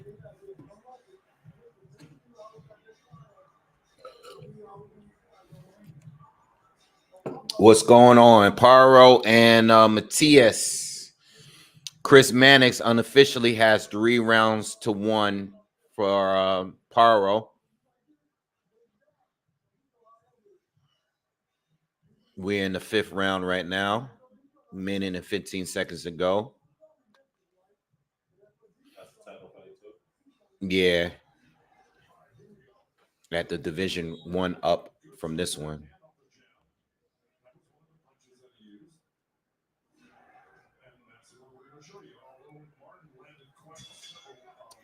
Frank got to just keep boxing. Like I said in a breakdown I did early, just don't keep doing the same thing over and over. Move a little bit, give them different looks. Don't become predictable, because Tank that's his greatest strength right there. He's going to start knowing you get the timing down. All of this right now is just, let me see how you do. Let me just wait to strike. All of this right now is just fluff. But Frank is doing a good job landing the jab. Tank is just holding his high guard up, taking a few shots. A lot of punches from Frank. As long as he doesn't get tired, as long as he doesn't get timed. Good movement from Frank.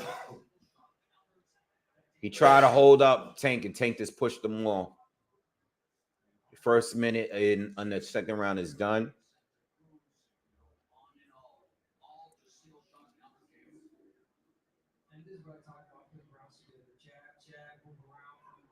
It's a lot of pressure. It's a lot of pressure. It's a lot of pressure, bro. Yo, he's not throwing anything. And it's just pressure of him following you around, and he's in range. But Tank ain't throwing nothing. He caught him with an overhand left just now over his jab. But Frank is doing all the work right now. Tank ain't throwing anything. He's walking him down. He looks like the bigger fighter. He's not the bigger fighter, but he's fighting like he is. Tank just caught him with a counter to the body. You saw that, right? Oh, good. Big left hand from Frank, but Tank just walked through it.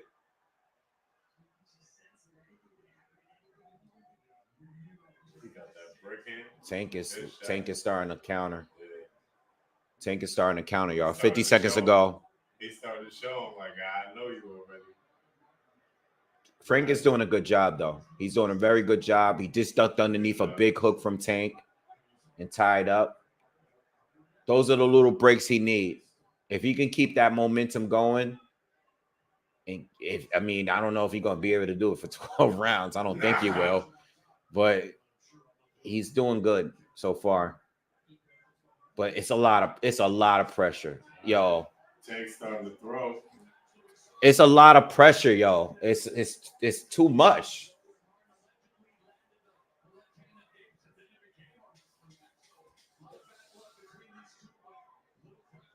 Good, Frank. Frank is doing a good job keeping that distance. He's up 2-0. He's up 2-0. That's all right, though. Rolly was up 3-0. Rolly was up 3-0. Yes, please hit the thumbs up if you can. Smash the like button if you can, everybody. Thank you.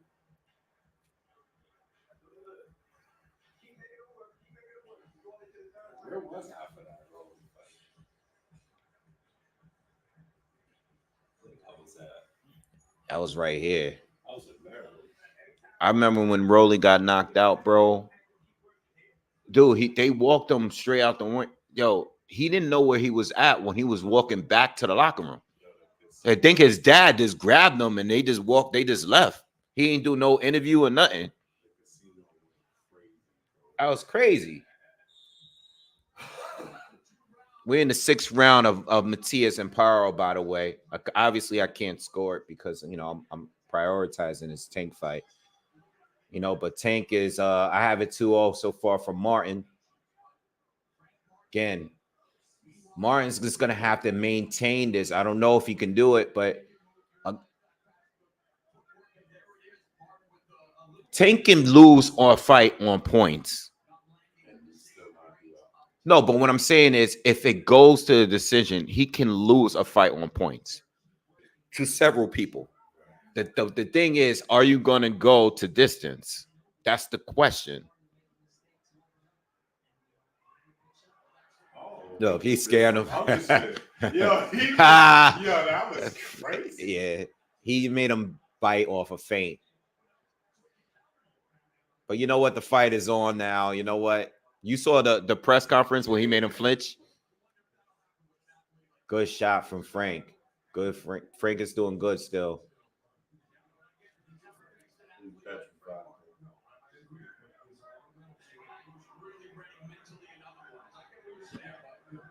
A lot of not for nothing. Tank already got a lot of reddening on his face. He caught Frank just now with a left hand. And it's like Frank just remembered to keep that left hand up, that lead hand. I'm sorry, that right hand up. Because they're both southpaws. Oh, Tank just caught him with a big body shot. Tank got him in the corner. That's not where Frank needs to be. Frank needs to move.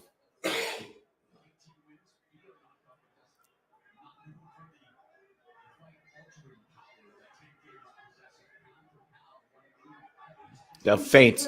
Yo. Yo, take. Oh. Oh, Frank caught him with a left. I think that hurt him. That hurt him a little bit. That buzzed Tank a little bit. Tank made him bite bad on another feint. And Frank caught him with a big left hand. I think that Tank backed off of him for a second.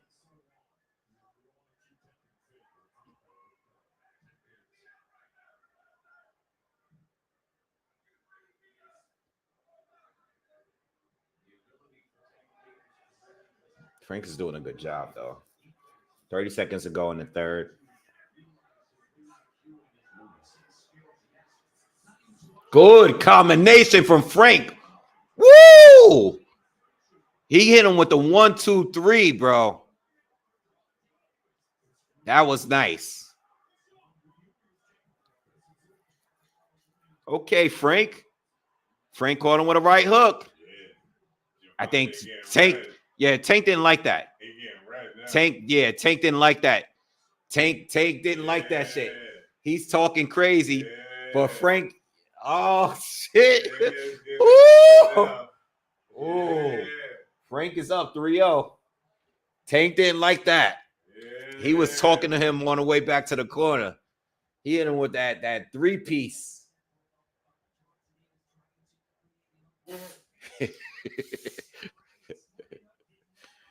Frank is up 3-0.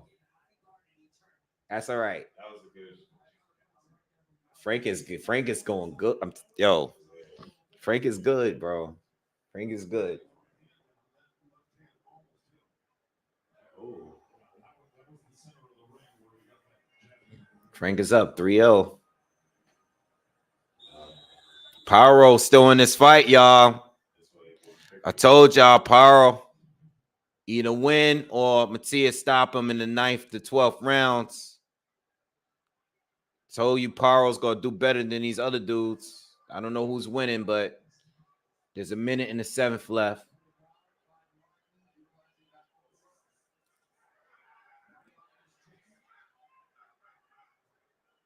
Matias is all over Paro.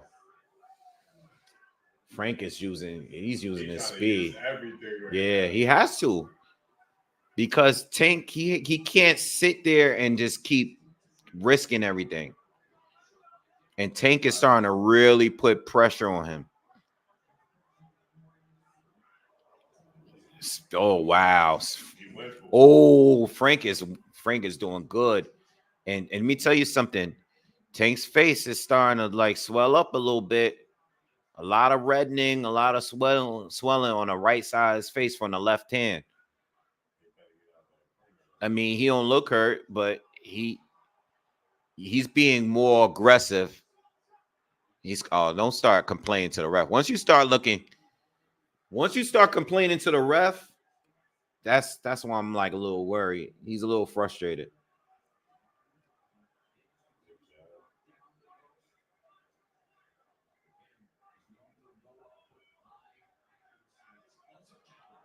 Good uppercut from Tank. Grazes Frank.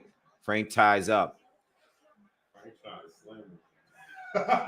Oh, Frank is being smart. He realizes who he's in there with. And he's not playing like he's not trying to entertain the crowd. He's trying to win. He's not trying to seem like he's a tougher guy. He's not trying to make it seem like he's a streeter guy. He's just trying to win. And he's sticking to his fundamentals and the game plan. I could respect that. He hasn't taken much damage in this fight. But I think Tank is winning this round so far. Just off him just being a bully.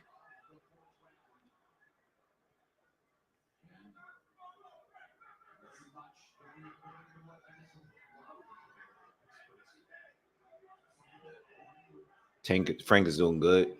Staying out of range.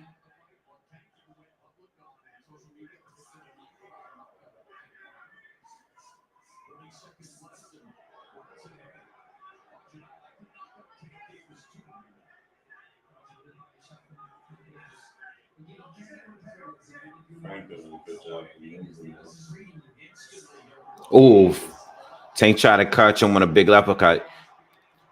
He caught him with a big overhand left just there. But Frank caught him with a few shots in between that. I mean, to be honest, that's the closest round in the fight. And I don't know, man. I don't even know, man. Like, that's a close round. It's a close round.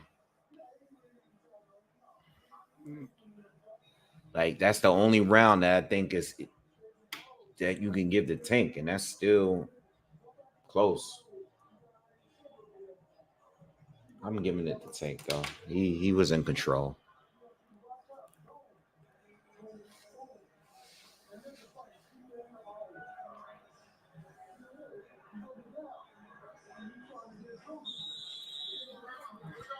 Look at Paro whooping that ass. Look at Paro pushing Sabrio back. Yeah, win me my money, bro. Cause I win my money. We in the 8th round, and you still beating him up. Win my money. Give me my money. I gotta win some money anyway. Cause Gvozdyk lost my money, so somebody gotta win me my money tonight.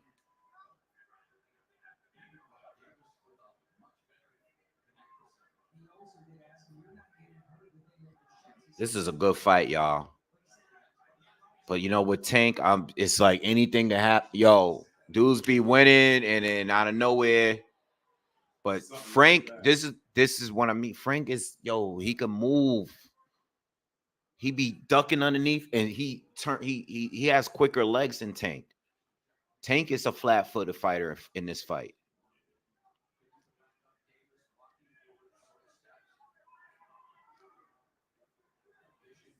Oh, good left hand from Frank.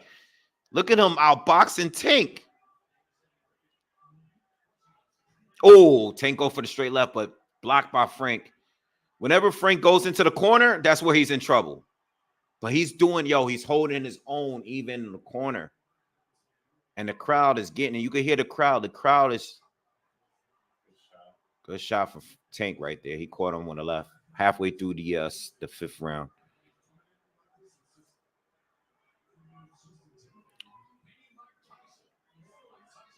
Stop saying mini Mike Tyson. Nobody's like, stop. Stop. No. Who created that?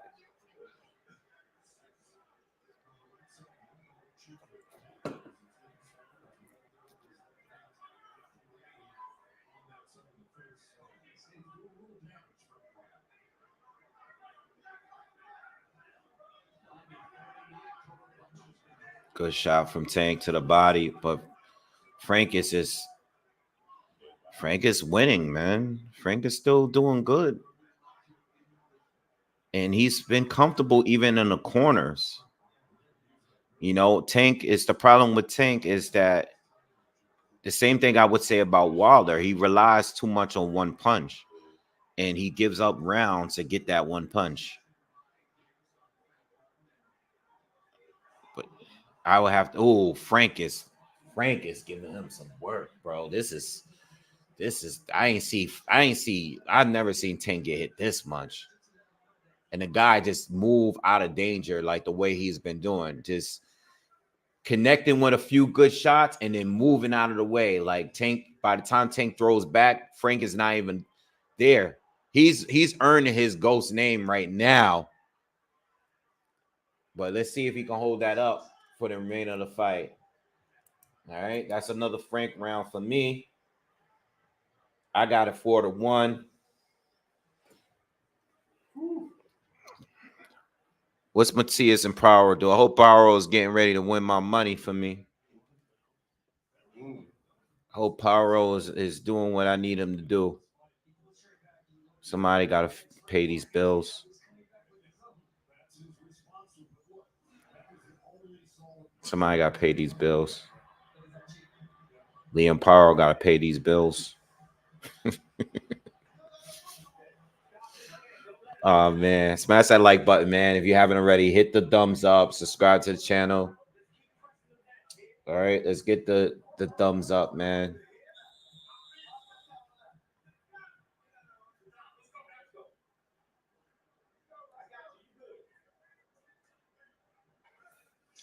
What do you get? We got 4-1, 4-1, 4-1. I got a 4-1. We got a 5-0, and we got a 3-2. All for Martin right now. All right, I got a 4-1.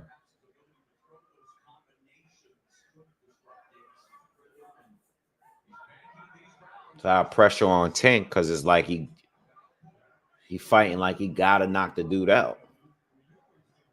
If you don't get it, these guys is catching you on the way in.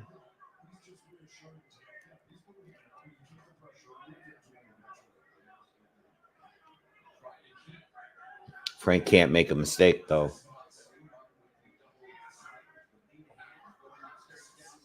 Clearly, Frank is not even trying to hurt him here. He's just scoring.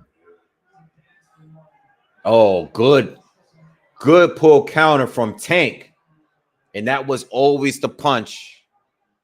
The pull counters, the catch. Oh, Frank caught him with a clean left hand. The pull counters, the catch and shoots counters. Those are the shots that Tank got to be looking for. You know, because Frank like to keep that lead hand up. Oh, Tank got him in the cut. Tank got him in the corner. That's not what Frank want to be for too long. He was there for too long just now. Tank is putting a lot of pressure on Frank, man. And we only in the 6th round, man. How long can he keep doing this? Oh, he's looking scared in the corner. You can't be looking like a gazelle in the corner when a liar pulls up, right? That's what he looked like right now. Yeah. Nah, he can't look like that, bro.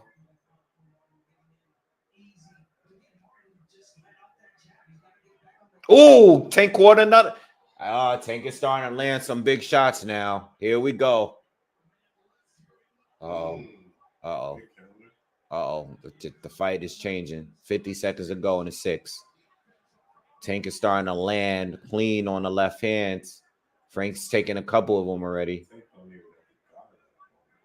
Yeah, Tank is starting to gain his confidence now. Frank doesn't look like he's... You know what? Frank's still throwing, but he's throwing scoring shots. He ain't really got no pop behind anything.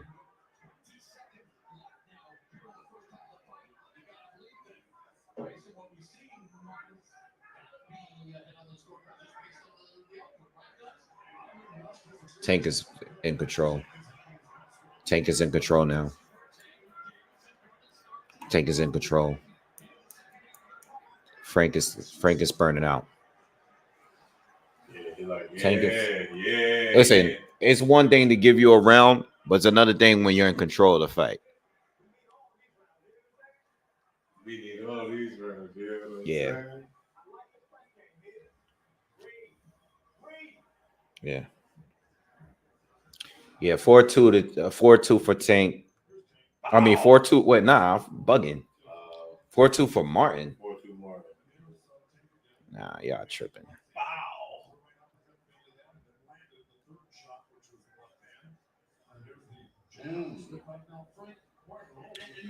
Liam and Matias, round 10, halfway through the round. You know, told y'all, man. Told y'all. It's gonna be a fight. I just want my man to get my money.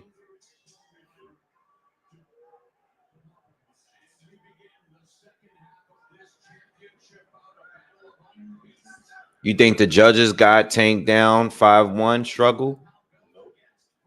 This guy said Tank down 5-1 wave. Tank isn't in control. All right. We gonna find out this round.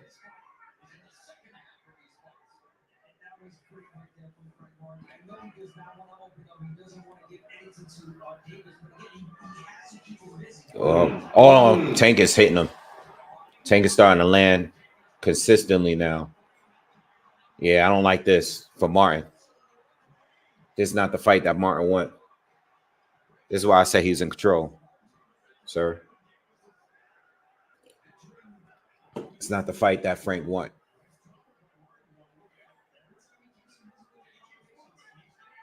It's not the fight. Tank is not. Notice that Tank is always in range now, as opposed to before. It wasn't like that before. This guy was slipping, dunking underneath him and countering. It's not happening no more. Tank doing what he want now.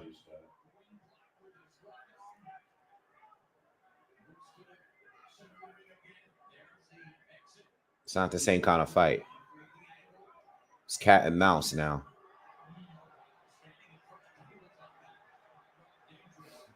Frank got to do something to let him.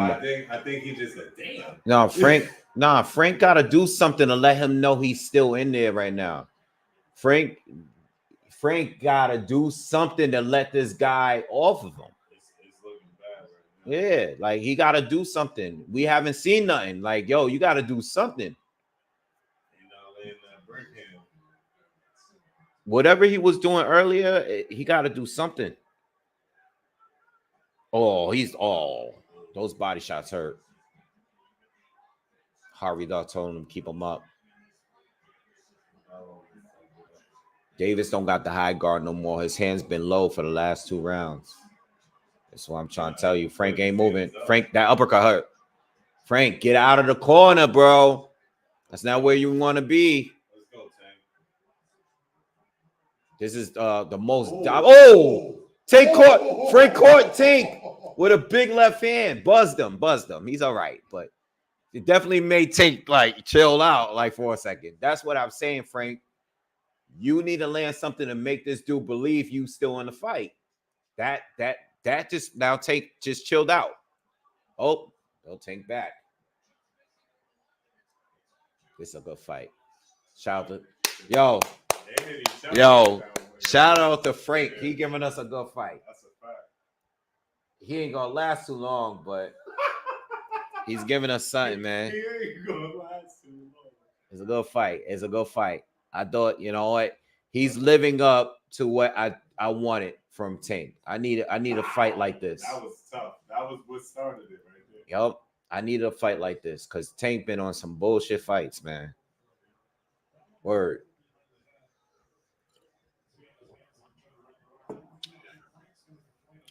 Yo, who's watching the Liam Paro fight, man? I just want to make sure that my Subriel Matias looks. Is he all right? He looks tired, man. The guy was barely on his feet. Oh, man.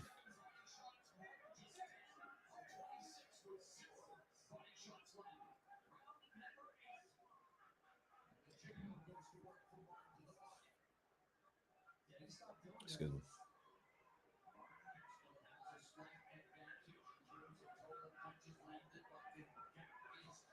Let's go, Tank. Let's go, Tank. Tank got him back. Tank's back on it. Frank is starting to open up a little bit more. He got to throw. Frank is letting his hands go now, showing that speed. He got to throw. Because if he don't, he's going to get beat up. Somebody, Derrick James must have said something to him in the corner.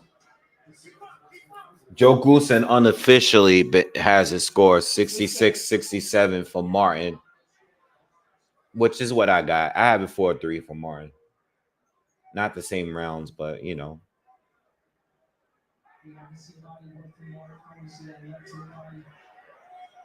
Frank got to get out the corner. Frank, you got to get out the corner, bro. Oh, Frank is knocked out. Frank is knocked out, son. Yo, I don't think he's getting up. Shit, yo. Yo, Frank is, I told Buddy to get out the corner. Done. Oh, man. It's over, y'all. This dude's doing the backflip already. Yo, Frank was good, bro. It's over, bro. Damn, that was a good fight. Frank got caught because he stayed in the corner for too long, bro. Man. Yo, as soon as he said, he tried to get up. As soon as he went down, I said he was knocked out. Yeah. It was over. Frank was like this. He was looking dead at the seat. Yo, Frank, he had one hand on the steering wheel like this.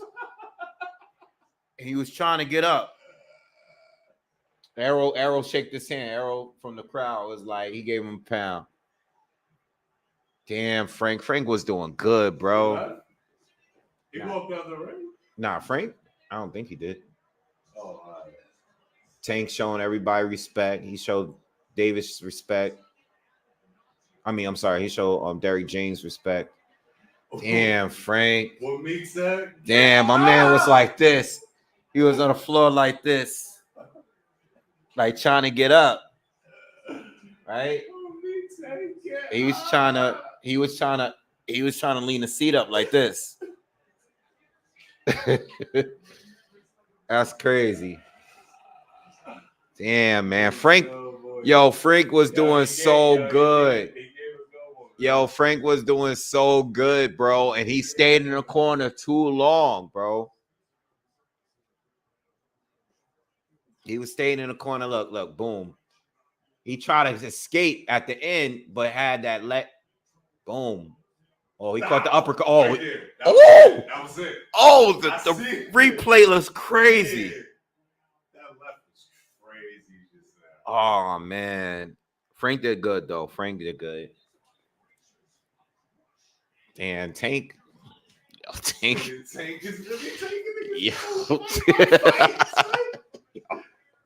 Y'all wasn't this excited when Mayweather was doing it, sir.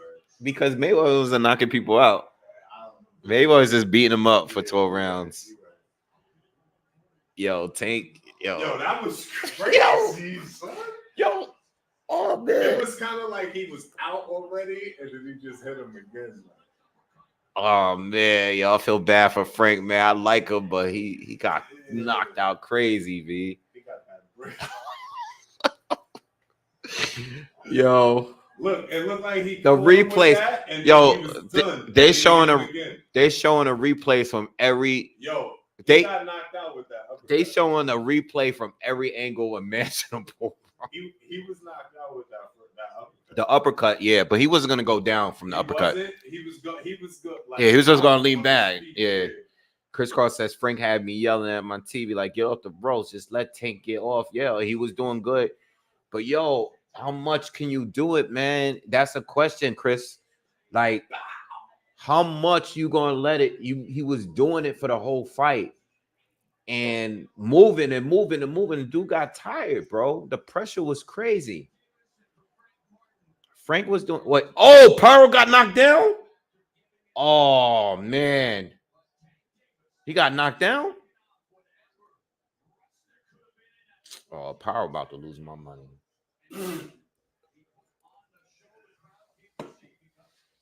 Paro and Matias is still on. They're on the 12th round. 10 seconds left. Yo, Tank is crazy, yo.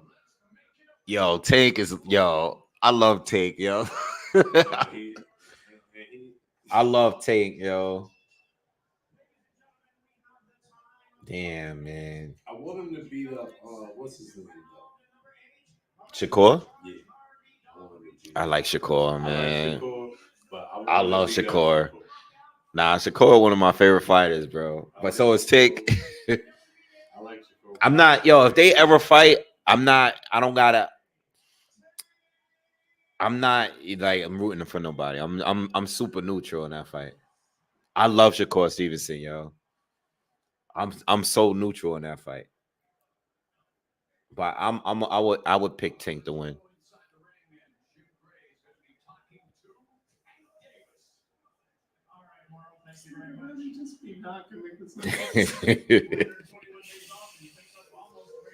All right. I'm gonna let you guys know the scorecard for Matias.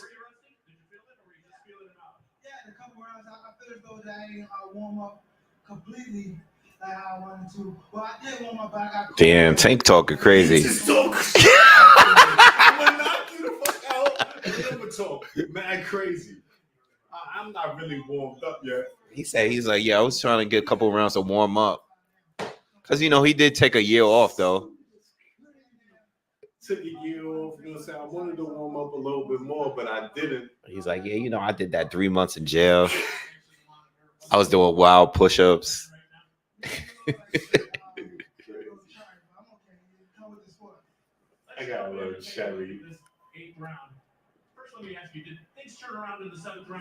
Damn, man, what's gonna happen with this?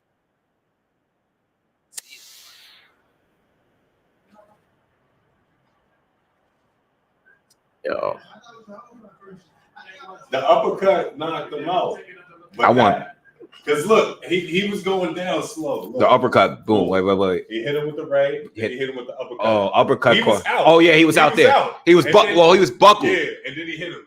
Oh my God. Yeah, that hurt. Oh. Yo.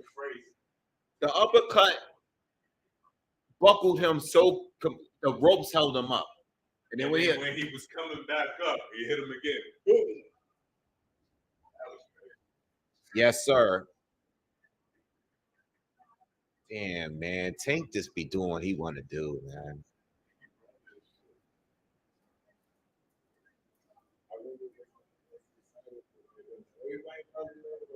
I was ready for everybody. I love watching him. Yeah, but that's how it is, though. Everybody I know that love Tank, like the diehard Tank fans, They just want him to just destroy. They love the fact that he just destroying these dudes. He like as much as you hate it. Yeah. He like a little Tyson, bro. He just knocks it out.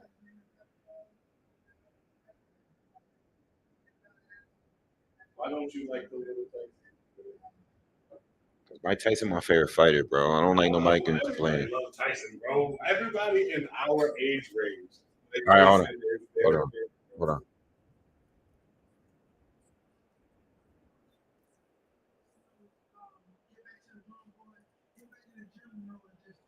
Paro about to get robbed. 115, 115, 112, 116, 111.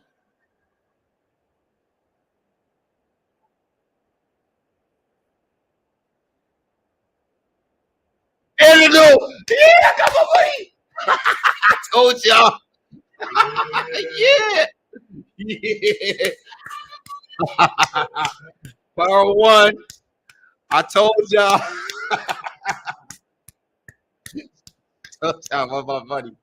Yeah. Yeah. Oh man. I told y'all, bro. Oh, Leon Power one, yo. Oh man. Nothing against Matias. I like him, but I knew this dude was different, bro. Even though I think, oh, yes, yes, yes, yeah.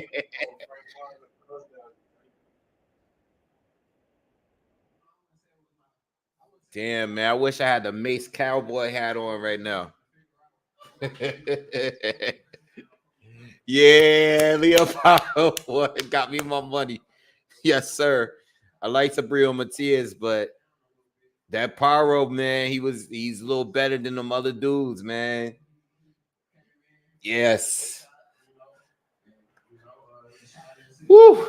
Well, the judges got it right because it wasn't on the PBC card. All the crazy judges, the cards was on the PBC card. We'll talk about that later, you know. Yeah, kid. Who made money tonight? Yo, everybody that made money tonight, say something in the comments, man. Shout out to Liam Paro, man. Yeah. Yes. Yeah. Oh. Most they couldn't give me my money, but Liam Paro got it, man.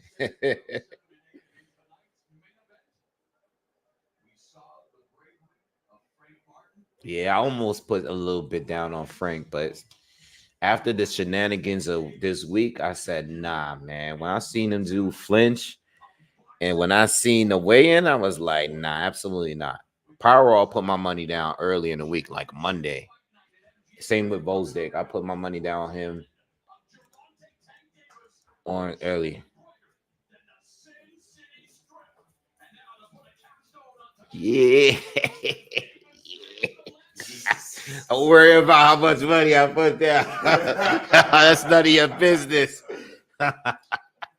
It's none of your business, man. Nah, I ain't put a lot of money down.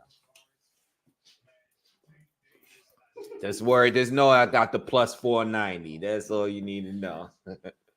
I got the plus 490, kid. The Paro paid my rent. He paid my car note for the next 6 months. Nah, I'm playing. He ain't paying me. All he did was he ain't pay anything. All he did was pay me, mom. He paid me lunch for tomorrow. Nah, he just paid you your money back from what's his name, Luke? Nah, he paid me my lunch for the next 3 days. That's all he paid me. I just like winning. I don't even care. It's more of a competitive thing. That was good, man. That was a good fight, man. It was a good card. Good night. Good night of fights. Well, the card started at 8, the pay-per-view card, but the regular card, the preliminary started at 6. So, yeah.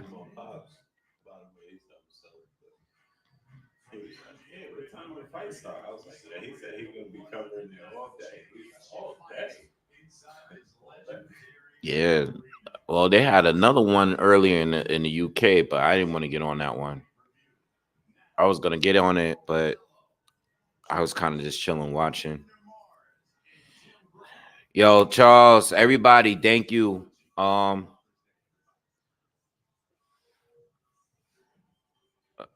don't know if he's number one, but I think he's one of the top 2 or 3 at 140 right now for sure for winning this fight.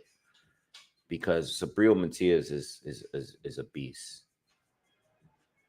Damn, Gary, yo, it's crazy because Gary Russell, I was just saying how I wanted him and Matias to fight each other, and they both lost tonight.